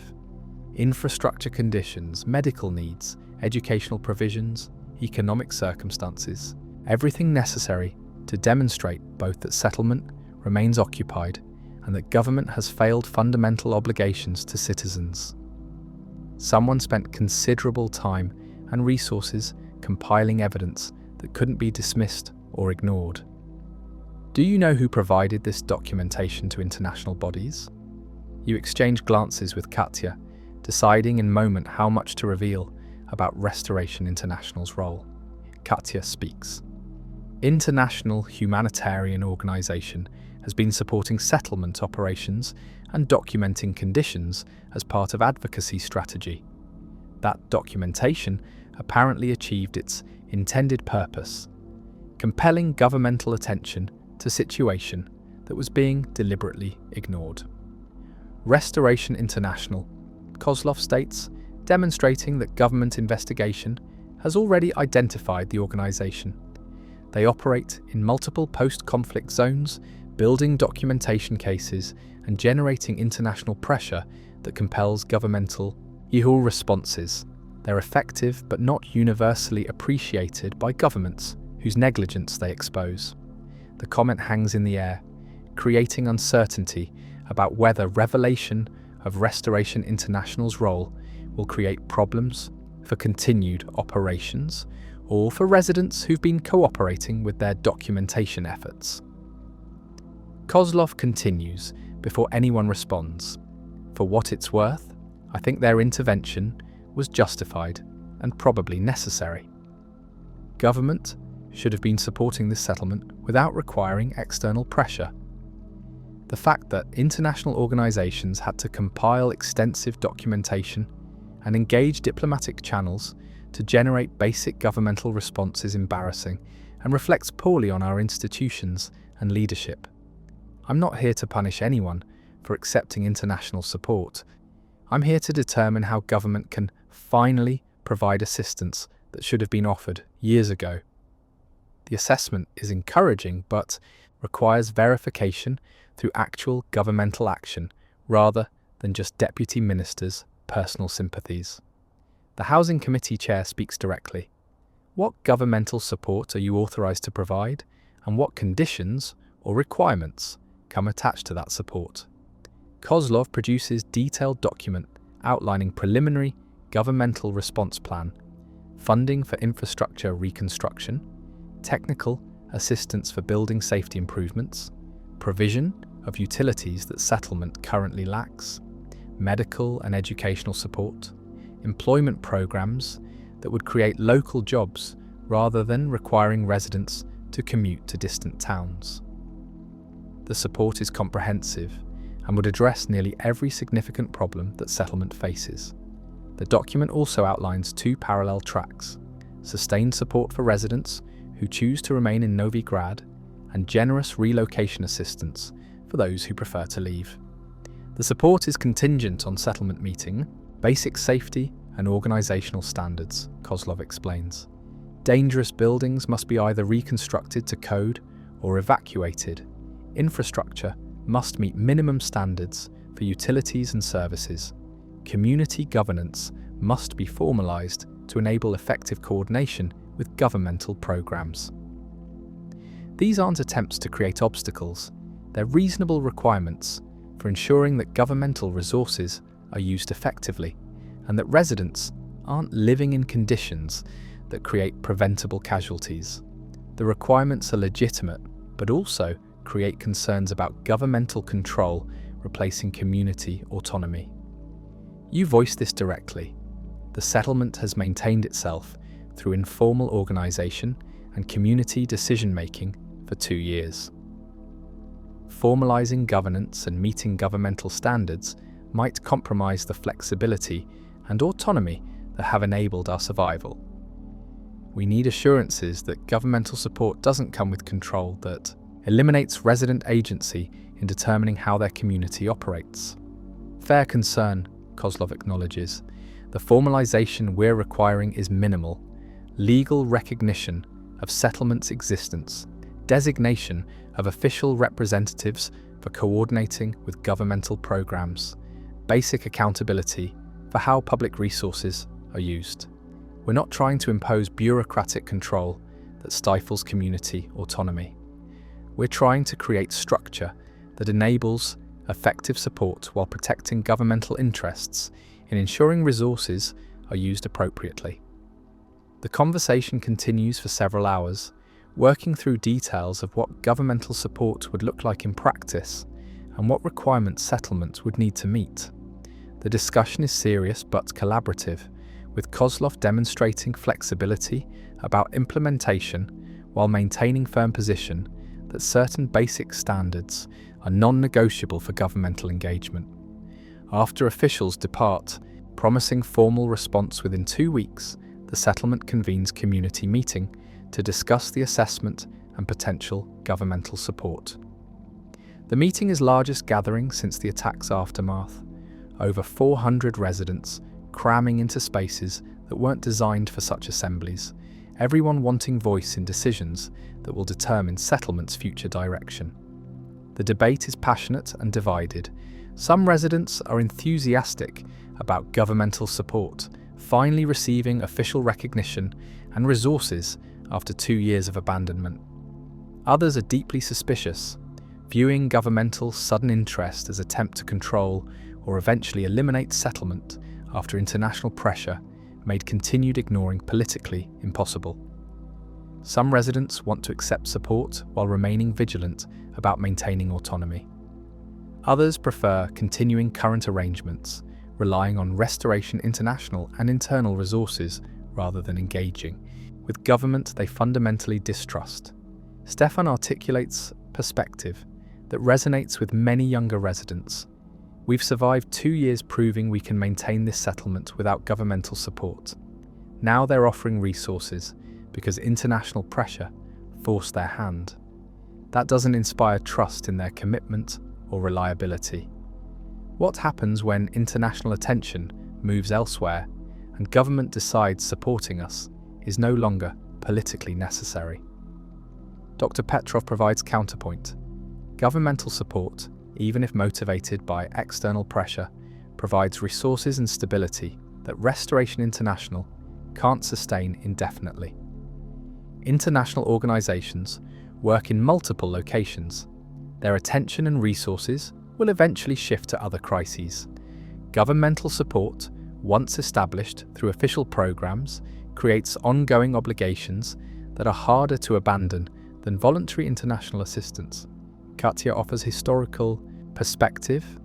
Every post-conflict settlement faces this choice: accept governmental support with its requirements and potential control, or maintain autonomy while accepting material limitations that independence creates.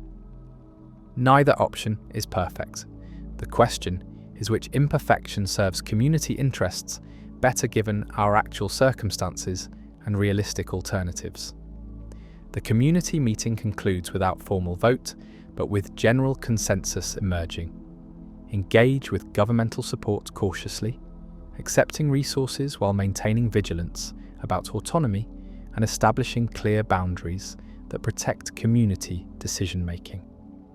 The approach isn't unanimous agreement, but it's workable compromise that most residents can accept even if they have reservations.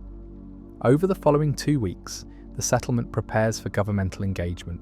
The Housing Committee formalizes its structure, creating official recognition of representatives and establishing procedures for decision-making and coordination.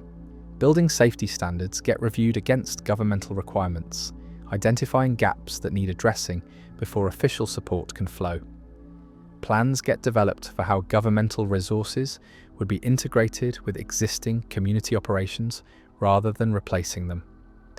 Restoration International's role becomes complicated through this transition. Kozlov made clear that continued international support is permissible, but that governmental resources won't duplicate services that international organisations are already providing. The implication is that Restoration International should gradually phase out as governmental support ramps up, creating transition rather than permanent parallel operations. The organisation accepts this framework, having achieved their advocacy goal of compelling governmental response, even if that means their own operational role will diminish. The formal governmental response arrives exactly 2 weeks after the assessment, delivered through official channels with publicity that makes settlement's existence and governmental support impossible to ignore. The announcement receives regional media coverage, stories about Novigrad's survival, residents' determination to remain, and government's commitment to supporting continued occupation or facilitating voluntary relocation for those who prefer to leave. The publicity is double-edged. It brings recognition and legitimacy that the settlement has lacked. But it also brings attention. Curiosity seekers, journalists, well-meaning but intrusive visitors who want to see the place where people live in city that survived being lifted into the sky and crashing back to earth. The settlement isn't prepared for tourism or sustained external attention. The sudden visibility creates demands on time and patience that residents didn't anticipate and don't particularly welcome. You find yourself frequently approached by journalists wanting stories about the roofer who rebuilt Novigrad, dramatic framing that misrepresents both your role and the community's collective efforts. The attention is uncomfortable but potentially useful if managed carefully. Accurate stories about settlement conditions and community resilience serve the documentation purposes that Restoration International's strategy requires.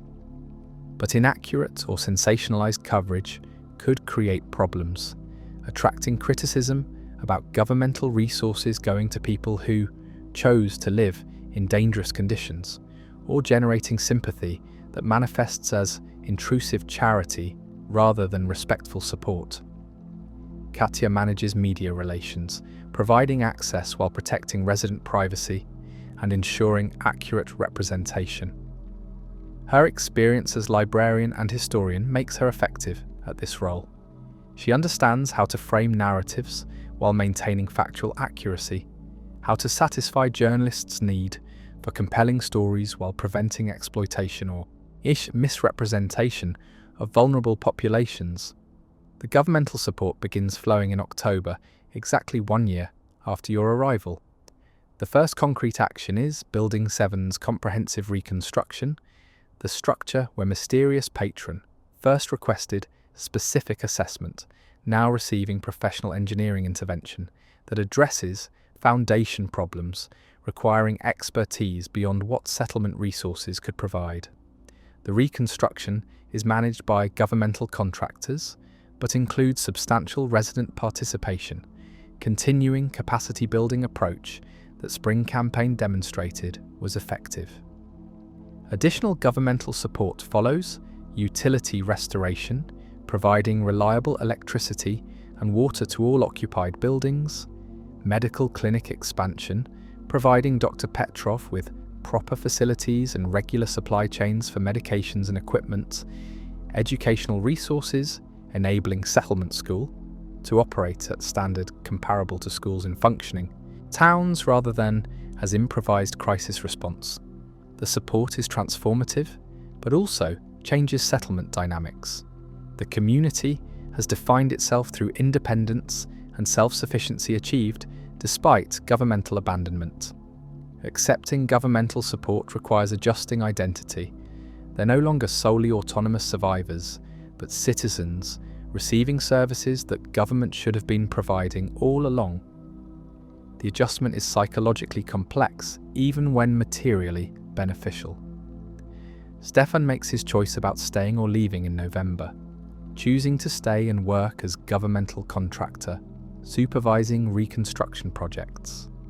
The choice balances his desire to remain in community with his need for professional development and adequate income.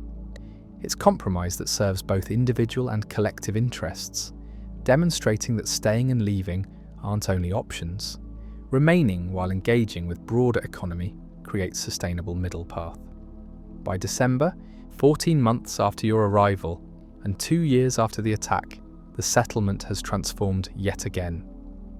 Governmental support provides stability that international assistance couldn't sustain indefinitely.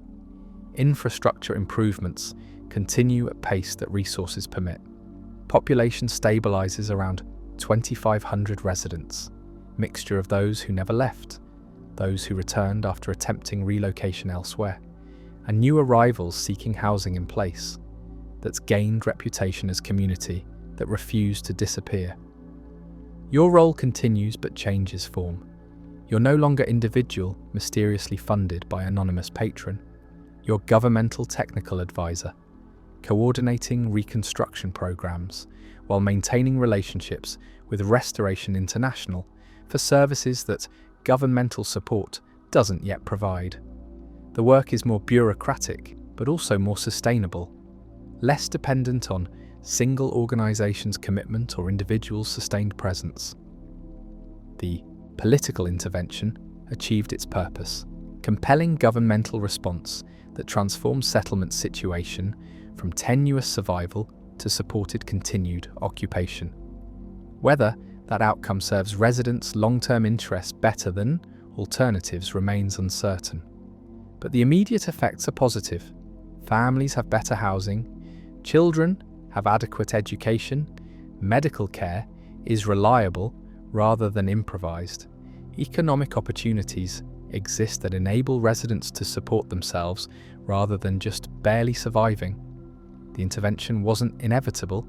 It required years of documentation accumulation, strategic presentation through diplomatic channels, international pressure that made continued governmental inaction politically untenable. Restoration, international strategy succeeded, validating their approach while also raising questions about what happens in settlements where similar advocacy doesn't occur or fails to generate necessary pressure. For now, Novi Grad has achieved what seemed impossible when you arrived: official recognition, governmental support, sustainable infrastructure that enables genuine community rather than just desperate survival. The work continues, but with resources and institutional backing that make progress realistic rather than perpetually aspirational. One roof at a time, one building reconstructed, one policy intervention achieved through patient accumulation of evidence and strategic application of international pressure. The work continues in new forms, serving community that persists against odds through combination of internal determination and external support that finally acknowledged responsibility for citizens who chose to remain in place, that maps deleted but that people refused to abandon. Spring returns to Sokovia, not the first spring since your arrival, but the second, marking 18 months of work that began with anonymous funding and mysterious patron and evolved into complex partnership with international humanitarian organisation and formal engagement with governmental reconstruction programs. The settlement that existed as marginal survival community when you climbed your first ladder now functions as recognised town with official services, formal governance and prospects for sustained development that seemed impossible when governmental position was that Novi Grad simply didn't exist.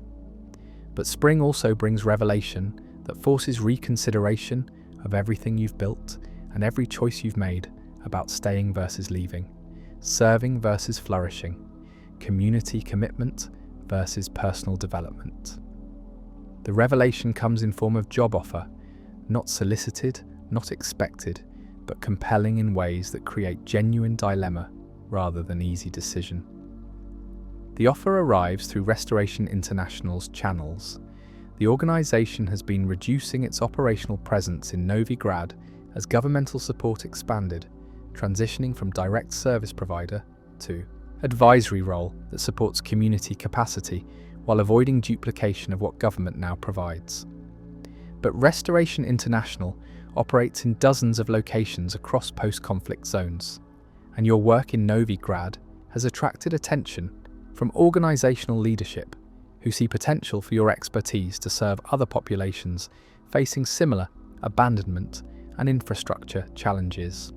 The offer is Senior Technical Coordinator position for Restoration International's Eastern Europe operations based in Vienna, with regular travel to settlements across the region.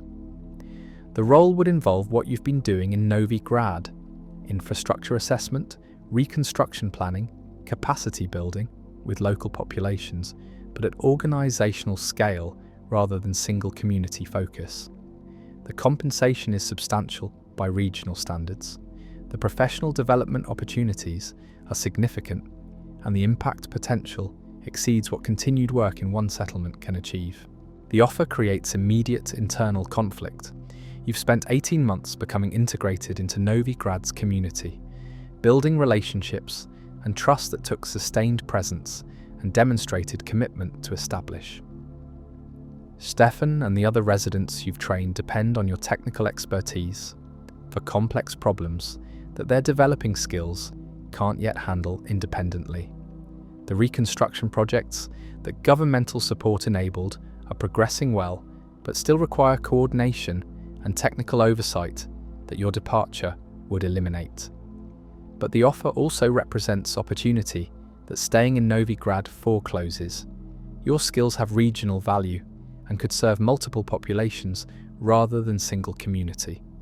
The work you've pioneered in Novigrad, combining infrastructure repair with capacity building and political advocacy, could be systematized and deployed across Restoration International's network, potentially improving thousands of lives rather than hundreds.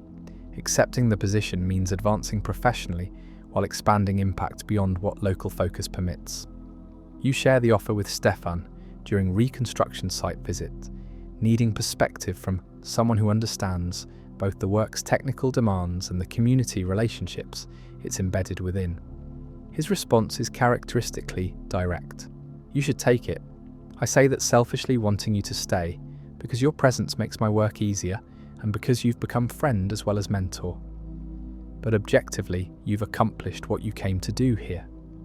The settlement is stable, governmental support is flowing, local capacity exists to continue the work independently. Staying beyond necessary duration doesn't serve anyone's interests. Not yours, not really the community's either. But there's still so much work remaining, you object, listing the reconstruction projects in planning stages, the training programs that are developing, the coordination with governmental agencies that would be disrupted by leadership transition. There will always be more work remaining, Stefan counters. Infrastructure improvement is endless process, not destination you reach and complete. The question isn't whether work remains, but whether you're the person who should be doing it, or whether community should be managing it independently with governmental support and the capacity we've built. I think we're ready for that transition, even though it will be harder without you. The conversation continues over following days as you discuss the decision with others in the settlement. Dr. Petrov offers medical analogy. Treatment creates dependency if provider never enables patient to manage their own health. Community development works the same way. External expertise should build internal capacity and then withdraw, not remain indefinitely, even when continued presence would be more comfortable for everyone involved. You've built the capacity. Maybe now it's time to trust that it's sufficient. Katya's perspective is historian's view. Every development phase has natural conclusion where external catalysts should withdraw to allow internal dynamics to operate independently. You've been catalyst for reconstruction and capacity building. Those processes are established and self-sustaining now. Continued presence might actually prevent full development of community ownership by maintaining dependency relationship that no longer serves developmental purposes. The Housing Committee formally discusses the situation, acknowledging that your potential departure creates transition challenges, but also recognizing that communities' long-term interests require developing genuine independence rather than permanent reliance on individual expertise. The committee's position is that they'd prefer you stay, but they support whatever decision serves your interests. They're grateful for your service, but don't claim ownership of your life choices through community need. You spend 3 weeks wrestling with the decision, weighing competing considerations that don't resolve into clear answer. Staying means continuing work you find meaningful in community you've become attached to, but it also means limiting professional development and potentially preventing community's full independence. Leaving means advancing career and expanding impact, while abandoning relationships and work that feel unfinished, potentially betraying commitments that 18 months of presence created, even if those commitments were never explicitly articulated. The decision crystallizes through conversation with elderly resident named Anya, the woman who resisted evacuation during winter's deadly cold snap, who you relocated to warming station and helped return home when temperatures moderated. She's become informal advisor, someone whose long perspective and direct communication style cuts through equivocation to identify what matters. "You're not from here," she states simply during afternoon tea in her small apartment. "You came to help, and you did help substantially. But this isn't your home, and these aren't your people in the way they are for those of us who've lived in Novigrad our entire lives. You owe us good work while you're here, which you've provided. You don't owe us permanent residence or sacrifice of your professional development. Go do important work elsewhere. We'll survive your departure, just as we survived the attack and survived 2 years of governmental abandonment. Survival is what we do." The framing releases you from obligation that you've been imposing on yourself, rather than community actually demanding. You've been treating your presence as essential to settlement's continued functioning, but that assessment inflates your importance while underestimating community's actual capacity and resilience. The settlement survived before you arrived. It will survive after you leave. Your contribution has been significant, but not irreplaceable. You accept the position with Restoration International, negotiating start date that allows 2 months for transition.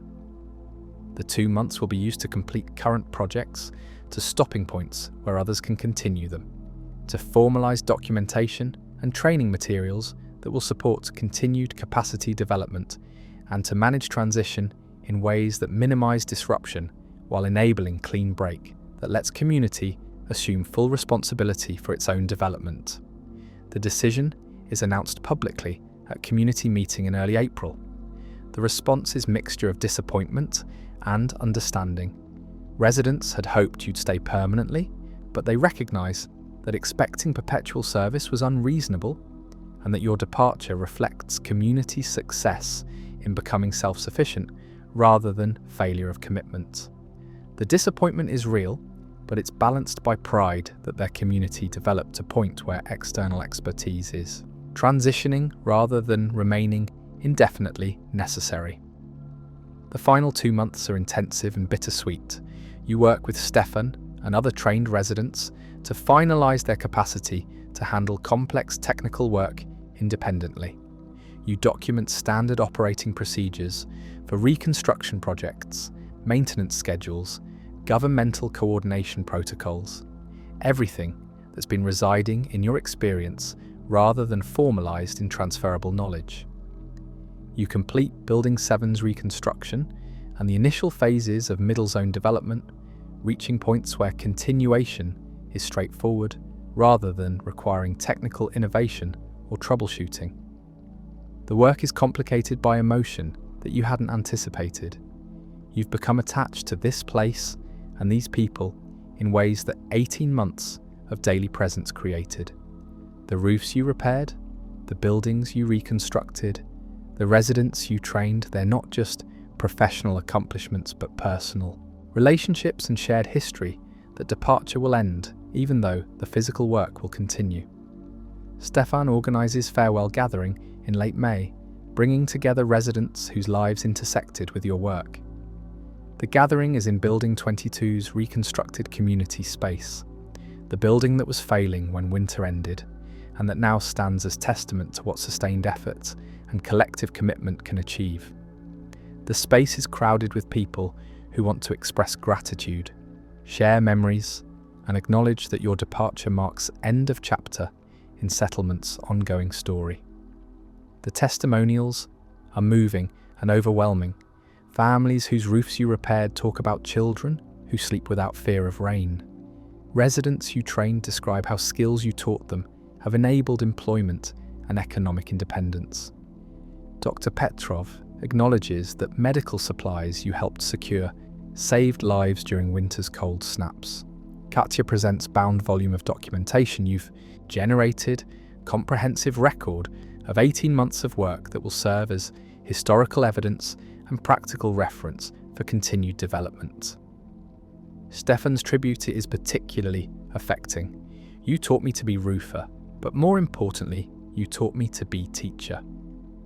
The capacity building approach you pioneered, where expertise creates more expertise rather than dependency, is transforming how our community develops, and how I understand my role in that development. You're leaving behind not just improved buildings, but improved people who can continue improving their community independently. That's legacy that matters more than any individual project's completion. The final days pass too quickly. You finish last documentation, hand over last tools and materials, conduct last site visits to ensure transitions are complete and sustainable. The work ends not with dramatic conclusion, but with gradual reduction to point where continued presence would be prolonging goodbyes rather than serving necessary purposes. Your last morning in Novigrad begins before dawn, the familiar pre-sunrise hour when you've done so much work over 18 months. You walk through the settlement one final time, seeing buildings in the grey light that's become your working condition, the roofs you've repaired, the structures you've reconstructed, the community spaces where life continues despite everything that's tried to destroy it. Building 22 stands solid, its reconstruction representing everything you've tried to achieve, taking failure and transforming it into function, building capacity alongside infrastructure, creating sustainability rather than temporary fixes. Building 7's southeast corner no longer bulges with structural stress. The foundation problems are resolved. The building is safe for continued occupation.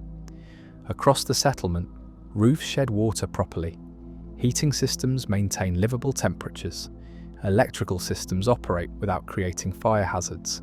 But more significantly than physical improvements, the community itself is stronger. Residents who had no construction skills now work professionally. Governance structures that were informal and improvised are now recognised and effective. The settlement that government claimed didn't exist is now officially acknowledged and supported. The work you've contributed to has achieved transformation that seemed impossible when you arrived with mysterious funding and began climbing ladders to patch leaking roofs. Stefan meets you for final breakfast in the communal kitchen. The conversation is quieter than usual. Both of you are aware that this is goodbye, even though goodbyes have never been comfortable.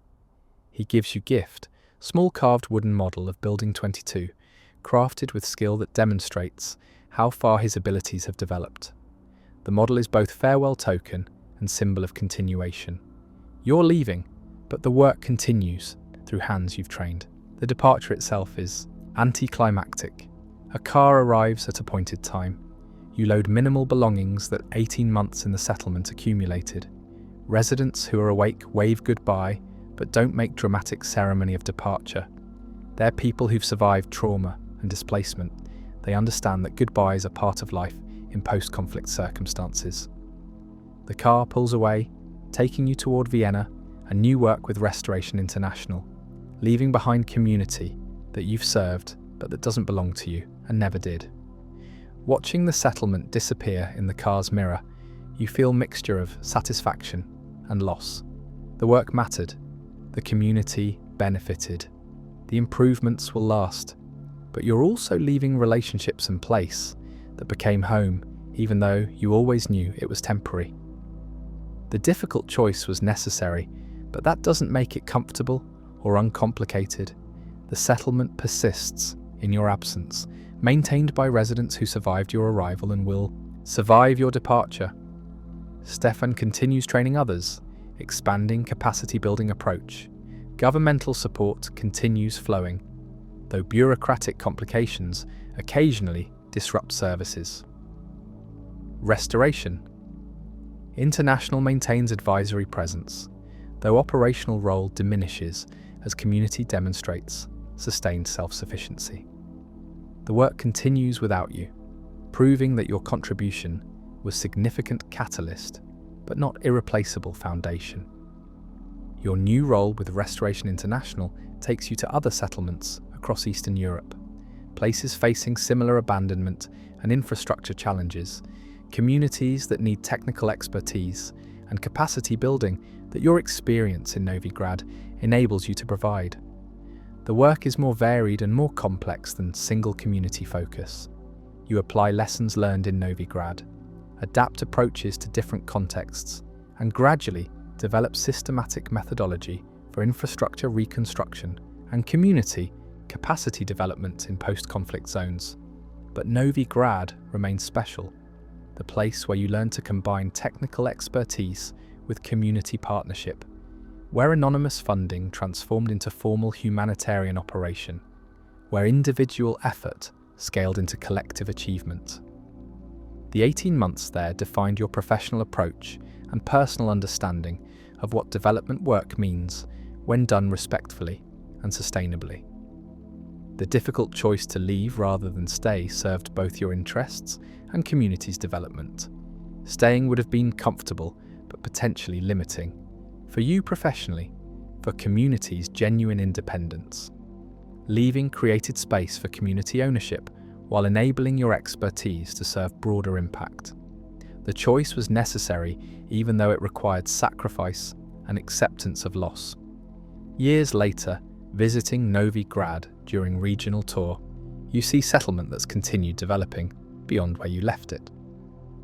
New buildings have been reconstructed, population has grown to almost 4,000, economic opportunities have diversified, the community that was marginal survival when you arrived has become functioning town with prospects for sustained development.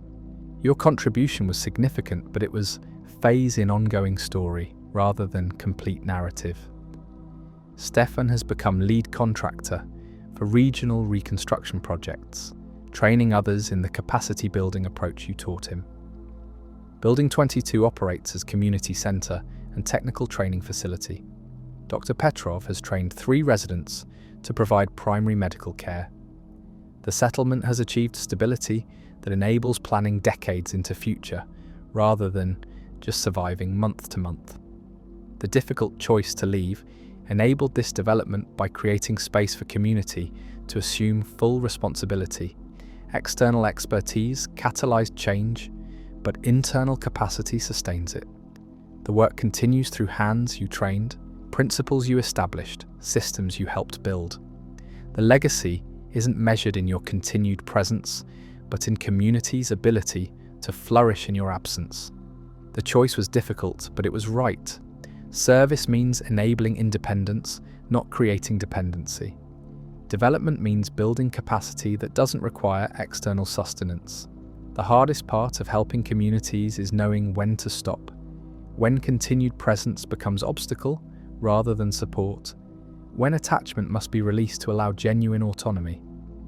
You left Novigrad physically, but it remains present professionally and personally, the place where you learned what development work means, where theoretical approaches became practical methodology, where community taught you as much as you taught them about resilience and determination, and the human capacity to survive and flourish despite circumstances designed to destroy both.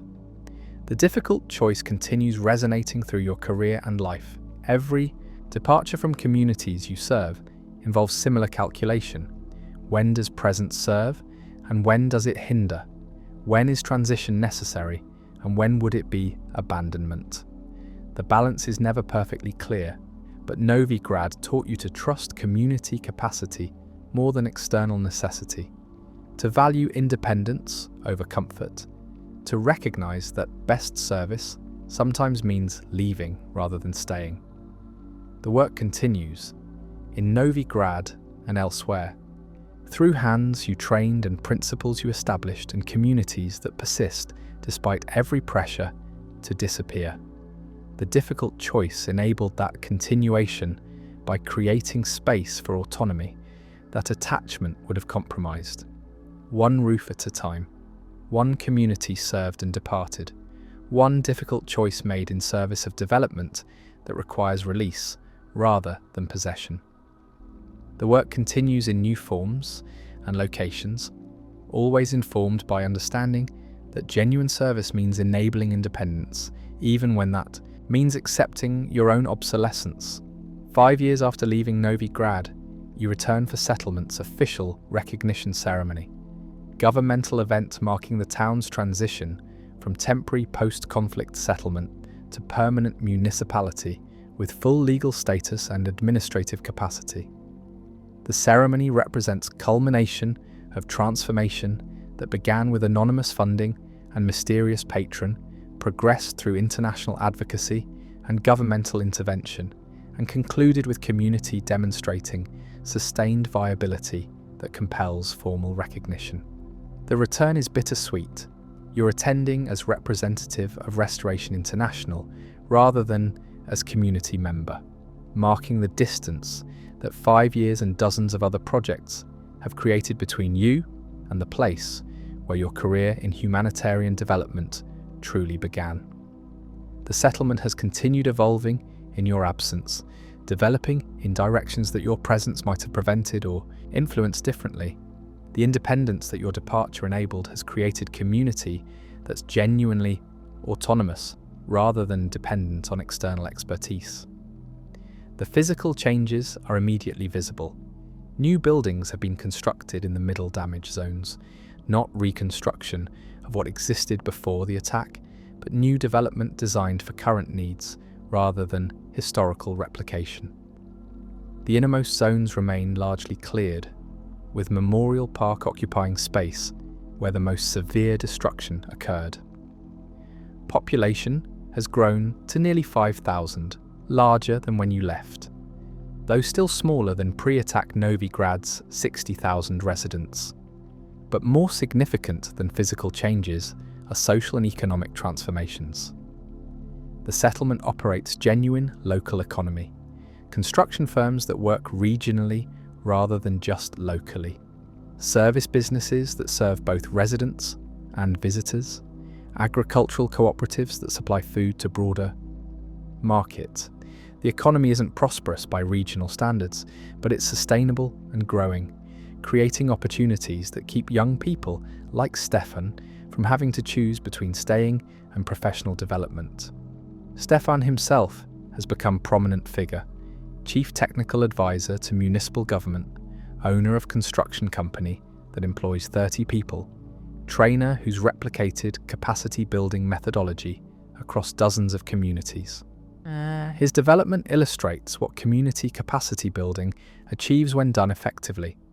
Not just improved infrastructure, but improved people who continue improving their communities and expanding their impact beyond original contexts. The recognition ceremony happens in Building 22's expanded community centre.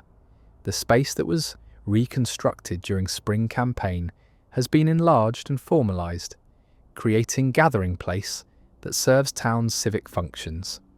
The ceremony includes governmental officials from national and regional levels, representatives from Restoration International and other humanitarian organisations that supported settlement survival, and community members who've maintained Novigrad through years of difficulty. Deputy Minister Kozlov delivers keynote address, acknowledging governmental failures while celebrating community resilience. Novigrad's survival represents triumph of human determination over bureaucratic neglect. This community maintained itself through 2 years of governmental abandonment, demonstrated viability that compelled official recognition and built sustainable future that serves as model for post-conflict development. The government's role in this success was minimal and delayed. The credit belongs to residents who refused to disappear and to international partners who supported them when their own government failed to. The honesty is refreshing compared to usual governmental self-congratulation. Kozlov's acknowledgement of failures alongside celebration of achievements creates tone that respects audience intelligence while marking governmental commitment to sustained support rather than temporary attention that fades when crises move elsewhere. Dr. Petrov speaks representing community perspective. We stayed when leaving would have been easier because this is our home and these are our people. We rebuilt when abandoning would have been simpler because we believed community was worth preserving. We accepted help from international partners when our government pretended we didn't exist because survival required pragmatism over pride. We're here today not because government graciously permitted our existence, but because we refused to accept that being erased from maps meant we should cease to exist in reality.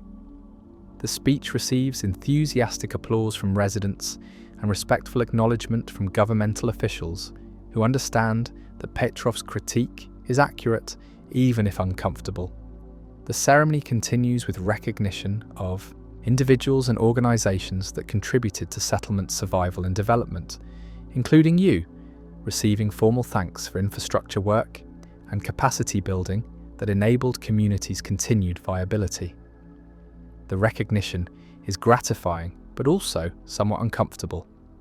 You spent 18 months working intensively, but you weren't alone in that work. Stefan and dozens of other residents contributed as much or more. Restoration International provided resources and coordination. Even governmental support eventually materialised. The individual recognition feels like overemphasis on external catalyst, while underemphasising communities' internal efforts that actually sustain transformation. After the ceremony, informal gathering brings together people who participated in settlement survival and reconstruction. You find yourself in conversations that mix reminiscence about difficult early days with updates about current developments and hopes for future expansion. The conversations reveal how thoroughly the community has moved beyond survival mode into genuine development planning. Discussions about educational expansion, economic diversification, cultural preservation, everything that functioning municipalities concern themselves with, rather than just emergency response and basic subsistence. Katya's archive has been formally institutionalized as Municipal Historical Centre, occupying entire floor of expanded community centre.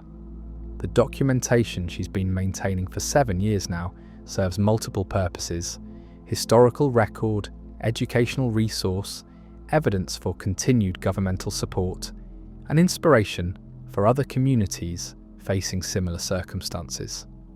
The archive represents vindication of her commitment to preserving knowledge against official amnesia. The records she maintained prove settlement's continued existence and resident resilience when governmental position was that Novi Grad was abandoned ruin. Anya, now in her 80s, attends the ceremony briefly before retiring to her apartment to rest.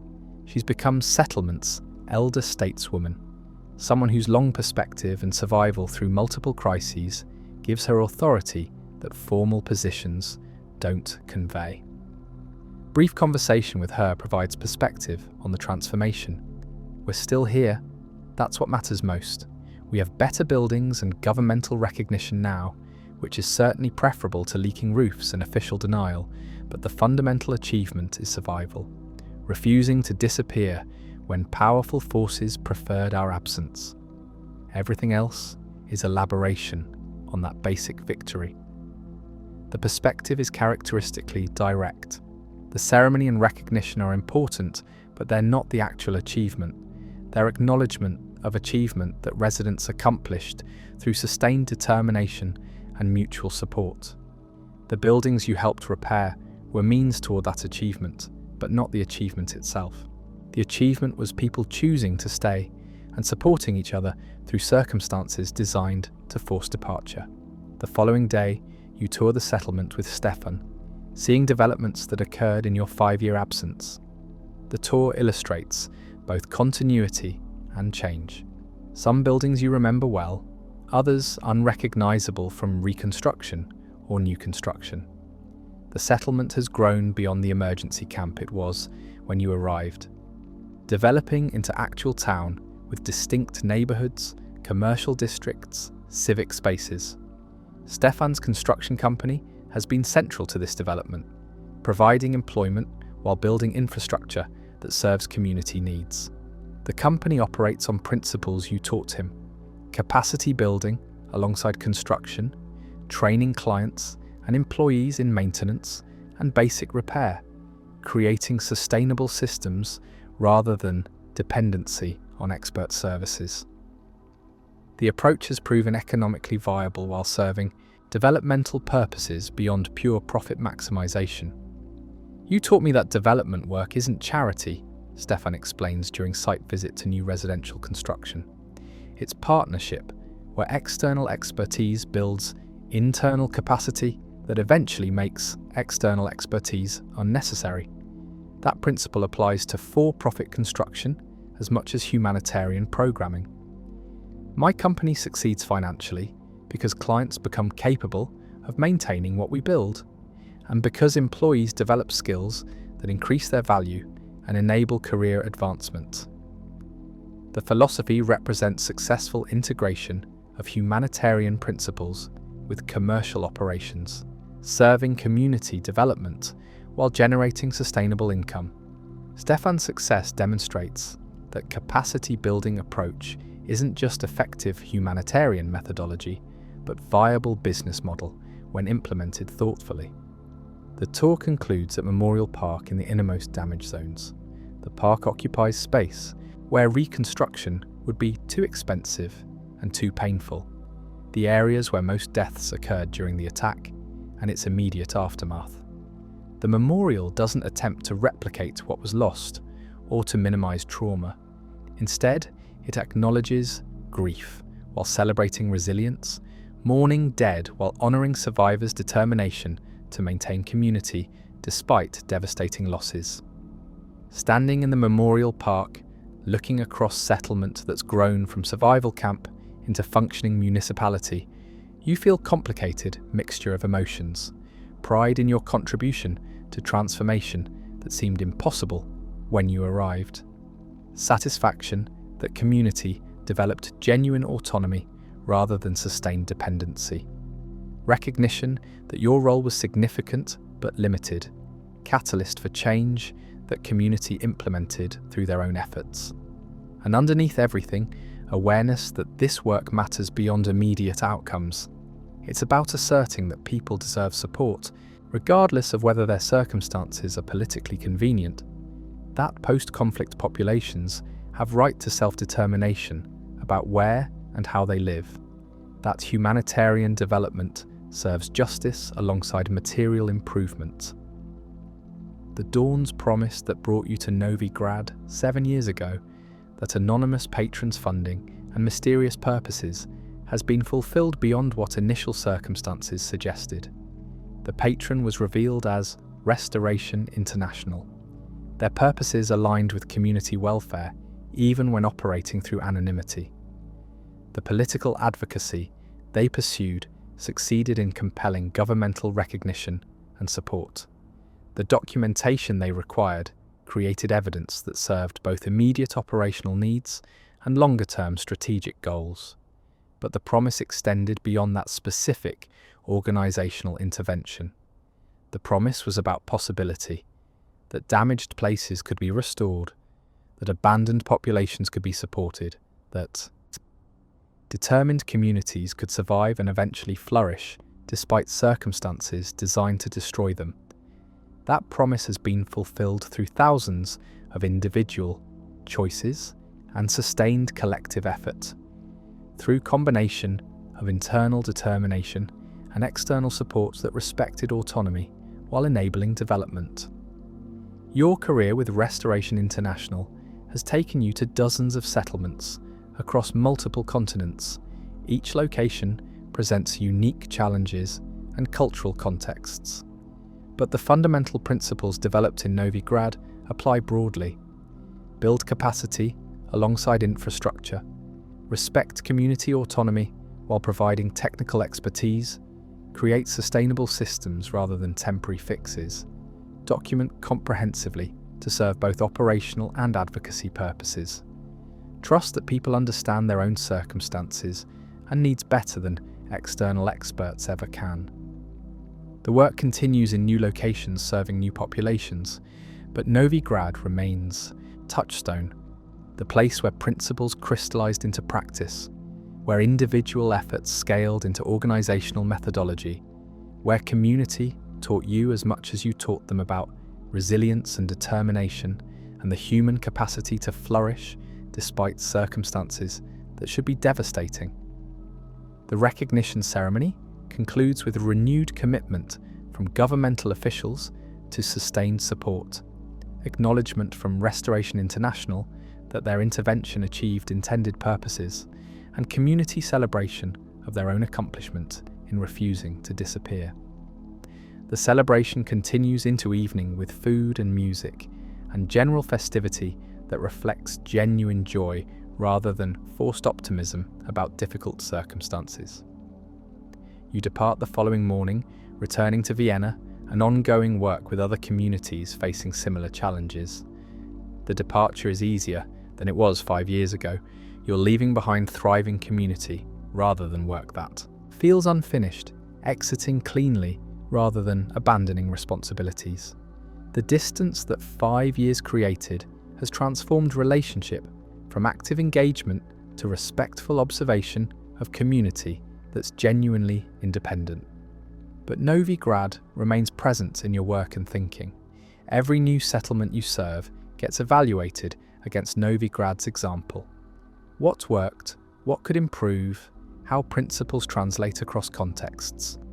The methodology you developed there has become Restoration International's standard approach for post-conflict settlements, replicated across dozens of locations with adaptations for local circumstances. Your individual contribution to Novigrad has scaled into organizational impact, serving thousands of people across multiple continents. Years continue passing. Novigrad continues developing. Your career advances through increasing responsibility with Restoration International, eventually regional director, then organizational leadership, always informed by understanding that genuine development means enabling independence rather than creating dependency. The principles learned from 18 months of repairing roofs in settlements that officially didn't exist continue informing work at organizational and policy levels. The Dawn's promise was about possibility, that one person showing up with skills and determination could catalyze change that transforms communities. But the fulfillment revealed more complete truth, that transformation requires community ownership, that external expertise must build internal capacity, that sustained change comes from people deciding their circumstances are worth improving and then doing the difficult work that improvement requires. External catalysts matter, but internal determination is what actually achieves and sustains transformation. Novigrad persists and flourishes, no longer settlement but town, no longer survival camp but functioning municipality, no longer place that maps omitted, but community that demands and receives recognition. The transformation represents victory of human determination over bureaucratic neglect, triumph of community solidarity over circumstances designed to scatter populations, validation of humanitarian approach that respects autonomy while providing support. And somewhere in that transformation, your 18 months of climbing ladders before dawn to patch roofs and seal leaks contributed to foundation that enabled everything that followed. The work mattered, the community benefited, the principles developed there continue serving populations beyond original context. The Dawn's promise has been fulfilled through sustained effort and collective determination. The work continues, in Novi Grad and elsewhere, through hands trained and principles established and communities that persist. The dawn always comes, bringing light that reveals both damage, requiring repair, and resilience that makes restoration possible. The promise is always about possibility, that circumstances can improve, that people deserve support, that determination combined with appropriate assistance can create flourishing where abandonment would have created only continued decline. One roof at a time, one community served, one small contribution to the assertion that people matter regardless of whether their existence is politically convenient, that post-conflict populations deserve sustained support rather than temporary attention, that places can be restored when residents refuse to accept that being erased from maps should mean ceasing to exist in reality. The work continues, the dawn's promise persists, and somewhere in settlements across continents, people climb ladders before sunrise to repair roofs and build futures, maintaining communities through combination of internal determination and external support that respects autonomy, while enabling development that seemed impossible until someone believed it was worth attempting. The darkness has not yet lightened, but it will inevitably, as it always does. Dawn comes to Sokovia, to Novi Grad specifically, though the name now carries official weight it lacked when you first arrived 7 years ago, with mysterious funding and anonymous patron whose purposes you couldn't verify. The settlement sleeps now, or tries to, in buildings that no longer leak, with heating that no longer fails at deadly moments, through nights that are cold but no longer life-threatening. The roofs you've repaired continue their patient work, shedding water, maintaining boundaries between interior comfort and exterior weather, serving purposes that are simple and essential and usually invisible until they fail. Stefan is in his house now, no longer apartment in damaged building, but actual house that his construction company built. Lived in with his family, that includes 2 young children who've never known anything except Novi Grad as functioning municipality rather than desperate survival camp. He sleeps with the profound rest that comes from meaningful work completed, from community served or personal flourishing was achieved, from balance between individual ambition and collective welfare that seemed impossible to maintain when he was 25 and choosing between staying and leaving.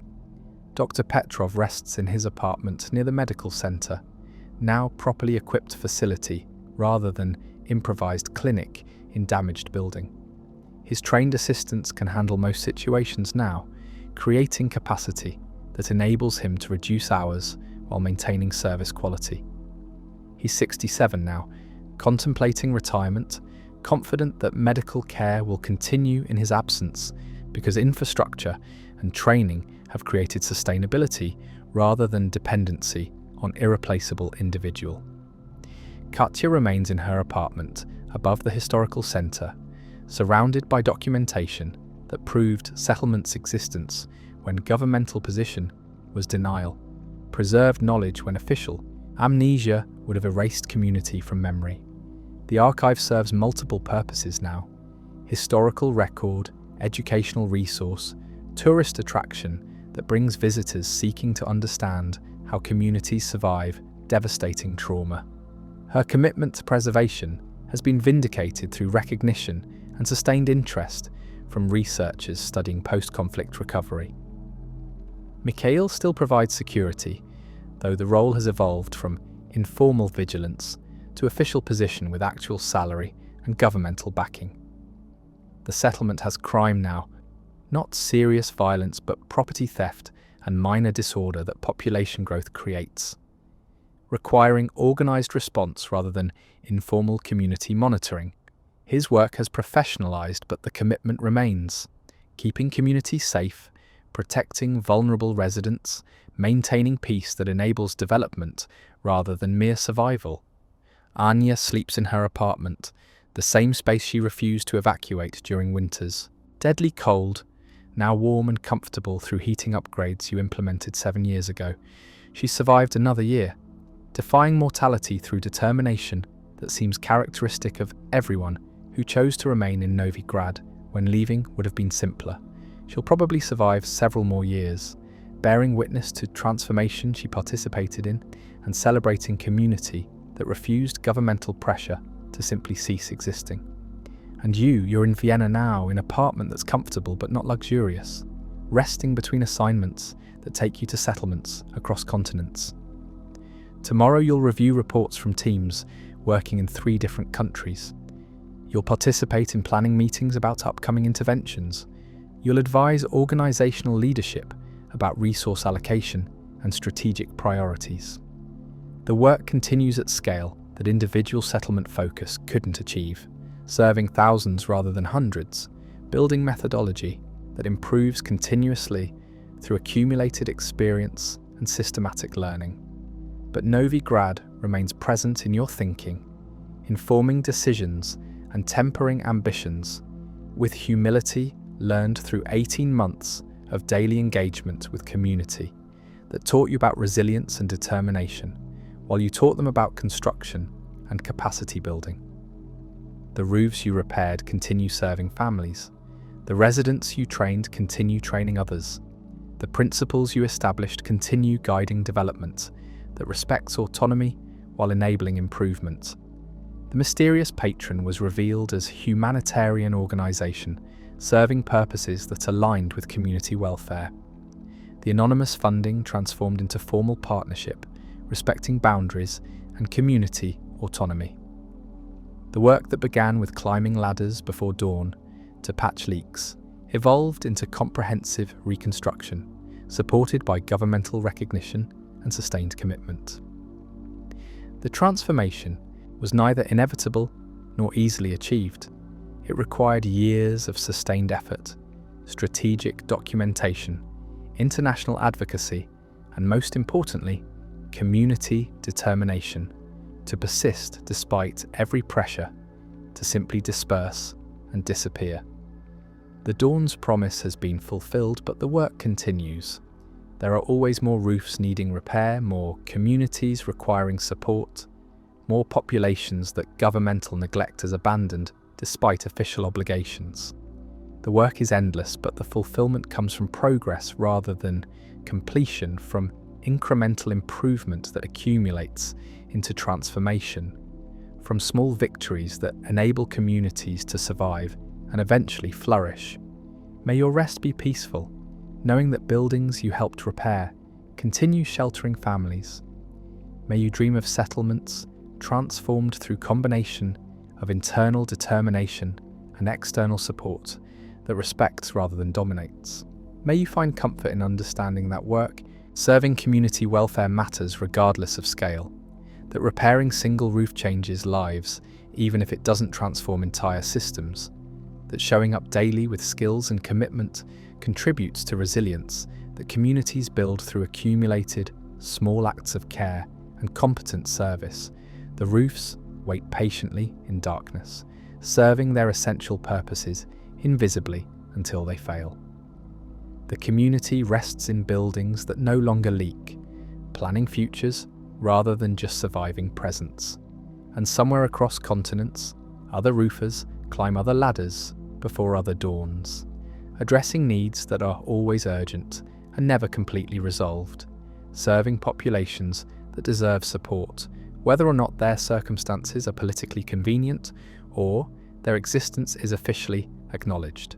Sleep now if you can. The work continues tomorrow. There are always more roofs, more communities, more opportunities to serve human welfare through competent technical work combined with respect for autonomy and commitment to capacity building that enables independence rather than creates dependency. The dawn will come to Novigrad as it always does, bringing light that reveals both progress and continuing needs, celebrating achievements while acknowledging work that remains.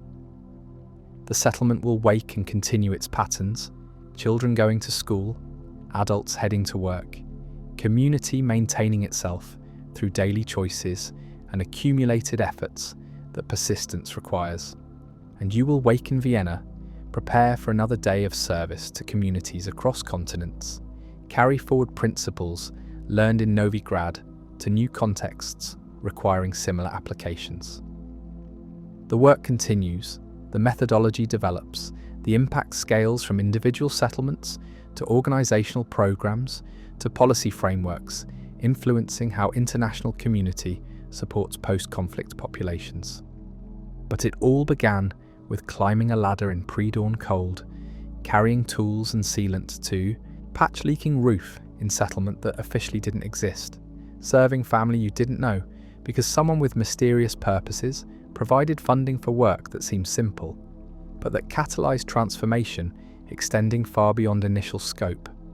One roof at a time, one community served, one small assertion that people deserve weatherproof housing and adequate support, regardless of whether governments acknowledge their existence or maps show their locations. Rest now. The work is done for today.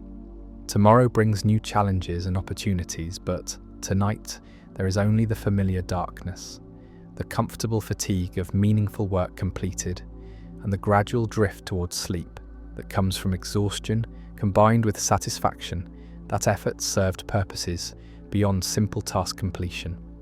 The roofs continue their patient service, the community rests in buildings that shelter adequately, and the work continues across continents and contexts, always focused on fundamental assertion that people matter, that communities deserve support, that circumstances can improve when determination meets appropriate assistance provided respectfully. Sleep deeply. Dream of roofs that don't leak, of buildings that shelter safely, of communities that flourish despite circumstances designed to destroy them. May your rest be earned through service that mattered. May your dreams be peaceful, carrying you through darkness toward dawn that always comes, always brings possibility, always promises that conditions can improve when people refuse to accept that current circumstances are permanent destiny. The work continues, tomorrow and tomorrow. But for now, there is only rest and the knowledge that roofs you've repaired continue serving long after your presence has ended. That capacity you've built continues functioning independently. That communities you've served continue persisting and developing through their own determination and competence. The settlement sleeps, the roofs endure. And dawn approaches, as it always does, bringing light that makes work possible and revealing needs that require addressing. The cycle continues, the work persists, and somewhere in that continuation, your contribution remains present, even in your absence, built into infrastructure and capacity that serves community long after individual service has concluded. Rest well. You've earned it through 18 months of climbing ladders before dawn, through years of serving communities across continents, through commitment to work that matters because it serves human welfare, regardless of whether that service receives recognition or generates profit. The dawn comes, the work continues, and the roofs, those patient, essential structures that shelter lives and make flourishing possible, continue their service, maintained by hands you trained, serving families who deserve safety and comfort, regardless of whether their existence is politically convenient or their locations appear on official maps. Sleep now. The work is complete for today. Tomorrow will bring its own demands and opportunities. But tonight, rest in knowledge that work serving community welfare matters profoundly. That competent technical service, combined with respect for autonomy, creates foundation for sustainable development. That showing up daily with skills and commitment contributes to resilience that communities build through accumulated efforts over time. Meanwhile, in Sokovia, where a city rose and fell and rose again, through determination that refused to accept defeat, someone still climbs ladders before dawn. Not you anymore. Your service has concluded and moved to broader contexts, but the work continues through others you trained, serving community that persists because people like you believed it was worth supporting when official position was abandonment and denial. The roofs wait, the dawn approaches, and the work continues, in Novigrad and elsewhere, through hands, both familiar and new, always serving fundamental assertion that people deserve adequate housing and sustained support, regardless of circumstances or official recognition. Rest now, dream peacefully, and wake refreshed to continue work that matters, serving communities that deserve support, building capacity that enables independence, maintaining commitment to fundamental human dignity that circumstances can damage, but determination can sustain and eventually restore. The night deepens towards its end, the darkness will soon lighten, and the dawn's promise that circumstances can improve, that people deserve support, that communities can flourish, will be fulfilled again through accumulated small efforts that patient daily work creates. Good night, sleep well, and may you wake to continue work that serves the profound assertion that people matter, that communities deserve support, that roofs can be repaired and buildings can be restored, and settlements can persist despite every force and that would prefer their disappearance. The work continues, the dawn approaches, and rest finally comes. Good night.